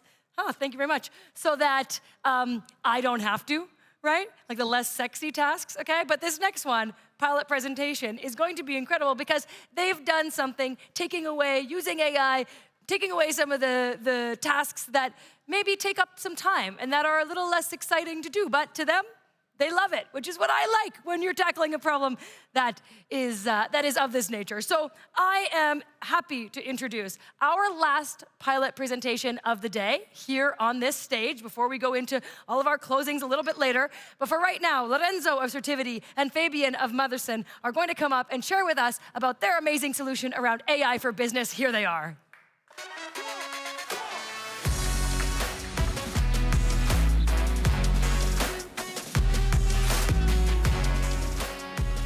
Yeah, good evening, everybody. My name is Fabian. I'm from Motherson's Modules and Polymer Products division, and we're experts for automotive interiors and exteriors.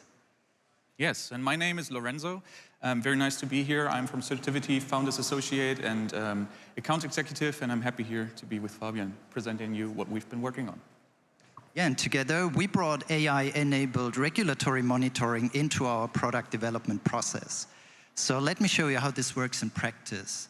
So let's take a vehicle bumper as an example. So even a single component can be affected by many legal requirements. But using Certivity's platform, we create product-specific regulatory projects where we map applicable requirements and automatically notify experts whenever they change. So this provides full visibility throughout product development. And the bumper is just one example. Yes, exactly. Just as Fabian said, the bumper is just a very small, yet simple, but complex example. And that we can see this trend not only on a global scale. I have brought you here some data points that we have pulled out from our system. What you can see here in a 3-color matrix is the red circle represents regulation and laws in the United States region. The blue circle shows the same story, but in the UNICE and European market. And the smaller one, yet very significant, is the international standards that we have. And you can see that there's not only a lot of data points in here, but they are all interconnected to each other. And now you can imagine that scale of problem that only here is represented in 3 different regions when it applied to over 50 or more regulatory applicabilities. So that's why we came up with the platform called Certivity, which handles or is based on basically 5 different pillars, and that Fabian and his team also applied on their smaller bumper problem. First pillar is the AI regulatory analysis of the region that we are in. The platform analyzes and crawls live data from the sources from different regions and supplies them via algorithmic analysis to the platform. In a second stage, the AI helps to identify which requirements, which documents are applicable for my project. So in Fabian's case, it analyzed what kind of bumper it is, which vehicle type it applies to, and what else of information is required here. In a third step, Fabian and his team could collaborate on this project. They could integrate other team members, other departments, and share the information that they are creating within the platform and make sure that information is up to date and at the right place when needed. Fourth step is an optional step. Then, along the supply line, these information that has been generated can be exported to system engineering tools or other ticketing system where the information is needed, for example, for engineering departments to really get the requirements in place to actually develop the final and physical product. And last but not least, the 5th step, the analysis of a current status quo is only as good as the next update, because the regulatory world is constantly changing, so what is valid today might not be valid anymore tomorrow. Yes, so the key takeaway is simple. Yeah, we moved from a promising concept to proven business value. And so we have less manual effort, better visibility, and faster decisions. Yeah, now we're looking at scaling the approach across further business areas. So thank you very much for your attention. Reach out to us if you have any more questions, and we're happy to show you more. Thank you.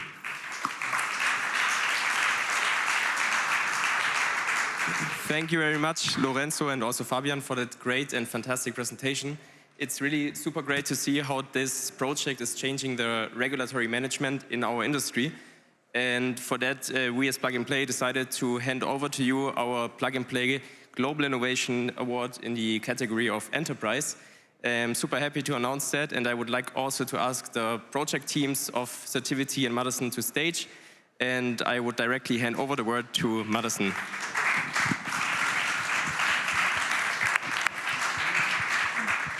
Hello, everyone. It's a great pleasure being here on the 10-year anniversary stage with our project being awarded a prize. And with that, on behalf of both teams, I would like to express our heartfelt gratitude for Plug and Play, for recognizing the joint efforts that you put together, you brought this project, and for awarding us the Global Innovation Prize.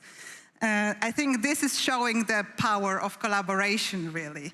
And with this, our thank you goes also to the whole Startup Autobahn team, who is continuously and tirelessly connecting corporates with startups, like in these examples, that are helping us to find innovative solutions, and to our open innovation team for driving it further, for pushing those projects that they become reality, and so that we can see great innovations on stage here.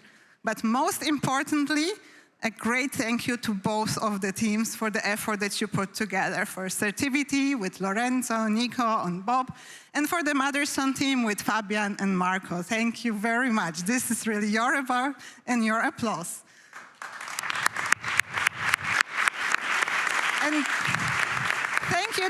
thank you to all of you who came here today, who listened to the presentation. And once again, if you didn't have the chance to talk with the project teams and see how this can work for you, because we believe that this can be scaled globally, that the potential is much greater than what we have achieved in our project, please come to the teams and talk with them and celebrate with us the award. Yeah, thanks so much. Thanks so much for the kind words. Also, just one sentence. I also want to thank from the Certivity side, the project team around Fabian and Lorenzo, who kicked off this project for quite a while already. So thank you so much for your dedication and for the team. And yeah, looking forward to further collaboration.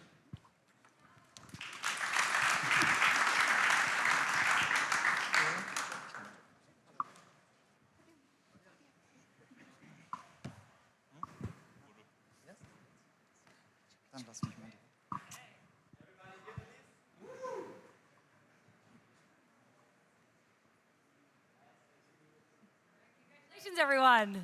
Well done. Global Innovation Award for Enterprise.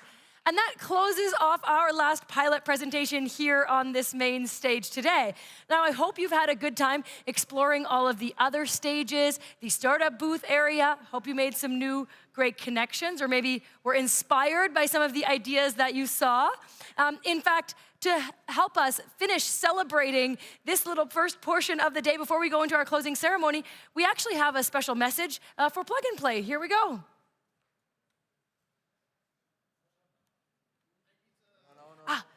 We have a message for you first.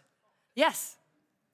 I know, lots of special moments. Bahn is 10 years old. Wow, that went really quickly. I'm looking forward to the next 10 years. Startup Autobahn in 3 words means for me innovation, exploration, and teamwork. Thank you so much for 10 incredible years. Happy 10 years anniversary. Happy birthday, Startup Autobahn. A decade of innovation, bold ideas, and powerful collaborations. For me, Startup Autobahn is enthusiasm for innovation. Bold ideas need bold partnerships, connecting the best minds from science, industry, and entrepreneurship to shape the future of mobility. It's time to celebrate! Happy birthday. Happy birthdays. Wish you the best. And this year, even more special, as Mercedes-Benz is celebrating 140 years of innovation spirit. Startup Autobahn is all about innovation, collaboration, and working on the coolest stuff that moves the mobility industry.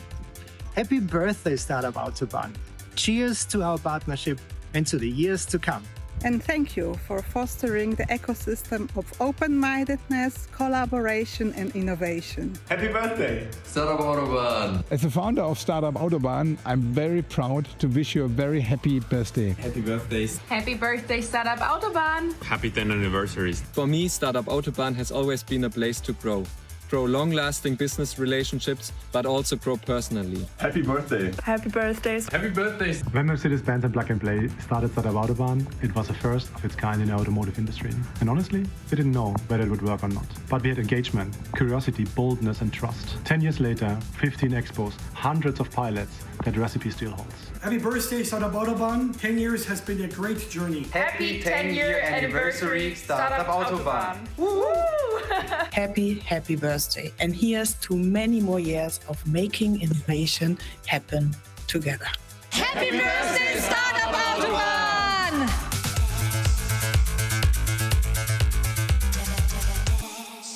Yes, happy birthday, Startup Autobahn! Okay, and we're actually not done with special messages just yet. I've just gotten word that we have a special announcement coming to the stage from Plug and Play to tell us what this is. We have Sina and Sasha and Caro. Are you all here? Come on up. Yes? Sina, where Take it are away. you? Are you here? Sina. I guess you will put him in the loop, right? So, maybe there's another person we love to bring to stage, right? Her name is Theo. She's actually on next also. So Theo, are you here? Okay, great. So as you heard in the video, come on stage, please. So,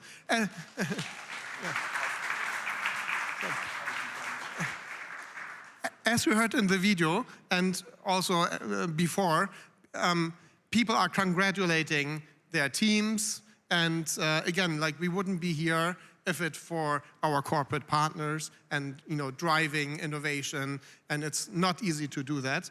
And then also from the plug and play side, again, we have been here for 10 years. And this is kind of a unique announcement because we normally don't do that. But it's up to some special people always to make things happen. And so we are very honored that Theo has been with us for how many years now? 7 years now. 7 years. 7 years. And she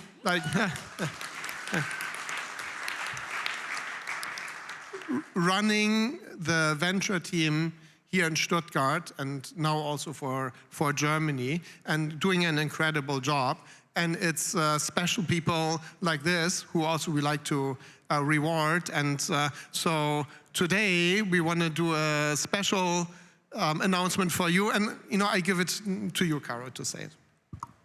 Yeah, so Theodora has been fundamental in building up Startup Autobahn. She's also done over 35 investments for Plug and Play, sits on multiple boards of Certivity about energy, is on a board of a big corporate venture capital firm, and has really become one of the key persons to run startups in Germany, but also Europe. And we're very, very happy to announce that she's officially joining our partner board at Plug and Play. Theo, I'm personally incredibly grateful to work with you. It's been an amazing 7 years, and I'm excited for many more. So congratulations on making partner on our investment team.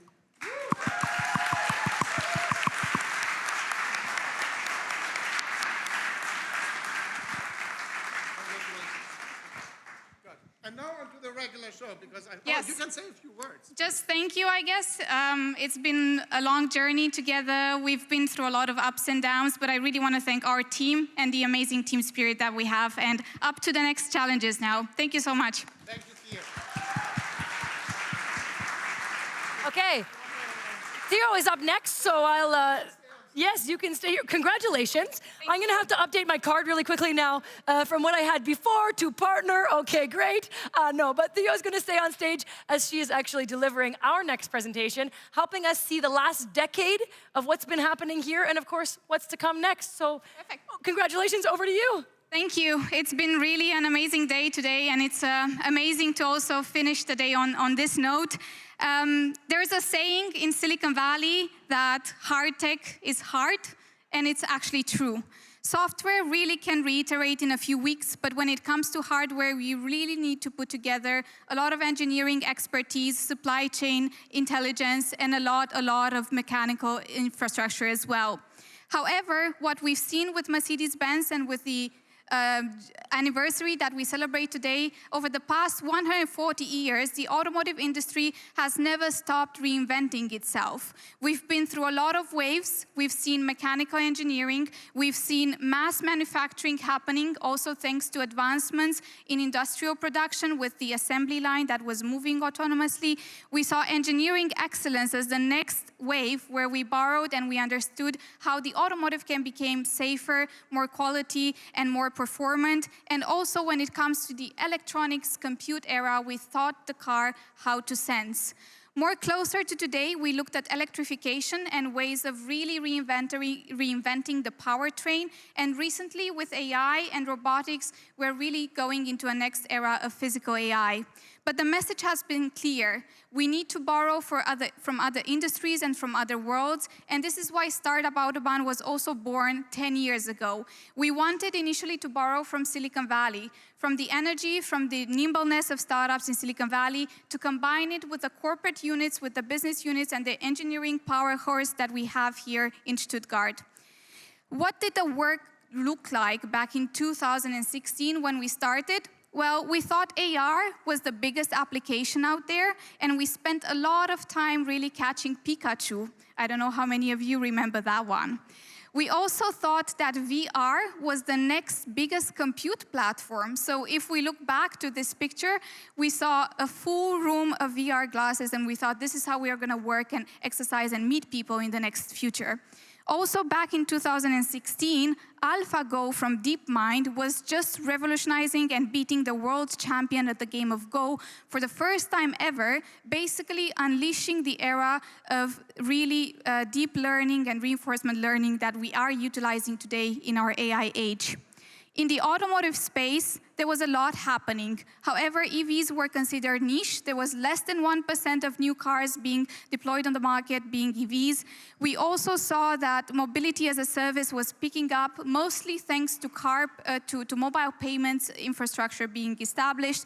And we also thought that self-driving, so autonomous driving, was only 5 years ahead of us. Well, we had Waymo spinning off from Google, we had GM buying Cruise, we had Uber as the most really valuable private startup in the world back then. Also, we had some threats from Apple. They were rumored to build the Apple car as well. In terms of what we did then at Startup Autobahn, well, we rolled up our sleeves and we thought, let's do what we know how to do best. We started borrowing from other industries, from other disciplines, and the first one was borrowing from photonics and optics field.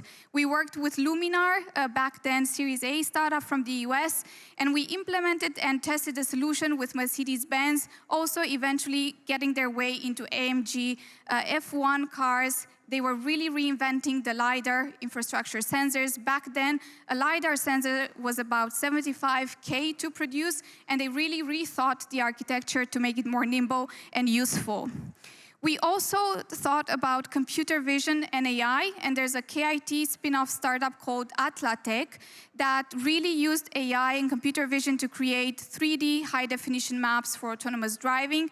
They were then noticed by Bosch and acquired by Bosch at the same time. We then also thought about scaling these solutions. So together with Zendar, a startup that tries to fuse different radars around the car into one virtual sensor that can act as a LiDAR, in essence, in terms of performance, we integrated the knowledge from NXP as well with their Zono and MCU infrastructure as well, and radar processing technology, and we spinned it off in an implementation story, which also ended up as an investment story from NXP. Later on, we thought about navigation and improving the experience that we had in the car. Mercedes-Benz was the first one to pioneer voice-only navigation in the car. You only had to spit out 3 words from the dictionary in order to get to your desired location. That was what 3 words? I'm sure a lot of you are familiar with them. But then why stop at the screen and the infotainment system and not really make the car itself an immersive experience? We worked with Holoride to provide gaming-like experiences in the car, also with NXRT to provide augmented reality solutions, and we also looked at Fourscreen, who had several pilot projects as well with Mercedes-Benz to bring really location-based digital marketing in the car. We explored blockchain as well before it became popular. There was a Porsche car that was tokenized on an Ethereum marketplace, but also blockchain when it comes to smart contracts. Together with Madison, BSF, Porsche, and Circular Tree as well, we created a supply chain, a small automotive supply chain that could track CO2 emissions for a car part. And also we looked together with Daimler back then, of course, to establish a mobility blockchain platform. Not all of these ideas materialized, but we did learn a lot. When it comes to leveraging material sciences, this is something that we spent a lot of time on. We were the first ones to introduce a thermoplastic bio-based in the car that was made 100% from household waste, together with UBQ materials and Mercedes-Benz. And we were also the first ones to actually turn CO2 emissions, again, into a car part. This was, again, with Mercedes-Benz and with a team called 12 coming out of research and academia in Stanford. We also borrowed further to create new types of materials with sustainability in mind for the car interior. We did different types of materials. We looked at cactus in Mexico. We looked at different types of algae. We looked even at pineapple leaves. We also experimented with recycled plastic from ocean waste as well. We looked at rattan palm trees that grow very fast in Indonesia and have a very special structure. And we also looked at mushroom and mycelium. Of course, here a special mention to Madison, who has really pioneered a lot of these material sciences projects in the car. But then the biggest impact when it comes to circular economy and sustainability came from the project that you've also probably seen today, Scilib and Porsche. Scilib invented a new water-based recycling process that helps reduce emissions by a lot, and they're now validated with Porsche that the batteries can really be used for a Porsche Taycan as well. Moving ahead from the passenger cars, we worked a lot also in heavy duty over the past few years. And here I would like to highlight ZF and Rage Energy, who have spent a lot of time not only reducing costs when it comes to the electrification of trailers, but most importantly, also reducing greenhouse emissions by up to 70% in their project that was publicized already one and a half years ago. All of this, of course, has been exciting, but the next age that we've explored was generative AI. Here, the first use case was in the enterprise, trying to digitalize and to modernize different legacy codes. Here, I would mention Cognition AI, which was mentioned also by Ida at Mercedes-Benz recently on the stage. But also, I would mention Certivity, so different AI applications for regulatory and product compliance for engineering teams, or Blockbrain, who really helped us understand better the knowledge management of enterprises and create agentic AI workflows. Moving ahead, outside of the LLM worlds, we're now really exploring physical AI, and we're trying to introduce automation and robotics in the manufacturing shop floor as fast as possible. Some special mentions go here to Schaeffler and the humanoid team. They were well recognized on the stage also today. It's the largest scale partnership that has been today announced in terms of humanoids. And also another special mention would go to Acumino, DXC, and Schaeffler for the work that they've done in this space. Finally, we saw a lot of unicorns really crossing the Startup Autobahn team's desktops and meetings before they actually became unicorns. This is just a snapshot of the examples that we've seen.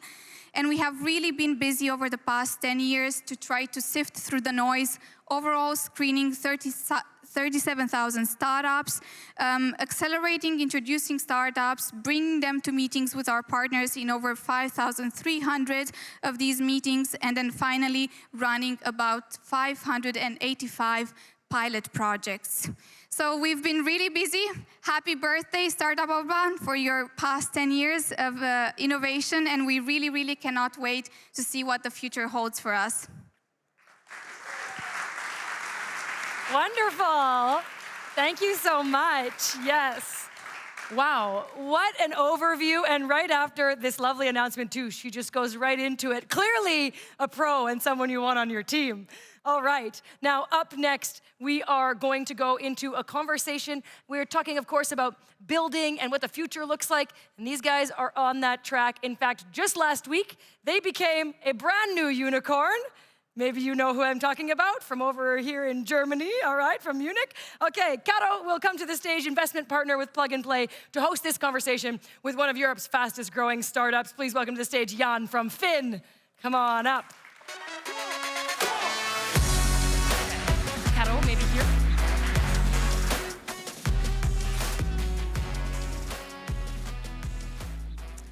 Yeah, so I'm very happy that celebrating 10 years of Startup Autobahn, and just 1 week before, we have a new unicorn in Germany and in mobility. So incredible timing and an incredible achievement.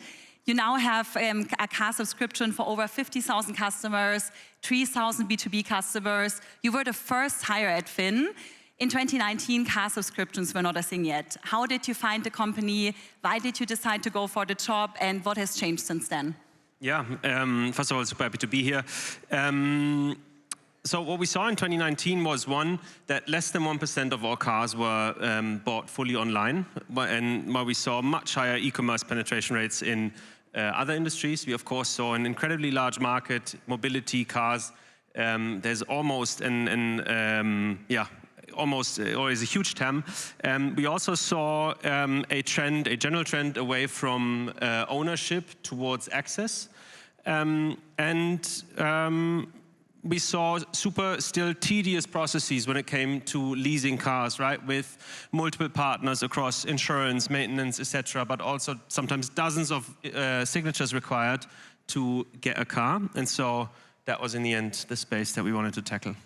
And I mean, you've been very instrumental to this journey. You're now the Chief Growth Officer, but when you started, you were the first one to really scale B2B sales. So walk us through that process. How did you get your first B2B client?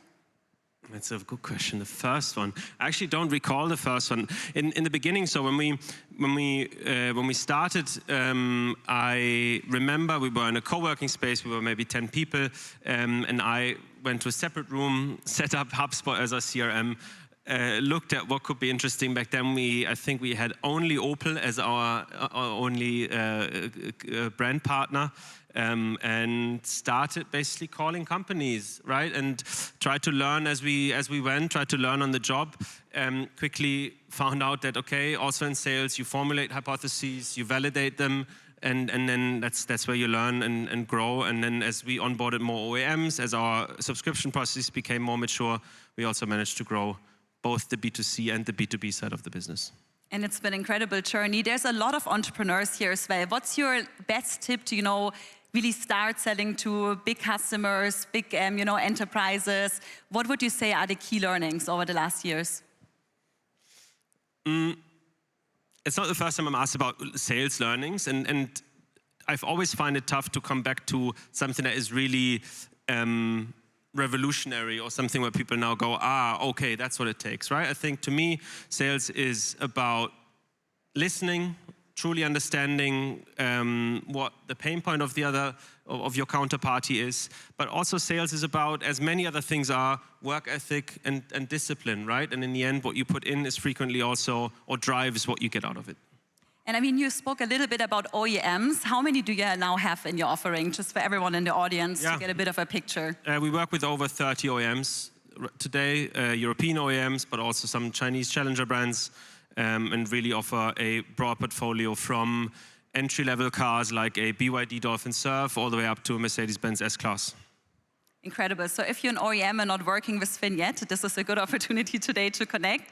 Let's talk a little bit about crucible moments. So every company, that scales to a unicorn and has big ambitions goes through these moments where they think, we might not make it. And in your time, a lot has happened. COVID, inflation, the big question, where will EV cars go? You also went to the US and then stopped at scale. So what was one of these moments where you thought it wouldn't happen, and how did you overcome it? Yeah. We had a few. I think the biggest one that I very, very clearly remember is residual values, right? So what a car is worth after a year or 2 years, 3 years of usage. They spiked during COVID, the early days of COVID, because there was much more demand for cars than there was supply due to all of the factories shutting down. And then that dynamic turned.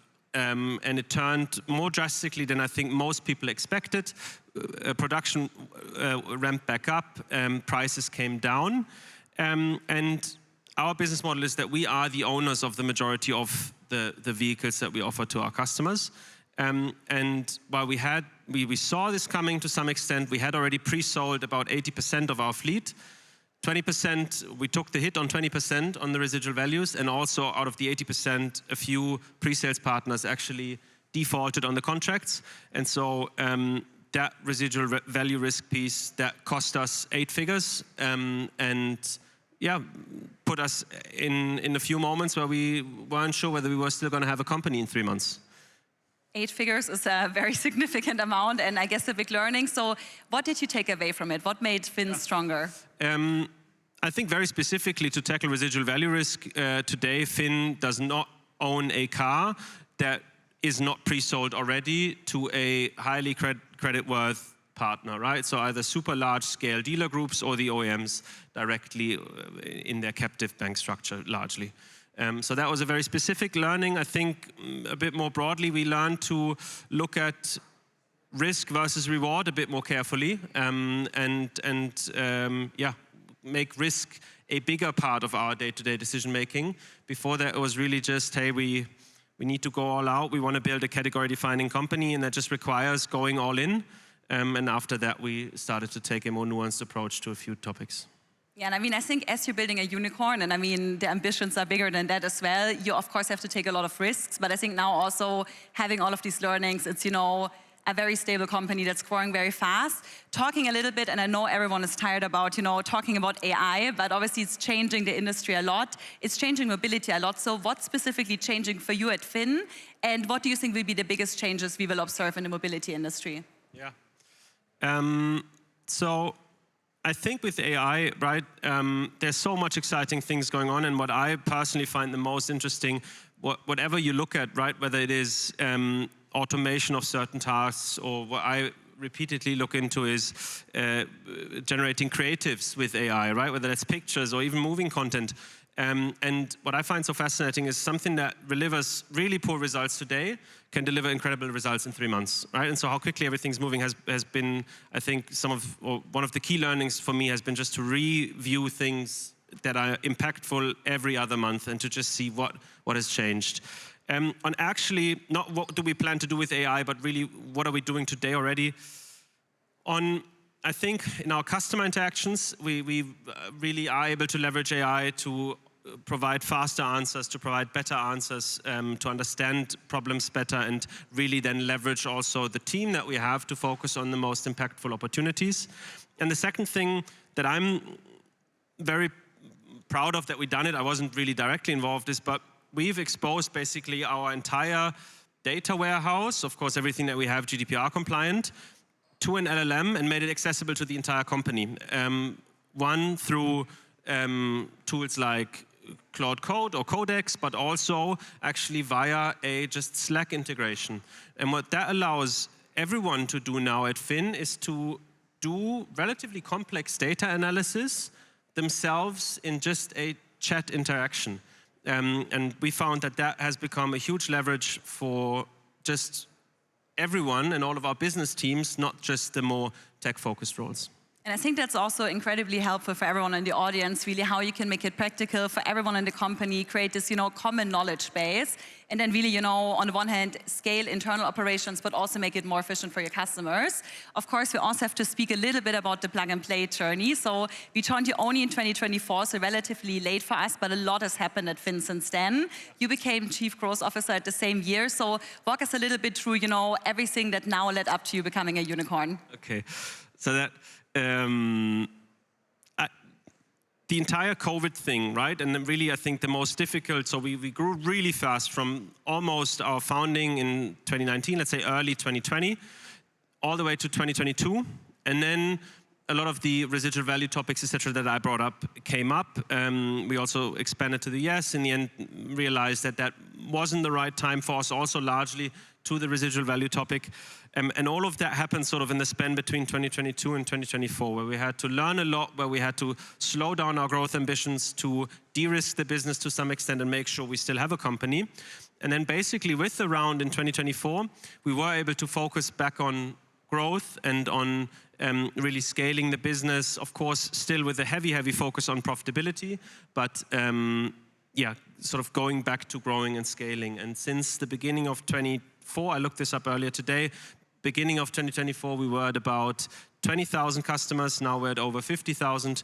So we've been able to, yeah, really use the resources that we got in that round to get back on the growth track. Yeah, and we also want to use the stage time today a little bit to grow that potentially even a bit more. So you just launched a new product that's very attractive for any employer in Germany, a kind of no-brainer. So share a bit more and, you know, also how the audience can access it and get in touch with you. Absolutely.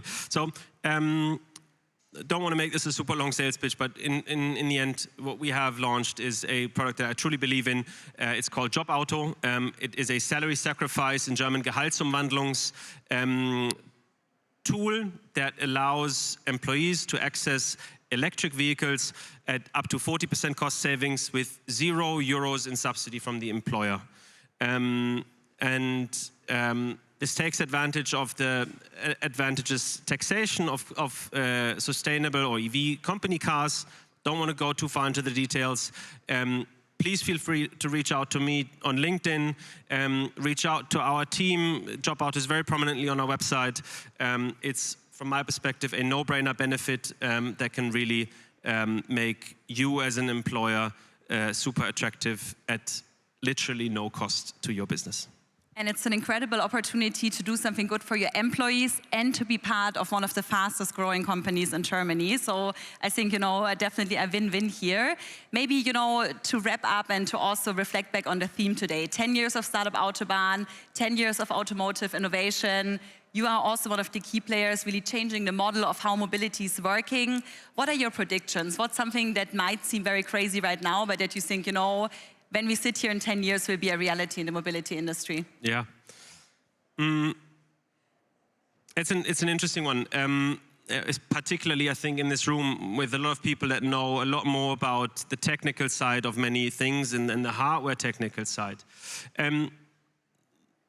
One thing, maybe not super crazy, but in my view, a lot of the dialogue, at least the public dialogue around autonomous driving, is centered around, okay, on the highway, right, then we'll be able to cover longer distances. I actually think that in 10 years, autonomous driving will be very present in our day-to-day lives, but in the cities. And I think the robo-taxis, also in Germany, will play a much bigger role than autonomous driving on the Autobahn. And I think that would also potentially transform business models like ours, right? Where we potentially go from a company that has direct relationships with consumers and sells one car to one consumer, to potentially us just being, at least with a part of our business, services of the asset, but the cars then driving around, picking people up. So I think there are many interesting opportunities, but I think looking at least the space that we are in, autonomous driving, whether in 5, 10, or 15 years,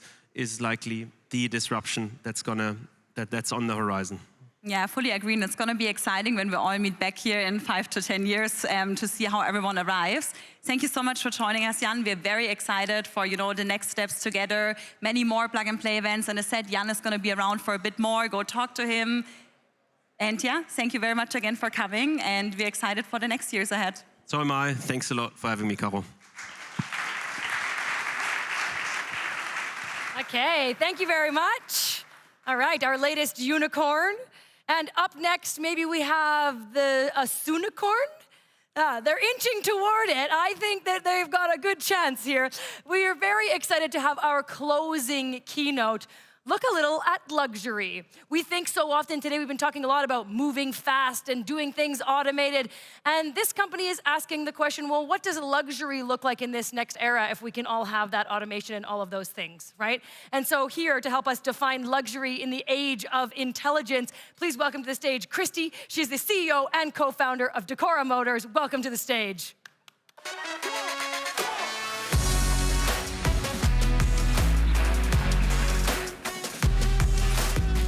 Wow, what a program we've had today, right? 10 years. This is fantastic. I'm so honored to be here as your closing speaker. As mentioned, today I want to talk about the future of luxury and what that means in the age of intelligence. We've just spent many hours listening to companies talk about the future of AI, robotics, intelligence, and what does that mean for automotive? But when I talk about luxury, I don't just mean luxury as a price point. I mean luxury as a feeling. And so in today's day and age, as we all know, technology is moving us in a very interesting direction. Things that used to take days to do now can happen in a couple of clicks on a screen. As a technologist, as an engineer, and as a consumer, that's fantastic. But it does leave an open question. When convenience is everywhere and it has now become commodity, what's left? So it's no longer a question of, can I get it? But should I get it? And more importantly, what does it mean?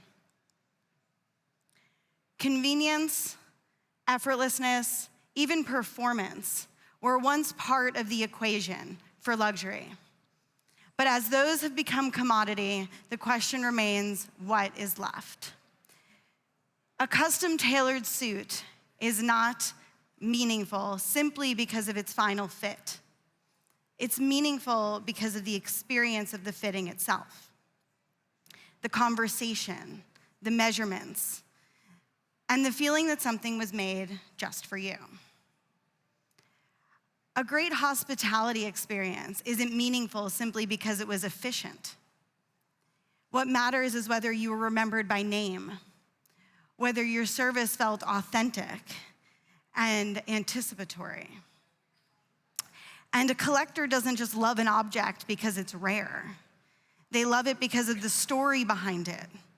Why was it made? Who made it? And how does it connect to their life? And so we ask ourselves, with the world changing and intelligence becoming everywhere, how do we make our objects more meaningful? This is nowhere more true than in the world of automotive, because we wouldn't be gathered here today if we didn't understand something very deeply. And that's that cars have never been just transportation. Cars are a sensory experience. They're smell, sound, vibration, and the memory of where a journey took you. But with intelligence shifting many of those sensory experiences, we have to ask ourselves what is changing about the world of cars. Cars are freedom, they're identity, and they've become synonymous with culture worldwide. So if we want to keep allowing people to fall in love with cars the way they always have, we need to ensure that we continue to engage their senses. And remember as an automaker that the most important thing about your car is not a feature. It's actually the person sitting inside it. That is the mission that started it all at Decora Motors. Design for feeling. Because in luxury, it's not enough to just ask, what can technology do? That's a question for utility. It matters more that we ask, what does technology feel like? What becomes effortless? What becomes invisible? What recedes into the background so that you don't have to worry about it? And what remains visible, tactile, and human? So that's the opportunity in front of us. And at Decora, we've distilled that down into 3 principles: tactile, personal, and connected. That's how we think about building a modern luxury vehicle. And I mean that. I don't mean a sterile device. I don't mean a static object. And I certainly don't mean a collection of features on wheels. Because cars are a sensory experience. And so what we're building is a transportation environment rooted in the human body. The first principle is touch. Touch is information. We understand quality with our hands long before we can articulate it with our words. We know that the softness of leather, the grain of wood, the temperature of metal, they mean something.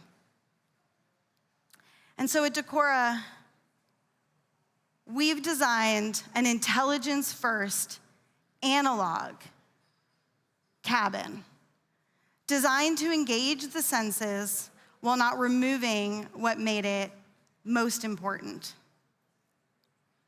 Intelligence is important, we know that. We are intelligent first. But a screen cannot be the emotional soul of a vehicle. That should remain with the human. Our second principle is personal. Personalization in cars have a long history.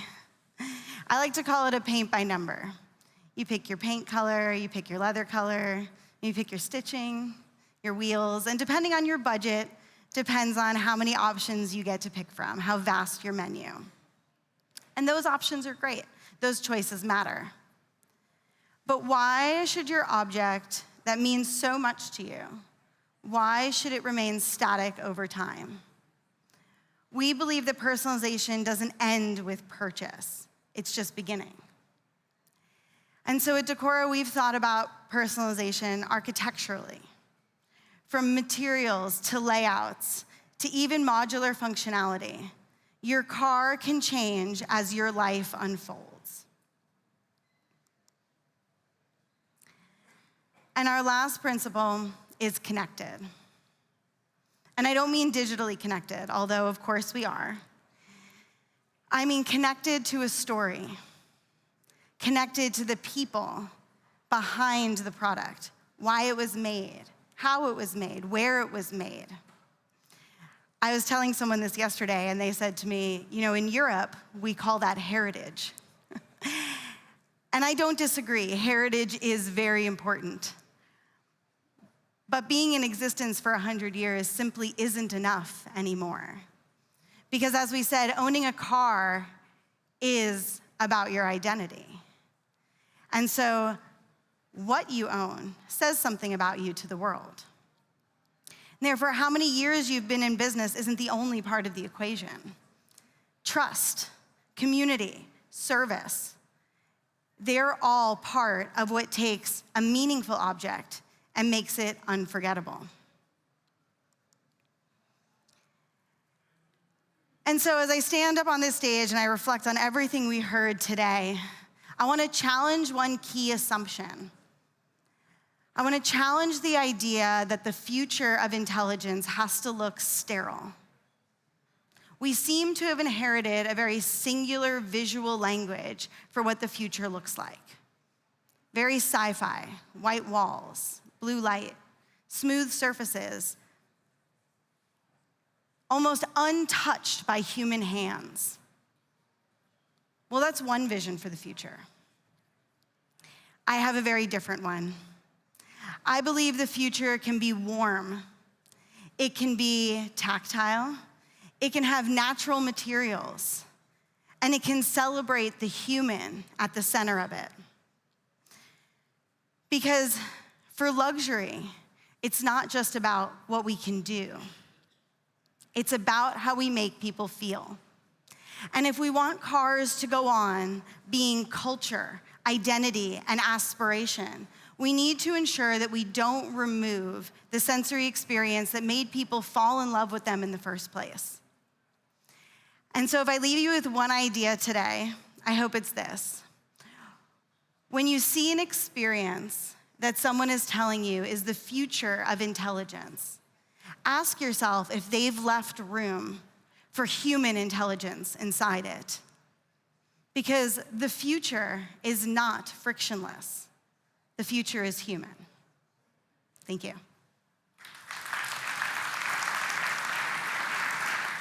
Thank you so much, Christy. I sure hope that our future is warm and tactile and involves other human beings that we still get to connect with. All right, and we're gonna keep connecting a little bit and celebrating each other as we go into one of the final pieces of our event today. We are not done giving out awards. So this is the 10-year anniversary. We have a special award this year, and to help us kick this off, we have the director, one of the directors at Plug and Play. Fabian, please welcome to the stage to tell us what's happening. What is this all about? Here we go.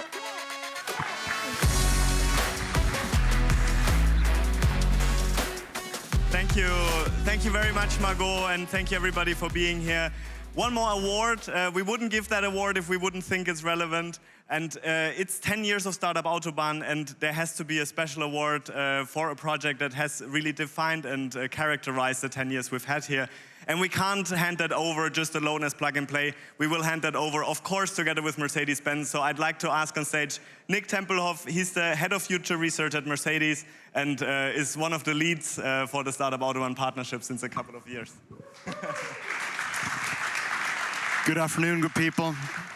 Thank you so much, appreciate it.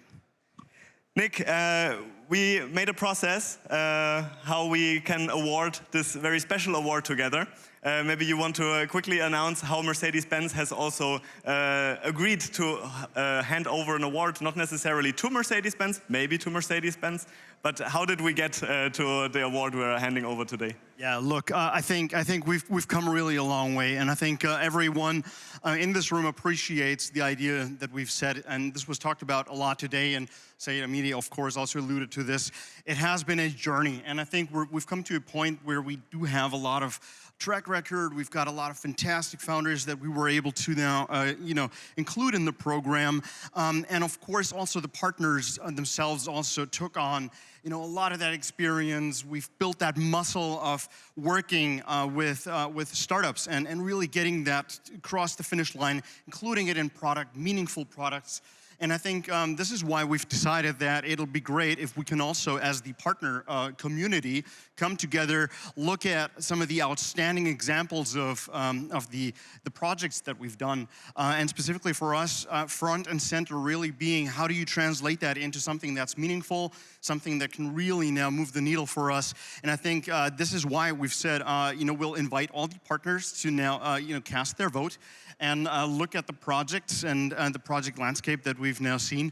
And I think we've come up with the community with a fantastic and prime example of how that ideally comes together.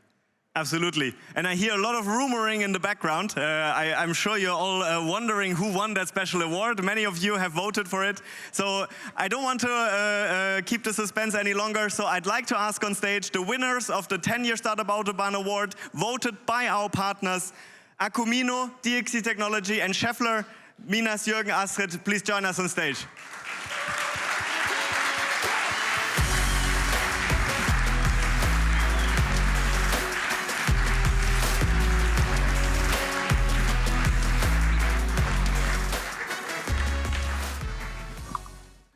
Thank you so much for joining us.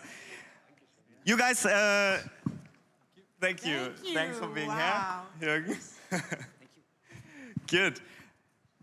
You guys have done something that is very special and characterizes the platform of Startup Autobahn. Last year in February 2025, we held a deep dive event together. Schaeffler and DXC said, we want to change the topic of physical AI and robotics together, and we want to do it together with the community. So you guys invited everyone, you chose startups, and you hosted an event. And out of that event, one of the startups really stood out with Acumino, and you guys did a project with the three of you, which is the most complicated one. Even if you only have to sign an NDA, that's complicated. But to make a project, that's a whole different level. And we're very, very proud that the partners see that as well like that. And this is why you will get the award today. And also the topic of robotics being mentioned there doesn't get better than that today. So Nick, fantastic. We'll kick things right off. Again, congratulations on behalf of all the partners. It's a pleasure to have you on board and part of the community, and all the best in your future endeavors.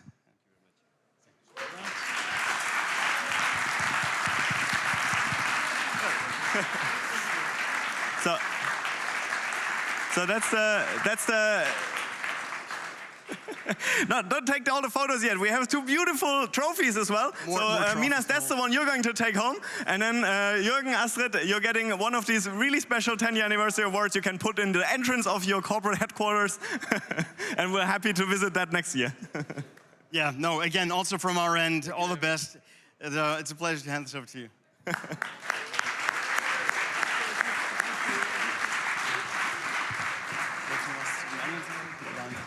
And of course, the same to Schaeffler.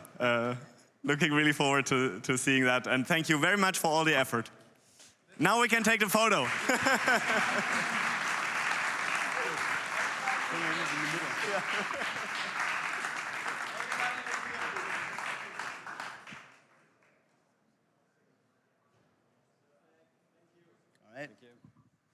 Thank you very much. But you have to stay on stage because we had a lot of winners of awards today, and we want to take one picture with all the award winners. So of course the anniversary award stays in the middle, and I'd like to ask one more time on stage, Certivity, Motherson, Lorenzo and Fabian, Humanoid and Schaeffler, Jochen and Christian, Pulse Train and Mercedes-Benz, Daniel and Andreas, and Iron Road and Porsche, Manfred and Dennis. Please join us on stage for one more photo. And now we also get a Mercedes-Benz award, so we have it all, Nick.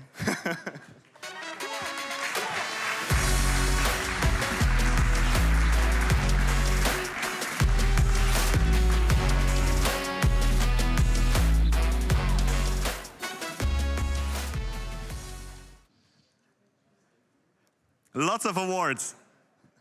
Come on, let's come over here.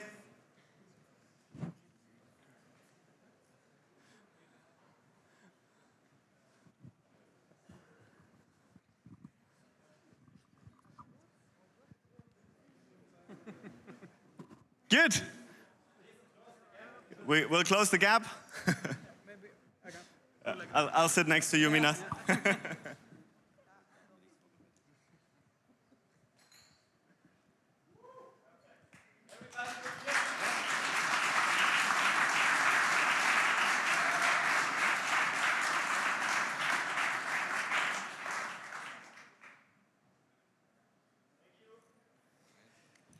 Thank you so much, everyone, and to 10 more years of awards and 10 more years of innovation like that. Good? Incredible. Thank you, Fabienne, for guiding us through that. Congratulations, everyone. So many deserving awards here today. Congratulations. I know, they're chatting already. They're excited about what's happening. Okay, everyone. And also, so congratulations to all the award winners, but also all of you for being a part of this ecosystem, for being here today, because events like this, they're not possible without all of the people in this room and everything that you're working toward. We hope that you learned something new today. Maybe it sparked a new idea or even a new possible collaboration, because it's rooms like this that create the next decade of innovation. So thank you for being here. Okay, yes, that is applause for all of you for being here today. Thank you so much. Now, if you did learn something incredible today or make one of those new connections, please be sure, again, to share online and use our hashtag if you do, hashtag #StartupAutobahn, so we can share these new amazing innovations with the world and all of these incredible projects that we've seen here today. And of course, you can also tag Plug and Play and Startup Autobahn at the same time. Now, I am almost done with my part, but we have one little special part still for you here today. So after this, if you want to head outside, not yet, we have a DJ for a little while. DJ No Mess is here. We have some food for you, so you can still continue to network in just a little bit. But for right now, I'd like to welcome back to the stage the person who helped kick us off today and the person who will round us out. Sasha, please welcome back to the stage our host. Here we go. Thank you, Margot. Hello, hello. Am I supposed to say the closing words now? Yeah, you're the one who's going to inspire everyone to when they leave. It's going to be together with the team. So, team, where are you? Team? Our directors. No, maybe I'm just the only one who's saying the closing words. But again, from the bottom of my heart, 10 years was an incredible ride. And again, like this wouldn't have been possible without you. And what I wish for the next 10 years, because I like to look forward, and we have been discussing a lot about how to work more with tech startup, with technology startups. We need to increase the speed. Like there is no excuse for that. Like Juan said it from DXC also earlier, AI is not waiting. Every 6 months it's gonna be new technology out there. So like for me, like we had 150 implementations over the past 10 years. I want to quadruple this. I want to make it much faster, and I want to help the companies and the universities, working with them closer, with the tech transfer, getting more research out to life and make startups out of it. And you know, finally, I have a little bit ego, and I'm a little bit biased, but I like German cars, you know, like I did talk a lot about Mercedes earlier, but I drive a Porsche and I love it. And in 10 years, I want to have the same desire to buy a Porsche and to buy a Mercedes than I had the previous years. So this is what I'm striving for. We want to make the coolest cars in the world and desirable, and we need this technology to go in there. And thank you all for your help in doing that. Thank you. Woo!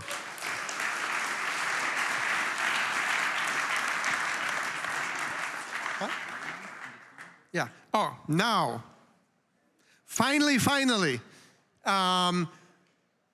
when we kicked this off 10 years ago, there's always some individuals who did incredible work and helped to actually kick it off. So I want to name a few individuals which maybe have different roles today, but without them, we wouldn't be here today. And so number one, I want to ask on stage Mr. Raymond Chow. Right. Okay. So, he has become a personal friend, and we drink a lot of wine together too, but that's apart from the idea. But again, he was instrumental back then at Mercedes-Benz, and maybe you want to say a few words. Yeah? Then we bring them all to us. Oh. Philip Gneiting was a colleague. And Philip, I have to argue because he's my favorite colleague. I have many favorite colleagues. No? Then who else do we have standing here? Mr. Zatanowski, is he here? Yes, Sasha. Yeah, Mr. Zatanowski. He also from Mercedes-Benz Tech Innovations, right? And you helped, especially in the first startup batch, helping with startup introductions and collaboration. Unbelievable. So thank you for your help and making this happen. Mr. Christoph Röscher, yeah? He hasn't been so known, but he's at Bosch, and guess he was the one who had the first idea of creating a startup hub here, an international startup hub, called different, Startup Valley, I think you wanted to call it, right? But yeah, Mr. Peter Fröschle of Arena 2036, because we had how many different homes did we have in the beginning here? We were in the university at some Backspace Bureau, and then in the Verfügungsgebäude was the first time, and then the brewery. The brewery. Yes, in the brewery. In the brewery? No, it wasn't a brewery, but in the city, and then again in the new arena. Yeah. So I'll see something. Anybody so again? There were many core people, but. Mr. Middendorf, is he here? Yeah. Oh my God! Okay, he just came from a trip. Mr. Middendorf, please, Professor Middendorf, President of the University of Stuttgart, and formerly Vice President, and kind of saying what is Startup Autobahn doing here, and but helping us along the way from the start, and now being president, and now you took his former job, right? And now you're helping us move things around. So thank you so much for your support. And now to Raymond. Yeah, so Startup Autobahn started with a failure. As Mercedes-Benz, we were in Berlin, and it was difficult to get our colleagues from Stuttgart to Berlin. Travel restrictions or arrogancy. So when we were there, I thought about, okay, if the profit doesn't go to the mountain, we bring the mountain to the profit in Stuttgart. And at the time with Christopher, we thought about trying to do an international hub, Mobility Valley. And at one point, I met Philip, and we actually created a brand, Startup Autobahn, because I said, I want to have a German word which is famous worldwide. And it should not be called Mercedes-Benz Hub, because we want it to be open with Porsche and Bosch and Schaeffler. So we sat down, 15 minutes. Normally we would spend 50,000 euros for an agency, but we just took a piece of paper and I said, I want a German word which is famous. Kindergarten, Oktoberfest, Autobahn. And we combined Startup Playground, Startup Kindergarten, Startup Autobahn. So it encapsulates the German engineering, the German Autobahn, and the region, which makes it so strong. Then also, I met Said back in Berlin 2013, and when 2016 we were about to do it, we said, as Mercedes, we must step back and create a community not run by Mercedes because it will be biased. So we needed to get the best person to get the job done. And that time we reached out to Said. He of course asked, where's Stuttgart? I mean, you know, Stuttgart at that time, the startup is totally unknown. For the Chinese, Stuttgart is a city next to Metzingen, right? So who knows Stuttgart? So anyway, he trusted us, and we said, please set up a company in Stuttgart. And he did, and that's really, he took the risk of doing that. Please give applause for that. Woo! All right.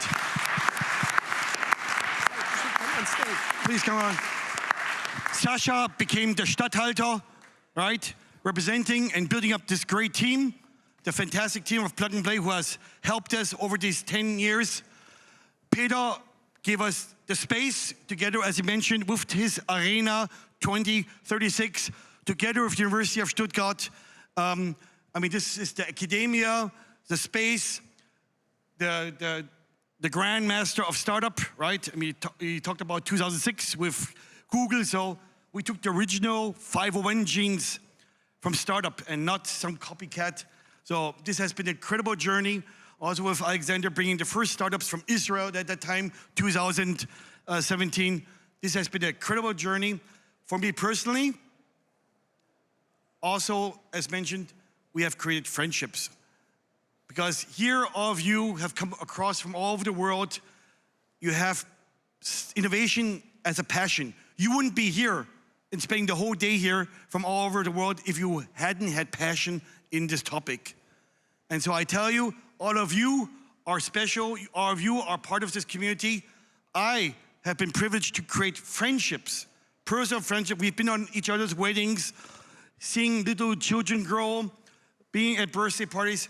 This has been very satisfying for myself. Thank you very much. I wish you the best.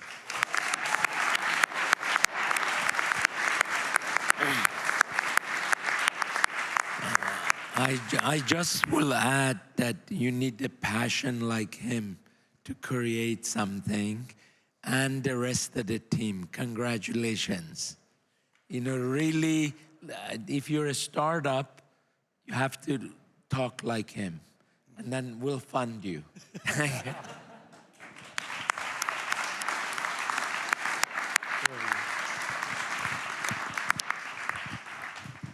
I think that sums it up, guys. Anything to add? Should we more content? No. Maybe Peter. I make it very short. Thank you, Startup Autobahn. Thank you, Said, Sasha. And this is really something from the bottom of my heart. Startup Autobahn kicked our startup ecosystem in Stuttgart, and what we now have in Stuttgart is also a success of Startup Autobahn. Thank you very much for this long partnership, and hopefully another 10 years.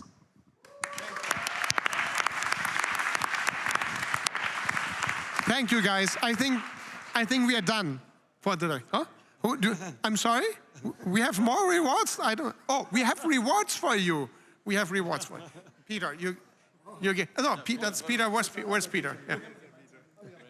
Okay. Oh, Mr. Philip, may I?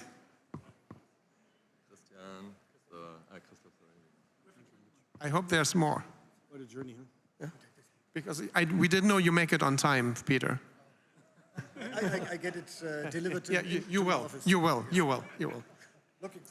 I think this is it for today, guys. I think we all deserve a drink, and thank you for being here. Yeah. Please.